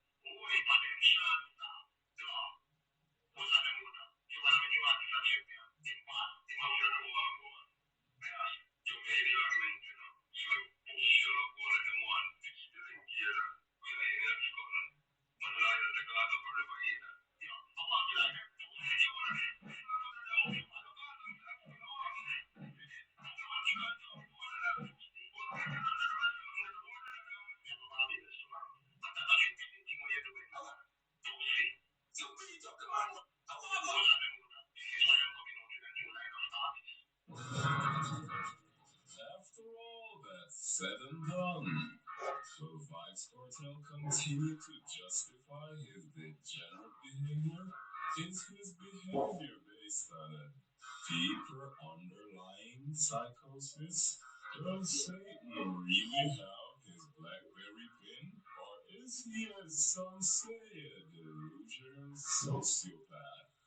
Who or what is responsible for his actions? The answers to all these questions and much more when we return and Judge Muruka makes his assessment in the case of opera. It is in my opinion, after much debate and comprehensive analysis, that there are a lot of elements at work that has culminated in the downward spiral of Jamaican value, which has led to inevitable moral decay. Vice cartels' propensity for negativity is instigated by the system and perpetuated by society. They all our complaint. Cartel's position at the top of the dancehall is only possible with the support of the majority. Cartel's behavior as a profligate, arrogant person is by no means unique to him, as he is just a microcosm of a greater evil at work. Cartel is a reflection of society. If you don't like what you see when you see Vibes Cartel, look in yourself and come up with something better. So I hereby declare a mistrial, as it is very evident that the majority of society are the real perpetrators of this crime, which brings us to a conflict of interest, as they are also playing the part of the jury. And as to curb the growth of this epidemic, this Brown syndrome has led to inevitable moral decay. Vice cartels' propensity for negativity is instigated by the system and perpetuated by society. They all our complaint. Cartel's position at the top of dancehall is only possible with the support of the majority. Cartel's behavior as a profligate, arrogant person is by no means unique to him, as he is just a microcosm of a greater evil at work. Cartel is a reflection of society. If you don't like what you see when you see Vibes Cartel, look in yourself and come up with something better. So I hereby declare a mistrial, as it is very evident that the majority of society are the real perpetrators of this crime, which brings us to a conflict of interest, as they are also playing the part of the jury. And as to curb the growth of this epidemic, this Brown syndrome, an international team of psychologists have designed a plan for Vibes Cartel called Black to the Future.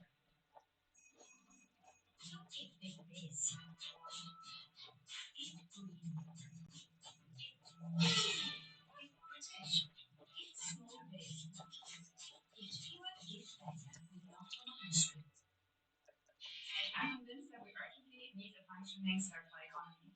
In this video, I explain why Vibes Cartel, you are hereby banned from all things brown, not even brown sugar.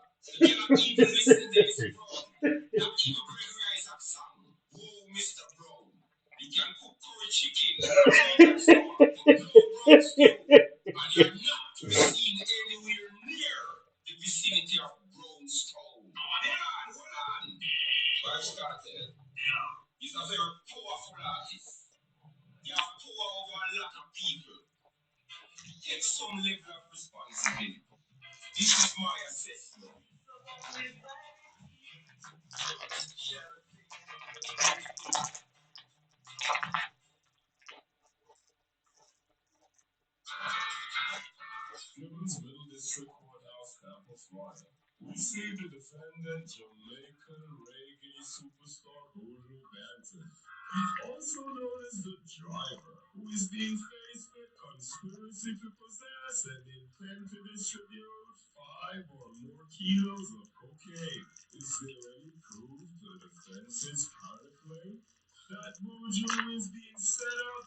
Ah, no, no.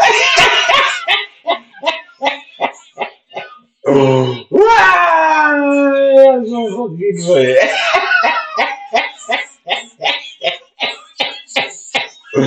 Ah, uh, that's it.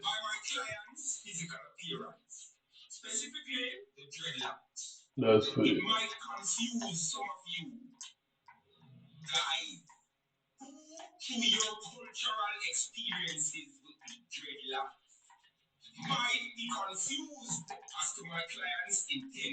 That is fucking hilarious.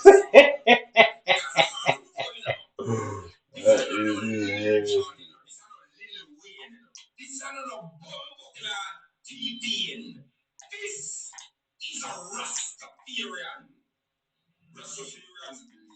That is fucking hilarious.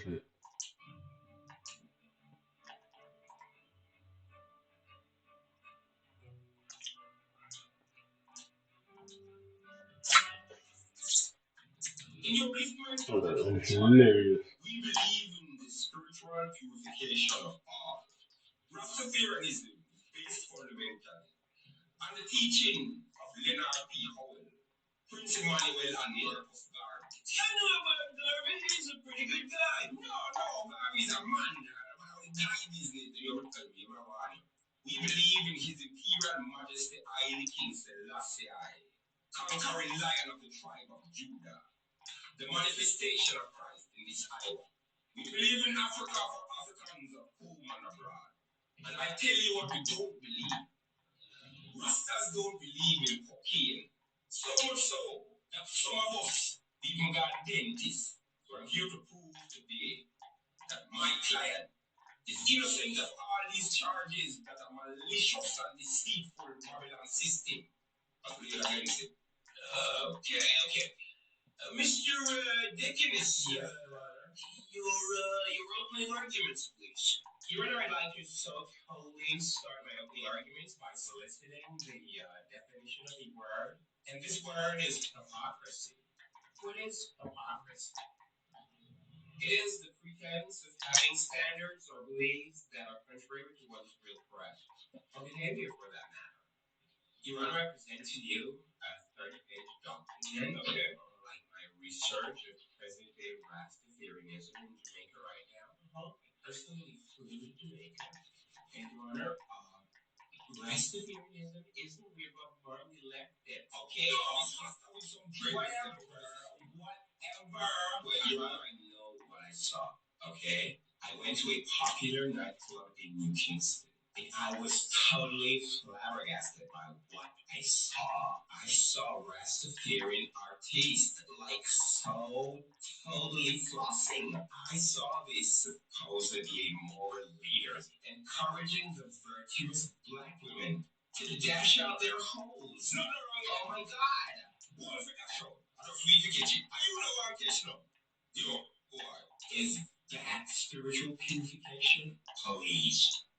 Let the records reflect that this man, Buju, is a well-paid, well-known Jamaican superstar, whose greed, by the way, knows no bounds.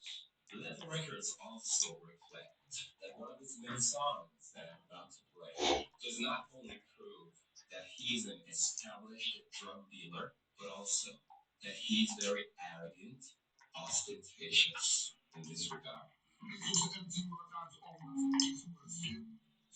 This song clearly articulates Mr. Buju's second line of work. For example, if you run into the fence, my friends, that is it. Now, which law-abiding citizen would avoid the fence? Your Honor, can I interject?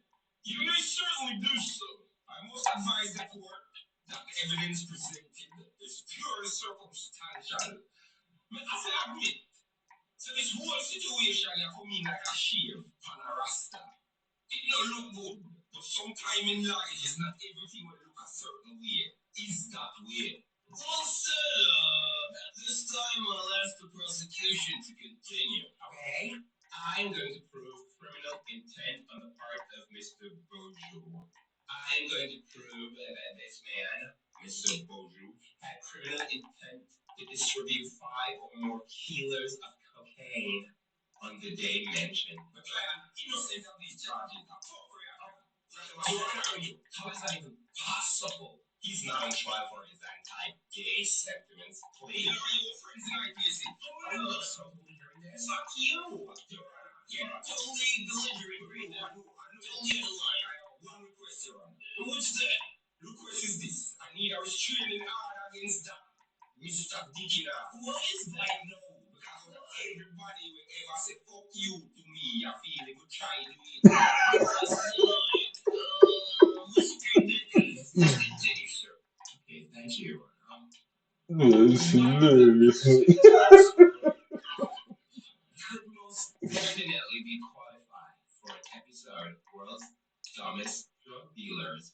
Ladies and gentlemen, what you're about to see on this tape, okay, is a sting operation caught in camera, where we'll see Mr. Boju clearly indicating his desire to purchase 5 or more kilos of cocaine. From unknown to him, by the way, undercover drug enforcement agents. So, Your Honor, ladies and gentlemen of the jury, I give to you Exhibit A. God.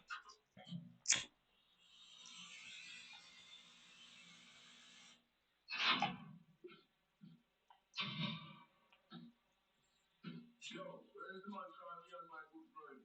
Back that man. Hold up. Yeah. But I father. Found.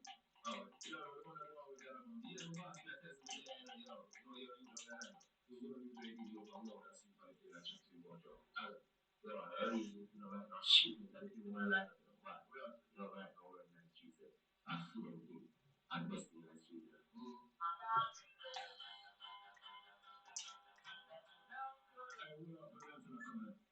I know. What about that chance? Right. Madam. Right. So catch up this guy.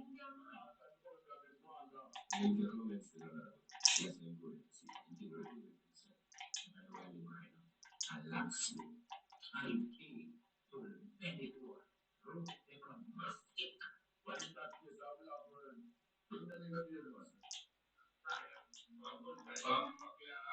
Would you abandon that now? Wasn't expecting you, but goodness, I baby you. Let me know. This is still right here. This your shit. You have my money? What I say? I have money. Let me get you. I am a real guy. Somebody little star me over. And so, my apologies. Apologies. Let's not get pathetic here. Alex, I'm going to have to ask you to wait outside. I loaded here. I loaded here. Wait outside now. Let me apologize again. You have to forgive my friend. His brain is crashed. Right off. Nobody lived. You got to say, I don't. Oh, God. Man, I talk. I got something of your time here that I know is going to hear, son. What's up, man? What I say? Tell you what. I'm a fair man. I am going to give you a 50% discount for the inconvenience of my friend blabbering. And also, I must tell you that I'm a big fan. I love Destiny. Mama Dupla when you call me. It's not an easy road. Medicine to prison. Medicine to glamour and the glitter and the glitter bros. We're the slide rubbing of the cocaine trade. We produce very good stuff. Canadian diamonds, seven days now. Alright, fast now. I'm doing the thing. Test this thing. Do your thing. I have to test this thing now. I don't look at it, but I'm uploading it. I will upload it. No flower. I want to guarantee authentic. No, it's really what I get on the business. Yeah, man. Can't show this up in it. Don't take a talk on the body. This is up in the best part of the body. I know. Hold this. Hold. And then Lewis. Baby's no fun. Don't talk about this phone. How is so bad? You need to start later. What can I say? Thanks for your business. I keep you informed. See you in court. The shipment is in court. I'll see you at the airport. And something to that effect. That's all for now, Your Honor. Okay, the lawyer here from the defense. Your Honor, ladies and gentlemen of the jury, I'm going to kindly ask you to disregard this tape. Discard it in the garbage where it belongs. Because this tape is nothing but an optical illusion that clearly distorts the facts. Facts which will elude the optic nerve. Facts that are not written on my client's forehead, but rather choose to dwell in the darkest reaches of his mind. Oh, whatever. What's your point? I'm not coming again to that. Your Honor, I'd like for you to take a look at these documents. Tell the court, what does these documents look like? Yeah. They look like some type of a medical certificate of some sort. Yeah. What do you see written on the last paragraph? The doctor's assessment. Okay, let me get my reading glasses on. Okay. It says here that Dr. Lloyd Brooks of Ivy Green Medical Center, after several examinations, have made my assessment and have found the patient, Mr. Myrie, to be diagnosed with manic depressive disorder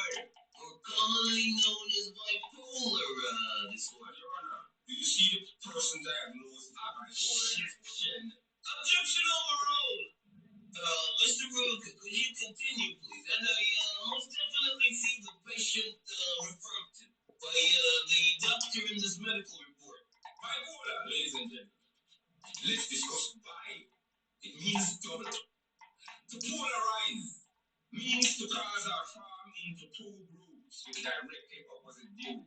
Your Honor, ladies and gentlemen of the jury, it is very clear and obvious that my client plays force to distinctly double personality. So if the operative word is if, my client is guilty, only one of these personalities could commit the crime. So the question to you all is this: which one of these personalities committed this crime? The Rasta or the Ballet? Which one of these personalities is seen on this tape? Which one? Because only one, if guilty, can be convicted of this crime. And if so, you have an obligation to free the innocent one. The defense rests. Okay, prosecution. Yes, sir. Could you call your first witness, please? Okay, most definitely. At this time, the prosecution calls to the stand undercover drug enforcement agent, Mr. Manoush Manora. Yes, my good friend. Okay. Mr. Moray, you were involved in an undercover sting operation. Am I correct? That is correct. Tell the court, what was the purpose of this operation? The purpose was to bring down a drug kingpin. Thank you. Do you see the person in court? Evidently, I see him standing over there, tall, lanky, dreadlocked man. Standing beside the robe-wearing, stupid-looking, barefoot cross between Bin Laden and Daisy. Dreadlocked man. So what was your first impression when you arrived on the scene and saw the defendant? Very confusing. I was equally shocked and disappointed. If Pujo Biden that Mojo, a man of that standing would need to say drugs. Your Honor, the witness has established beyond the shadow of a reasonable doubt that he saw the defendant on the day in question. No more questions, Your Honor. Yeah, Your Honor, I'd like to cross-examine the witness. Request granted. Okay, Mr. Manuram. Interesting name considering the case. What are you getting at? Mr. Ram. Yes, my good friend. Do you consider yourself a moral and just person? By working to get rid of the bad guys, yes, I do. But should moral and just people resort to evil means to get rid of those so-called bad guys? What are you getting at? Alexander Johnson, ladies and gentlemen of the jury, is a paid informant, an ex-drug dealer of Colombian descent, a man who is now paid by the DEA to entrap other so-called drug dealers. And I'll get back in a moment to why I say so-called. What is entrapment? It is the luring by a law enforcement agent of a person to commit objection. What objection? Shut your mouth, Mr. Rafi. Stay over there, so how man?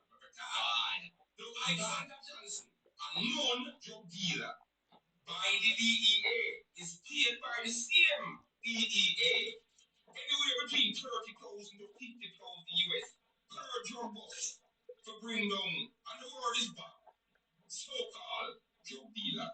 Isn't that a law enforcement agency moving a criminal from one hustle to the next? I don't agree. I could care less. Don't we agree or disagree about, because such an act can inspire greed in such an informant. It just want to bring down people and not necessarily criminal when it boils down to a money per person situation. I hear you say, oh, it's good to grant on that. You don't need to sell it. You don't need to really don't need it.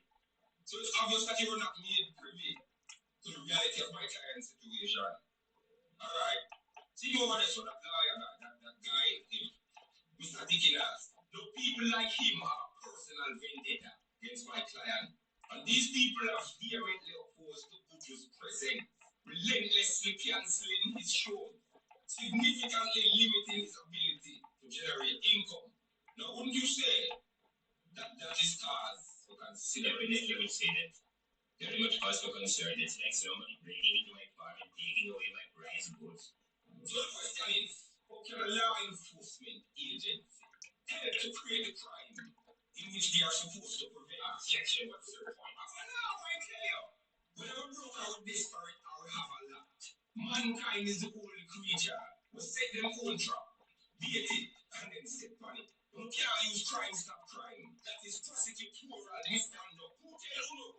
So if you even consider drugs, it's not going to bring it to him attention first. It's like you put R. Kelly in a room with Beyonce naked. Him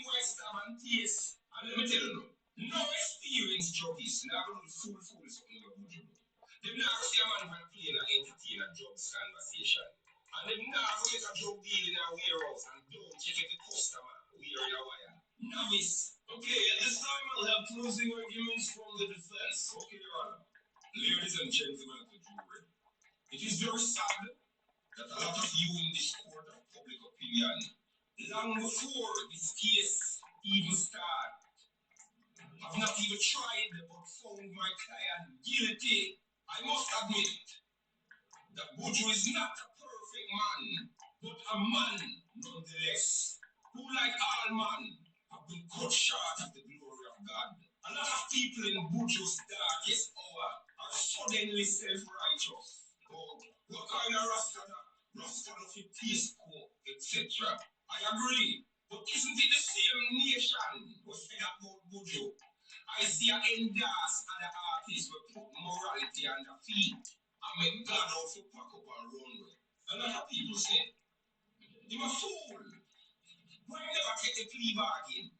Which was asked me to read excerpts from a poem by Claude McKay. If we must die, let it not be like hogs hunted and pending an inglorious path. Like men we face the murderous cowardly path. But let us die like men, pressed to the wall, dying but fighting back. It's not an easy road. Many see the glamour and the glitter, so them think a better road. Let him who is without sin cast the first stone. I rest my case. Well, at this time, I'm going to ask the prosecution to make their closing argument. Before the closing argument of the prosecution, they have something to say. You certainly may. But look, this is an outrage. If I spell it wholly ridiculous. If I show the Excuse me. I allowed it. Yes, thank you, Your Honor. I think I make great hypocrite. Taking of it, you know? First admit, I'm a sellout. I've allowed the American dream to compromise the integrity of my humble beginnings. Back in Pakistan, I used to be a founded farmer selling goats, you know? I used to be happy with my goats. I love my goats. When I came to America, you know, that's when everything changed. $100 video. I started making lots of money. Until the money started making me. I even got my box up. I even started doing threesome. The man in the mirror started to look very ugly to me. So you're saying that you looked in the mirror and you didn't like the reflection of yourself that you saw? I mean, Michael Jackson, the man in the mirror started to look very ugly to me. You know, started to realize, even with all the money, I was an empty shell. I was being influenced by the American culture. I didn't use my culture to influence their culture. Now I'm about to send an innocent man to prison. A man who is only guilty of greed and stupidity. But aren't we all at times, in our own way, greedy and stupid? And you West Indians, you think you're so much better than us because you beat us at cricket? All of you, get away from me. I've got the box.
Sensible.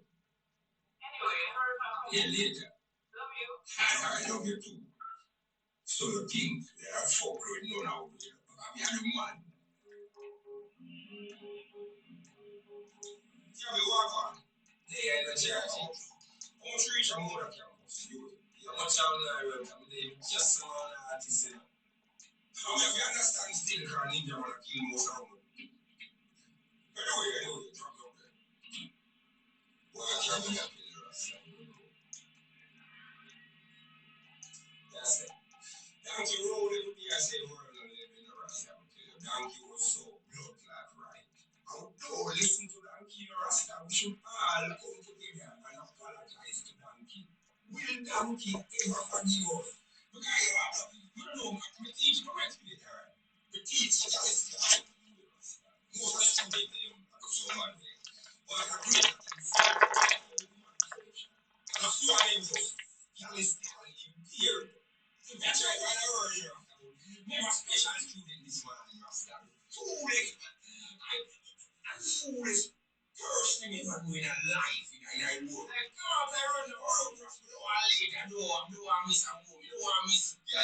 Viagra.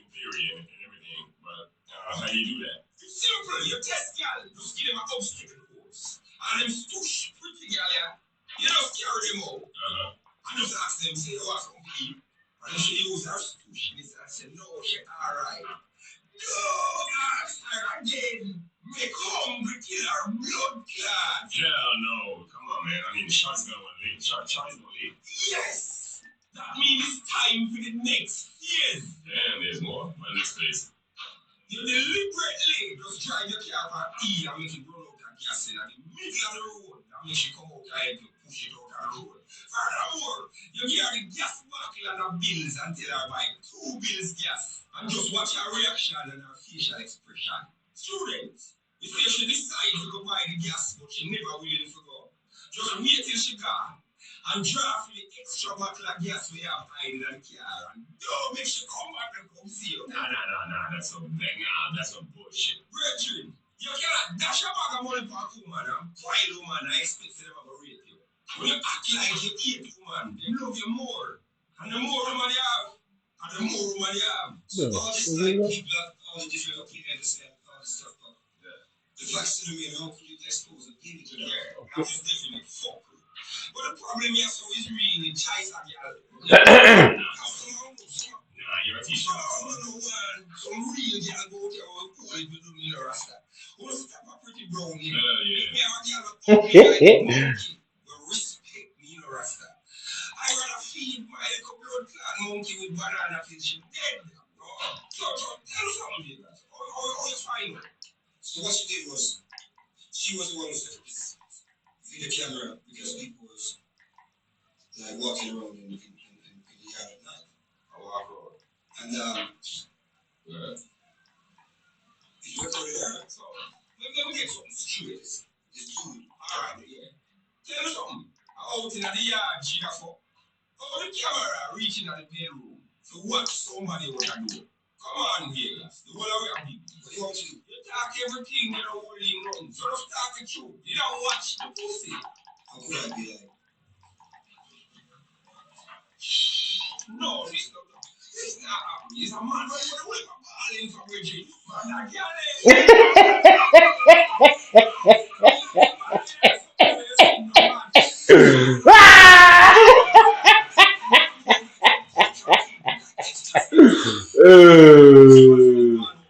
That's fucking hilarious.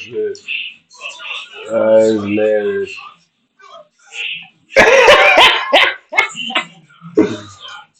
This way I call him yard heavy abusing and talking smack my head like that. You know what's the violent killer. Silent killer. Hold up. Coach, I wanna let you finish.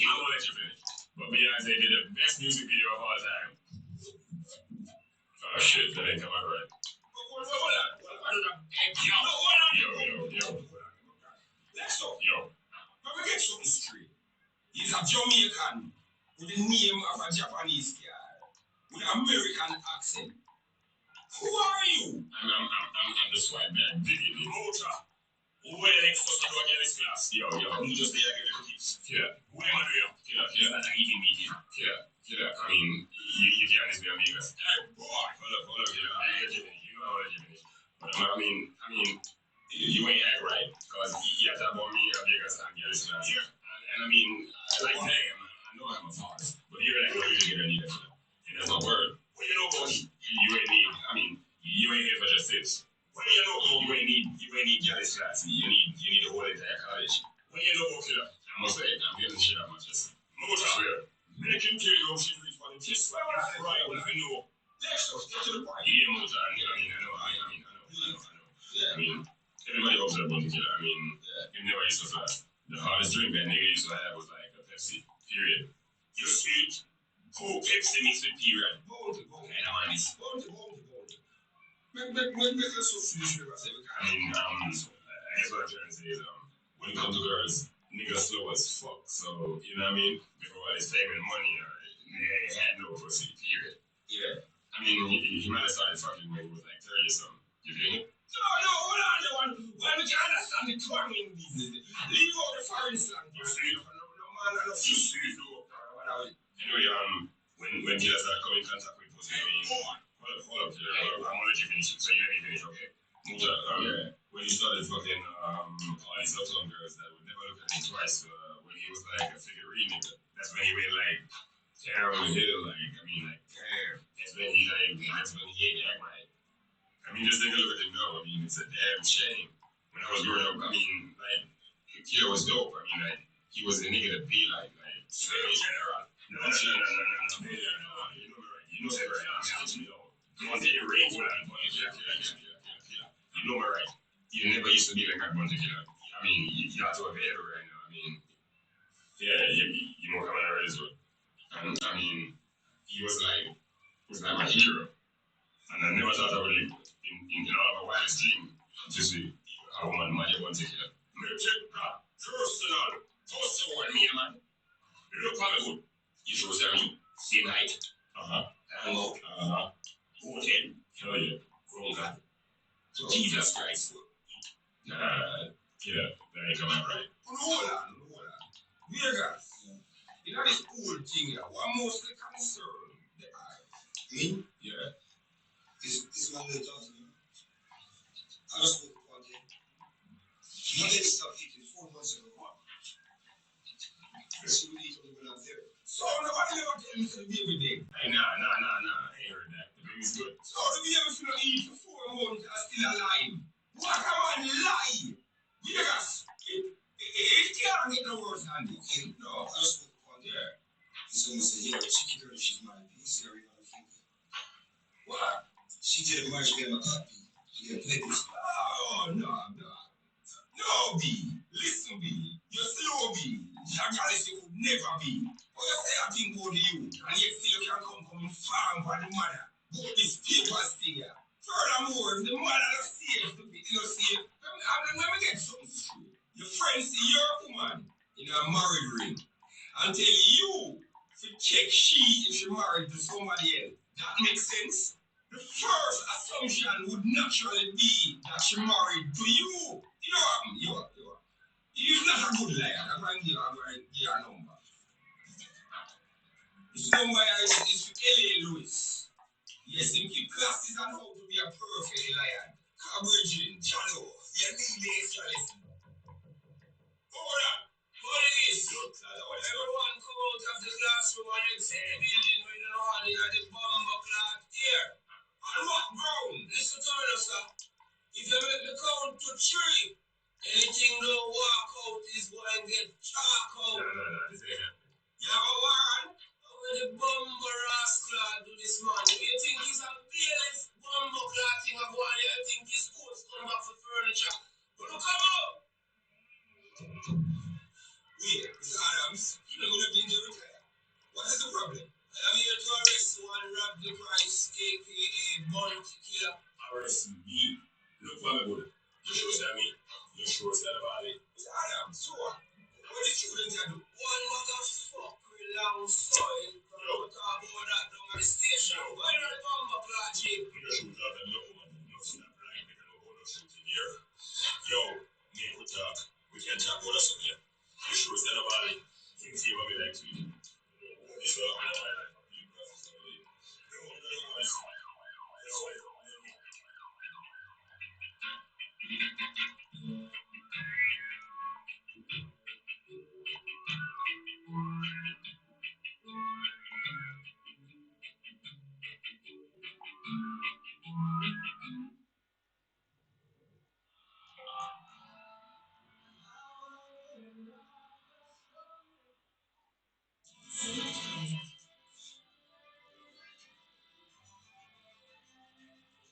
The following feature is rated M for mature, A for authentic, and D for direct. You should not listen if you are.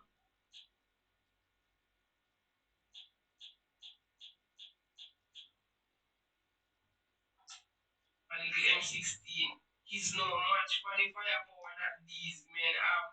You understand? And when you look into the reality of this thing, it's only TV I see these guns and these men have guns that look like the fire laser beam is where they them cut a jeep into. You understand? And I am not personally afraid of these people, you know. Mr. Adam is properly trained to shoot people. When there is a shootout, anybody that is here will die. What about a hostage situation? Hostage situation. Once them take you as a hostage, I don't care who you know, sir. Oh my God! So you're saying? You're saying? One situation is resolved, I get my good name, I don't really respond to nobody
Oh, it's a six isn't counting down. It's still saying six the whole time behind the controller.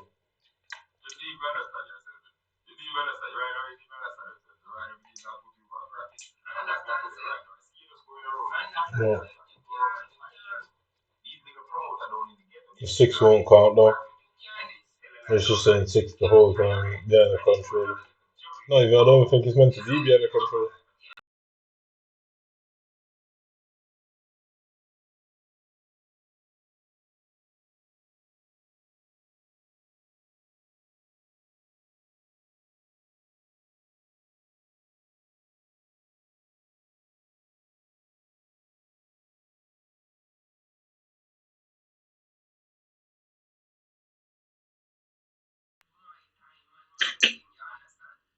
Yeah, so it's all that then.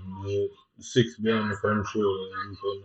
I will attack this guy. Like, I made up my mind. There's no way around it. I don't care what he's got going on. I don't care who he is. I will attack him. We're single him out of the whole lot of these people who are involved. We're single him out of everybody who's involved and attack him. Trust me, I'm single him out of everybody.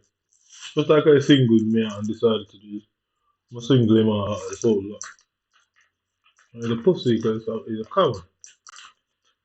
There's no way you can have everybody with you. A whole police force, military, what the fuck you are. And still be afraid to be seen. I don't know how that makes sense, innit? And everybody knows I don't know who you are because one of us would not be here today. Everybody knows that. No, one of us simply would not be here today. You would be sat there fucking with me, and I certainly would be sat there playing FIFA. Everybody knows that you're a pussy and you're a car. And you tried to set me up for your little police friends to gun me down. I ain't bothered about that. That's not nothing I'm even concerned about. I'm a single out of everybody, man. Trust me. Every single one of them that took part. That's why all of them are walking around now. Because I chose to single you out. You sat there behind your little computer screen telling yourself that whoever the fuck you feel you are, whether you're a doctor, police, I don't really care to find out exactly who you are. I had the right to ask and the right to know. I exercised the right. You violated my right, so trust me, I'm a single you out. But whoever in this country that authorized that, you publicly have to say that you authorized such an act. You simply publicly going to have to say this. No way around it. It has to be publicly said that you people authorized all of this. It simply has to be said. There's no other way you can go around. I won't allow you to get away with it. I don't care who told you it's okay to do. I'm a single out just like the rest of them. I don't care how old you are. I don't care what gender you are. I don't care what race you are or your sexual orientation.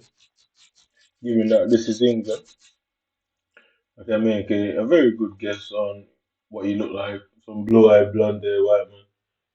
Well, I can make a very good guess. So you're somewhere between 50, well, maybe about 45, yeah, maybe about 40, 50, somewhere around that. Might be off on the age, but definitely know what you look like. I'm a single out in front of the whole country, the whole Europe, whole fucking Western world where you man think you control. I'm a single out in front of it. Well, you can't tell nobody about what you man did. You're gonna have to see that quote all that. Anyway, everyone's gonna know that. Moment it's sealed, everyone's going to know that what you man did and the things I said were true. I don't care. I'm not worried about that inside. I'm worried about dying now because I think they are. Just like what exactly what you did with my single. Mm-hmm. So you lot can sit there behind your little computer desk or your little hub or your little sensors that you're sat in there doing all that and tell yourself that you are doing your job and you people are not afraid. You're not talking shit. I know you're not talking shit. Because whoever authorized that can't come and say you authorized such an action. Well, this is England and fun. I'm Colin. Nice to meet you. Let's meet in person. Yeah. Yeah, nobody I need a gun to kill, trust me. My bare hands will be more than enough for you. Mm-hmm. It's fair and well, I ain't complaining. Not made any complaints more than the legal ones I need to me. You and your community and everyone sing good me all the time. I ain't running. It's about you man doing England try to chase people away so you can feel safe. You wouldn't need to feel safe if you didn't do something wrong in the first place. That's logic to me, yeah. I didn't I go anywhere whenever I feel like it. I don't trouble people. I have no reason to feel unsafe. You man fuck with people, so that's why you feel unsafe. So you man think you're so clever. Well, simple logic says why would you people feel at risk? Because you did something wrong. You did something that you know somebody would be very angry about. I guess the intention was for you people never to be identified. I was meant to just end up in a hospital by some random doctors and nurses, 24-hour security and all that. I guess what, it didn't play out like that. You didn't have a plan B? Any plan B to hide? I don't think no, I know the nature of you. You people didn't think, you people underestimate men like me. I don't think you thought there would necessarily need to be a plan B. You thought I was definitely going to win. I thought I was definitely going to win. I'm curious to see how the court plays it out. I'm willing to go to prison or that. Literally, just to find out what they do about you, what they say about you people. I can't wait to hear how much of a good member of the community you are, and how you died in the line of duty protecting you, and how you're a brave man. I can't wait to hear that. I laugh at your faces, though. I would laugh at your faces, trust me. I can't wait to hear that nonsense.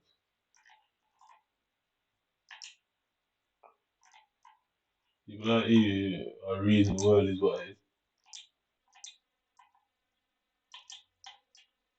It really, that's my opinion. Well, I don't matter really, so that's my opinion.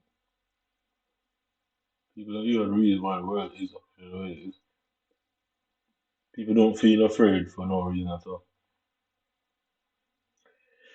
Anybody you see running around these communities anywhere in this world that's worried, it's because they did something.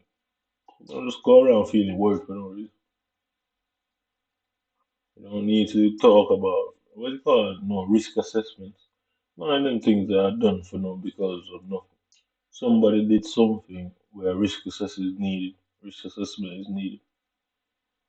Y'all can't win this way, y'all trying to go on here. But what's your prosecutor gonna say? Is someone provoked attack? That won't work out for you, man, will it?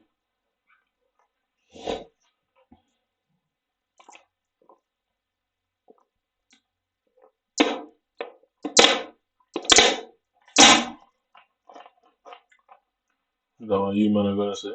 It's some fucking unprovoked attack. I ain't working out for you, long, I can tell you that. I don't need anybody's help to beat you people, whether politically or physically. I can tell you that. I'll take on anyone you can send my way. I guarantee I'll take down a few of you. Guarantee.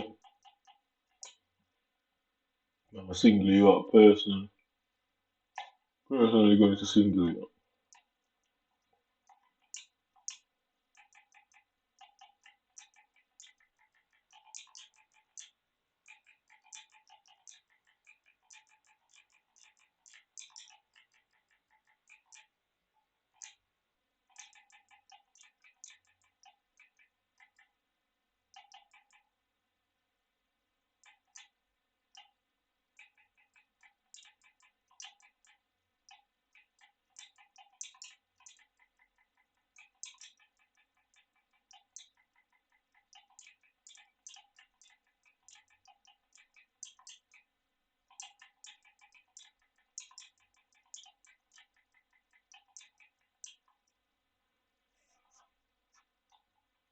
Computer program is the art of writing instructions for a computer.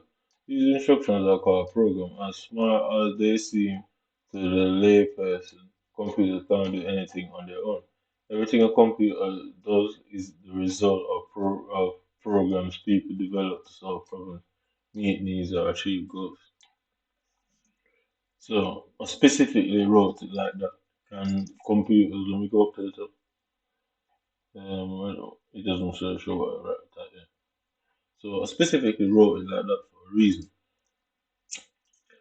Can computers do anything they want? No, they can't.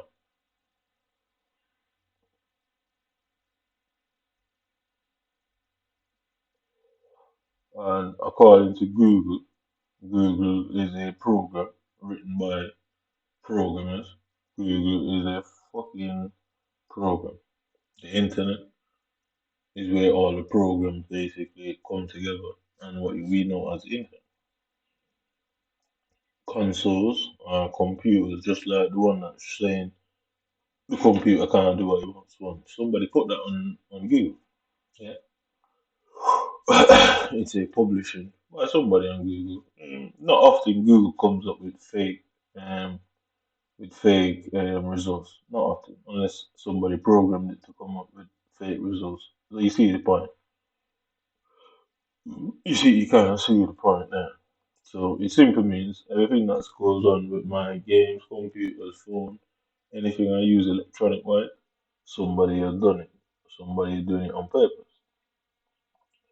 And these group of people, I don't particularly care who they are. Um, they don't, who they are don't matter. What they look like don't matter. I don't care what I say. To you people, that would make a big difference in some scenario to say, oh, he said this and he said that. It really wouldn't matter to me when it comes down to it fundamentally. I know what happened and I know the truth. And I think that's all that really matters in the grand scheme of things. And I don't need to go out there and explain everything that these guys did. For one reason, they're cowards. Um, their intention was to slay me in the street like a dog. Um, that's how I see it. I can't look at it any other way. And it makes sense why they hide because somebody knows what you try to do. What do you do at that point? They aren't gunmen, they aren't shotters, they aren't gangsters. So it's not like, oh, we can just go out there and trade bullets at each other until the police either locks us up or one of us dies. It's not like you can go around like that. So they're in a massive issue because whoever runs the system knows who they are. They did not go to the king and queen of Britain and say, oh, well, we're planning to slay this guy. They obviously didn't go about it like that. And even if they did, they couldn't put that on paper. Even if they did, they couldn't be put on paper as that. So between Google, between TalkTalk, the internet that's all constantly having issues, somebody's doing that. So between Xbox, Instagram, Microsoft, because notice on the Microsoft uses its own Google search. I don't know how to make it more incriminating than that. So I think they're self-incriminating themselves because the irony of it is Xbox is owned by Microsoft. Being is owned by Microsoft. So Microsoft own product is snitching on itself by saying, well, nothing can be done on a computer without somebody writing the code. Coding is what they put together to make programs. Simple as that. So Microsoft is kind of self-snitching on themselves there. I don't know how they didn't see this coming to remove it off the search results. But it's not like they could anyway. It wouldn't have, it's not like they could have got away with that. But I play on Xbox, which is very evident as you can see. Obviously on Xbox. Microsoft Bing is their version of Google search. Is their version of Google search. So it's really self-snitching at this point that they're doing to themselves. So why my question is why do these people think they could get away with that? That's the logical question. That's what I'm trying to ask them. So, and you can say what you want. Well, if Britain is run by white people, Microsoft obviously is run by Bill Gates. The majority of the shareholders in Microsoft are, I think, the story Bill Gates' story is that he started out with these two friends or some shit like that. So the vice president, CEO, all of them are his mates. Obviously, Bill Gates' background would dictate that obviously they're of similar, I guess, caliber. So I don't see how they didn't anticipate this. I mean, it's really common sense that nothing can be done without somebody doing it. I mean, it's a common sense. Well, obviously, because I am, I don't even know what the right description would be. Obviously, well, I don't have the stature and the status. Yeah, I think that's the right way. I don't have the stature and the status that these men have. So obviously, they dictate what makes sense and what doesn't. Yeah. So they dictate what is true, what is a lie, what is an allegation, what is it. You get me? They dictate all that. So they can't argue with themselves. Yeah, can they? Arguing yourself is mental illness. You know what I mean?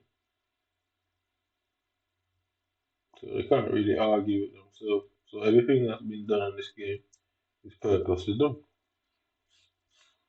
And since as far as back as I can remember, it went from me not having a clue what was being going on to me realizing and indirect subliminal messages have been aimed in my direction through my media have been aimed at me, insinuating that I am crazy. Staff at the NHS hospitals and various locations have tried to say, oh, it's the internet. And technically, you can't really pay that much, man, because like the police will say they're not trained, they're not doctors, are they? So doctors aren't engineers unless they do it in their spare time. So you can see where they could get away with saying that, but I'm still gonna say they all knew what was going on, and this is why this guy has to hide because him and his team they have to hide. There's no way around it because obviously the length of time this carried on to was way above and beyond justification, way above and beyond justification, where they would have to say exactly what was the objective. And then the objective they had, did they achieve this objective? I mean, so given my behavior over the last 12 months, they would have to say, well, was that your objective to get him to behave like that and say these things? They obviously can't admit to that because that's entrapment. So we can rule that out that they can't say that's their objective. And two, why would they want me to say stuff like that? Because would they not know this would upset an individual? They could not deny it because if they plan, obviously what they're doing on the game is planning. If they plan that, then you would also know how it might play out. So you'd know that oh, it's possible. I might go and grab the little granny and stab her 19 times out of anger and frustration. So it doesn't matter who knows, who agrees, what exactly was everyone agreeing to. Were they agreeing for me to get upset and go and kill the granny next door? Was they upset for me to get? Was they planning on me being upset and going to kill the neighbor upstairs? Like, what was the plan? I obviously know what I think, and I more than think I'm correct in the assumptions of what the intention was. I was meant to go out there and try to kill someone, and then they'd have sent the armed police and shoot me because obviously you'd have been so pissed off anyway. By the time the armed police turns up, you're already irate anyway. You're not gonna drop that knife, are you? And dead man tells no tale. So they killed one of these poor little neighbors at wherever property I've lived at. The armed police would have come barging in with the little fucking what they call them? I don't even know what they call them. Them rifles that they have. Put a few rounds in your chest and a few extra ones to ensure the job is done. And then some bullshit news clip comes out about mentally ill man killed neighbor. And the poor fools that are the neighbors. That's why I don't talk to them. I don't talk to the neighbors on purpose because I think they're stupid. And I'm not saying they don't know what they're doing. I'm never going to say that. I think they know exactly what they're doing. But I just think they're stupid. Because what purpose would you have by allowing yourself to get I guess life threatening injuries? What was he going to get out of it? Were they promised that their families would be taken care of for life? What was they going to get out of it? Because I don't think if you don't like someone that much, why would you not just hurt them instead of allowing yourself to be caught and hurt? Like, you get me? It doesn't make sense on paper, does it? I don't know what genius allowed somebody to convince them that, oh, the medical, be it the doctors and ambulance will save them. I don't know what genius allowed themselves to be convinced of that. But like I said, the people aren't really thinking straight, are they? Or the logical answer is the people did not know this was going on. That's what we say, the honest I'm going in. That's the common sense, that's the logical. And the people had no idea this was being done. They heard whatever they heard and heard the police were investigating or whoever is investigating based on whatever allegations. It's not like people come and get involved and shit like that. It happens all the time. Police investigate all the fucking time. So you can see where the reason why it doesn't I didn't the reason why I didn't attack anybody is because I'm very aware that people are investigated all the time. And to expect anybody to just come and tell me that, oh, I'm being investigated, honestly, I don't know anybody like that. So it didn't make sense for me to attack them. They don't owe me nothing. They don't need to tell me. Well, the problem is, these guys, this is what they try to do behind closed doors.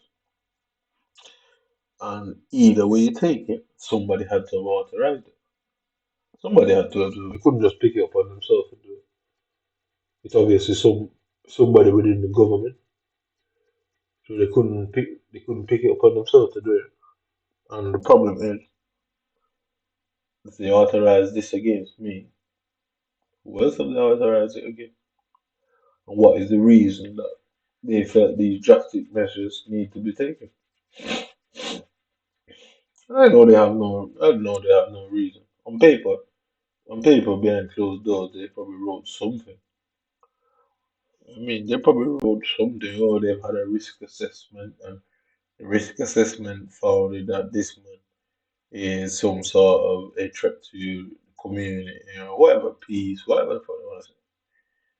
Which, on paper, like I say, some football teams should beat another team on paper, but in reality, don't. So I guess Manchester United and everyone, on paper, they should have won, but in reality, they lost. So now this team and group of people has to hide. They are pretending like, oh, they are not afraid. They just can't tell you why, because of what legislation. There's no legislation that allows you to cyber attack somebody anyway. So you were already doing something you shouldn't do. Why all of a sudden on that particular issue would you want to follow the rules? Doesn't make sense, does it? So at the end of the day, Microsoft itself has confirmed that there are no coincidences when it comes to computers, and there are certainly no accidents because coding is complicated. Mhm. Coding is a complicated thing, and coding is difficult. You have to know what you're doing, and you have to intentionally do what you're doing. So you can't just jump on a computer program because, first of all, you wouldn't know what the fuck you're writing in that program. So anybody that's messing around with the Xbox, the games, whatever, they know exactly what they're doing. And if you know what you're doing, you're some sort of an expert. If you're some sort of an expert, these things aren't mistakes. It's simple because a novice could not just go into to any Xbox or games and just mess around with them. It won't work like that because a computer itself, a laptop, you have people who are modders. And if you check these modders' background, they have some sort of computer science, computer relative, either degree or something of the nature. These massive companies don't just hire somebody that's practicing in their bedroom. They don't just do that. So these people have some sort of degree and training which technically makes them an expert. So when you put all that together, anything they do, they know what they're doing and they do it on purpose. It's not an accident. I mean,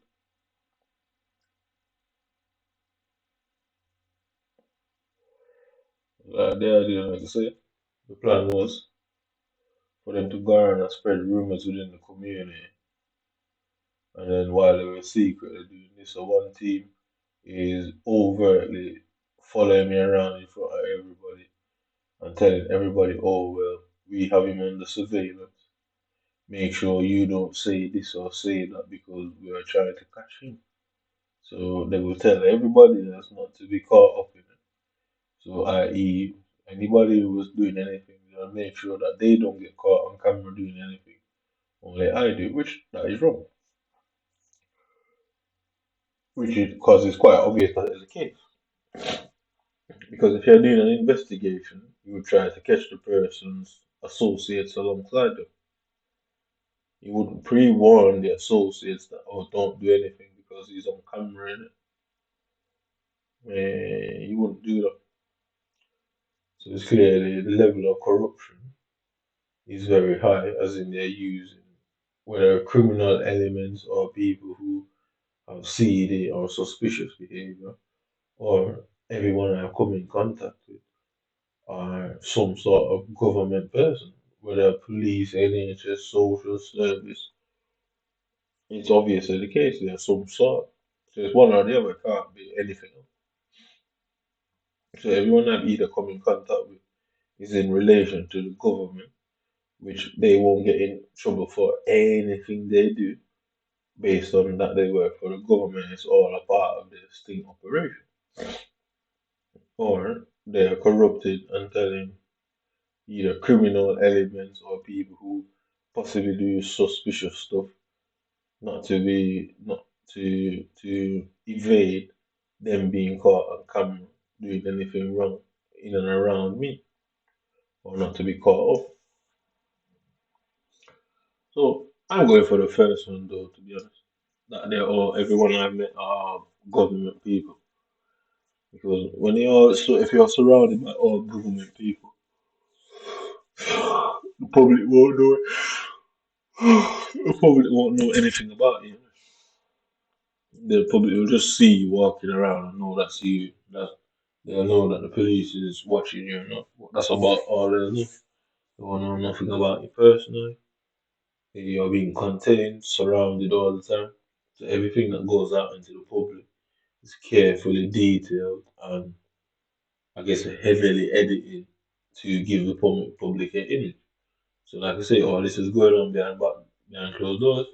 I was meant to go out and attack some poor random old lady or the neighbors and try and kill them. Then the police would have came in and obviously to the nature of the wind up, it's unlikely that I would have dropped that weapon. I probably would have charged at them and they would have discharged a couple of rounds. And they would have ensured to hit me in places where you ain't getting up, you know what I mean? So then you'd have find the news or you'd have find what this community or everyone coming out laying flowers for the poor neighbors and praying and saying, oh, we will not let terrorism and racism stop our community. That's the sort of bullshit these guys spin out in the public, innit? Because the government send their little agents who live next doors and tell them to rally. So when you see these rallies going on and demonstrations, it's all controlled. It's not random. People think they're organizing these things as a community. They're fucking not. The person who's organizing, trust me, that person works with the government indirectly, and the government controls all rallies and demonstrations. Because if they don't control it, it gets out of hand.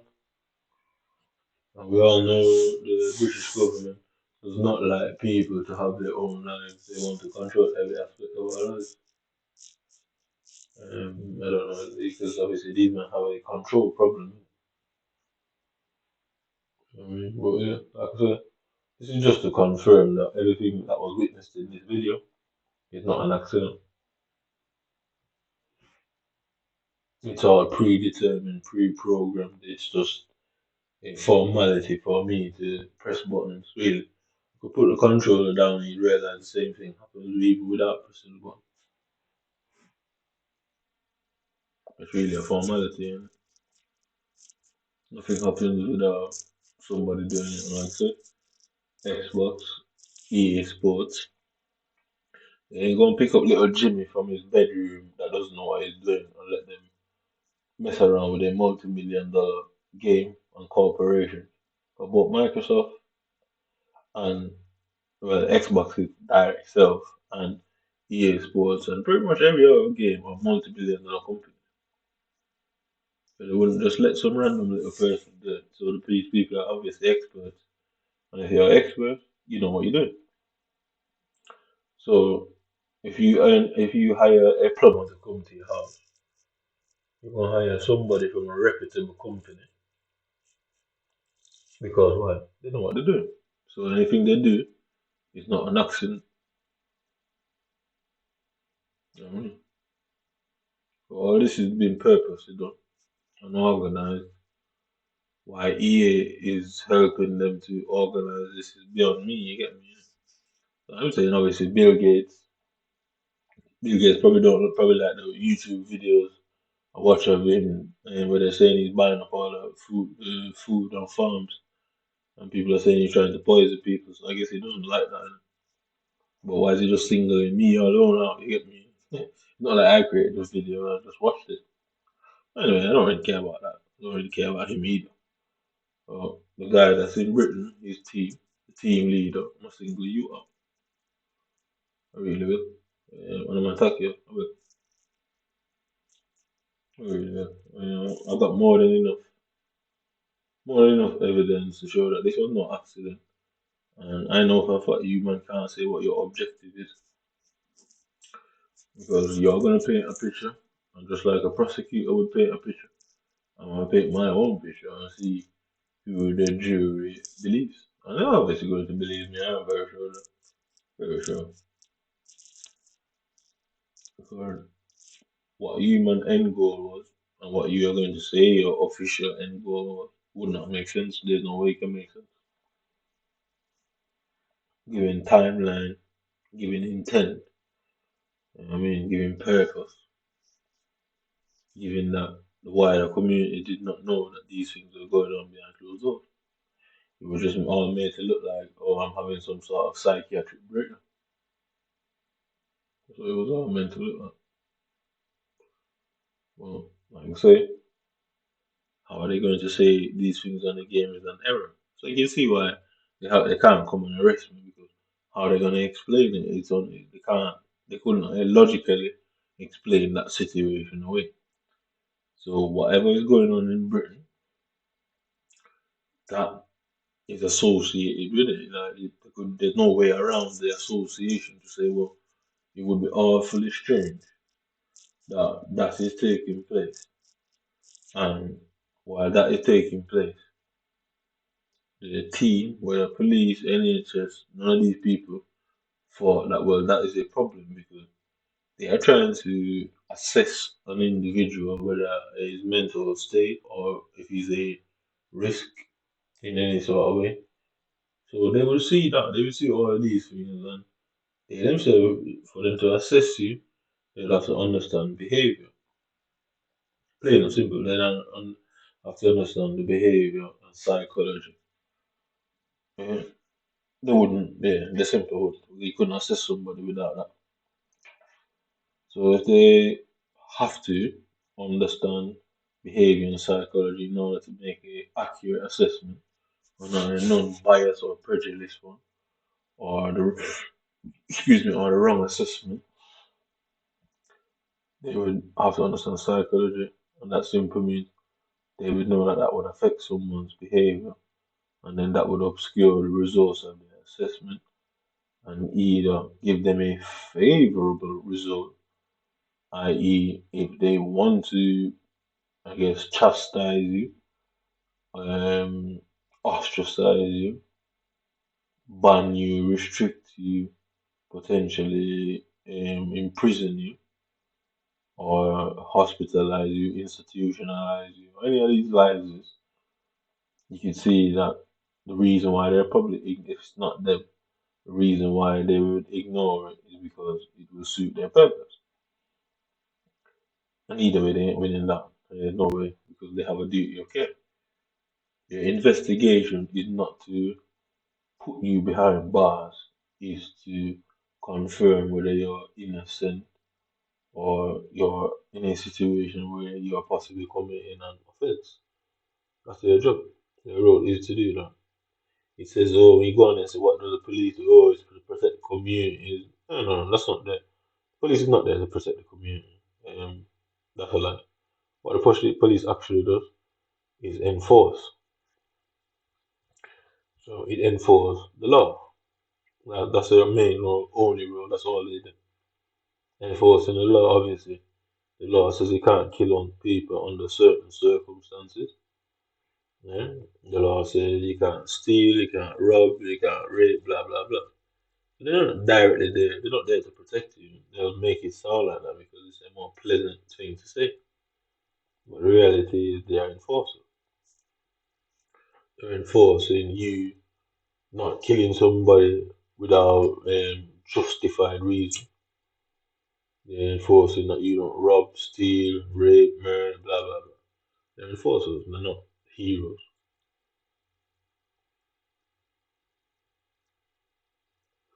The soldiers like to, I guess, not soldiers directly, but if you ask most soldiers, they don't think of themselves as heroes. They don't. Well, they like to advertise soldiers as heroes, and they're not heroes. They would be anti-heroes if the reality is they are more of a Batman sort of character, i.e., they'll beat your clout up and drag you to prison. They're not heroes. They're anti-heroes.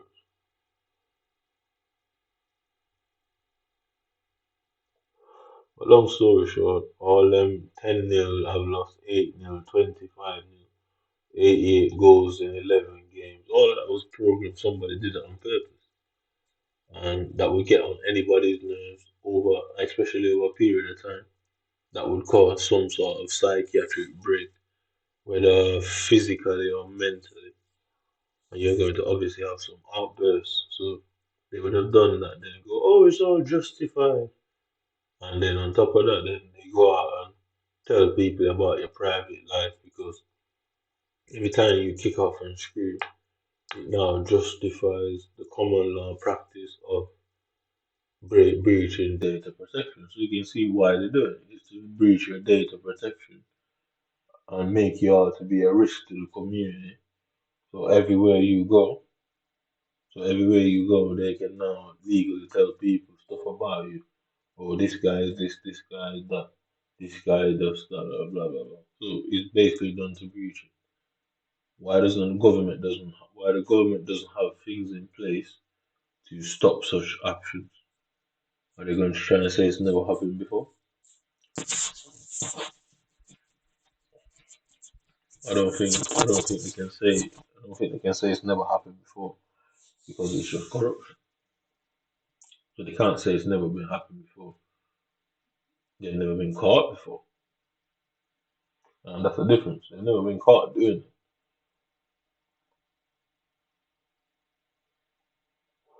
Because usually the individual that they're doing it to isn't aware that the police is following them around and social service and every type of investigation possible is being done against them. And they'll open various investigations from abuse to harassment to intimidation, threat, stalking, fraud. And they'll open every investigation available with the intent of catching you on doing something. Because technically, everybody does something that's some sort of an offense. We all do something. You jumping in your neighbor's house and stealing a plant out of his garden, it really is an offense. So, all of these type of things they can use against you. So they open every type of thing they have. And how they possibly do it is they get people, they send informants in your life. I never keep quiet on that. I'd never be silent about that. I don't like that. There's no amount of money in the world that can be paid to keep me silent on that. I don't think that's right. I don't think police officers should be doing stuff like that. Go be a criminal, you get me? If you want to do things like that, I mean, retire from your job and go in the streets. I don't care about what happens there, but society, society is going to break down if these guys are allowed to run around. You're looking at a breakdown of society in their warped fantasies. They justify these things, yeah, because in their heads they justify these things as a necessity to protect their community. Like I said at the start of the video, a sadist, sadomasochist people, narcissist people, what they tend to do is justify their crimes. And as a police officer, as a psychiatrist, as a social service, the NHS, they are above suspicion. So you see, most doctors, when you see a doctor get caught, how long do doctors do shit before they get caught? You ever notice when a doctor has been investigated, it's years of stuff they've done before. Why? Because they are above suspicion. Police officers are the same. So that Lucy Letby, how many babies did she have before they realized what was going on? Because she was above suspicion. The doctor that was putting his semen in his sperms in people's drinks and coffees. How much time did he do it before anybody noticed? Because they're above suspicion. So these guys are well aware that they're above suspicion, and it takes an almighty fuck up before they're caught. So you can see this is the almighty fuck up. I mean, they're no different than anybody else. They were led to believe that they're different and they hold higher places in society than they truly do. The only place they hold in society is telling other police officers that, well, we can't arrest him. You don't hold any place because now you have somebody out there, well, doing what he wants to a degree. So, mind it anyway. This is just main proof to show that it's all purpose. It is all done on purpose. You know what I mean? All this here. So, computer programmers give instructions for coding software, debugging, troubleshooting, and maintenance. Collaborate with colleagues to write and test code. So, the write it, everything on the game is been written by somebody, which means its purpose and salary typically start from 49,000 and go up to 100,000. A computer programmer is an individual who writes and develops code for computer. So basically, they know what they're doing. It's as simple as that.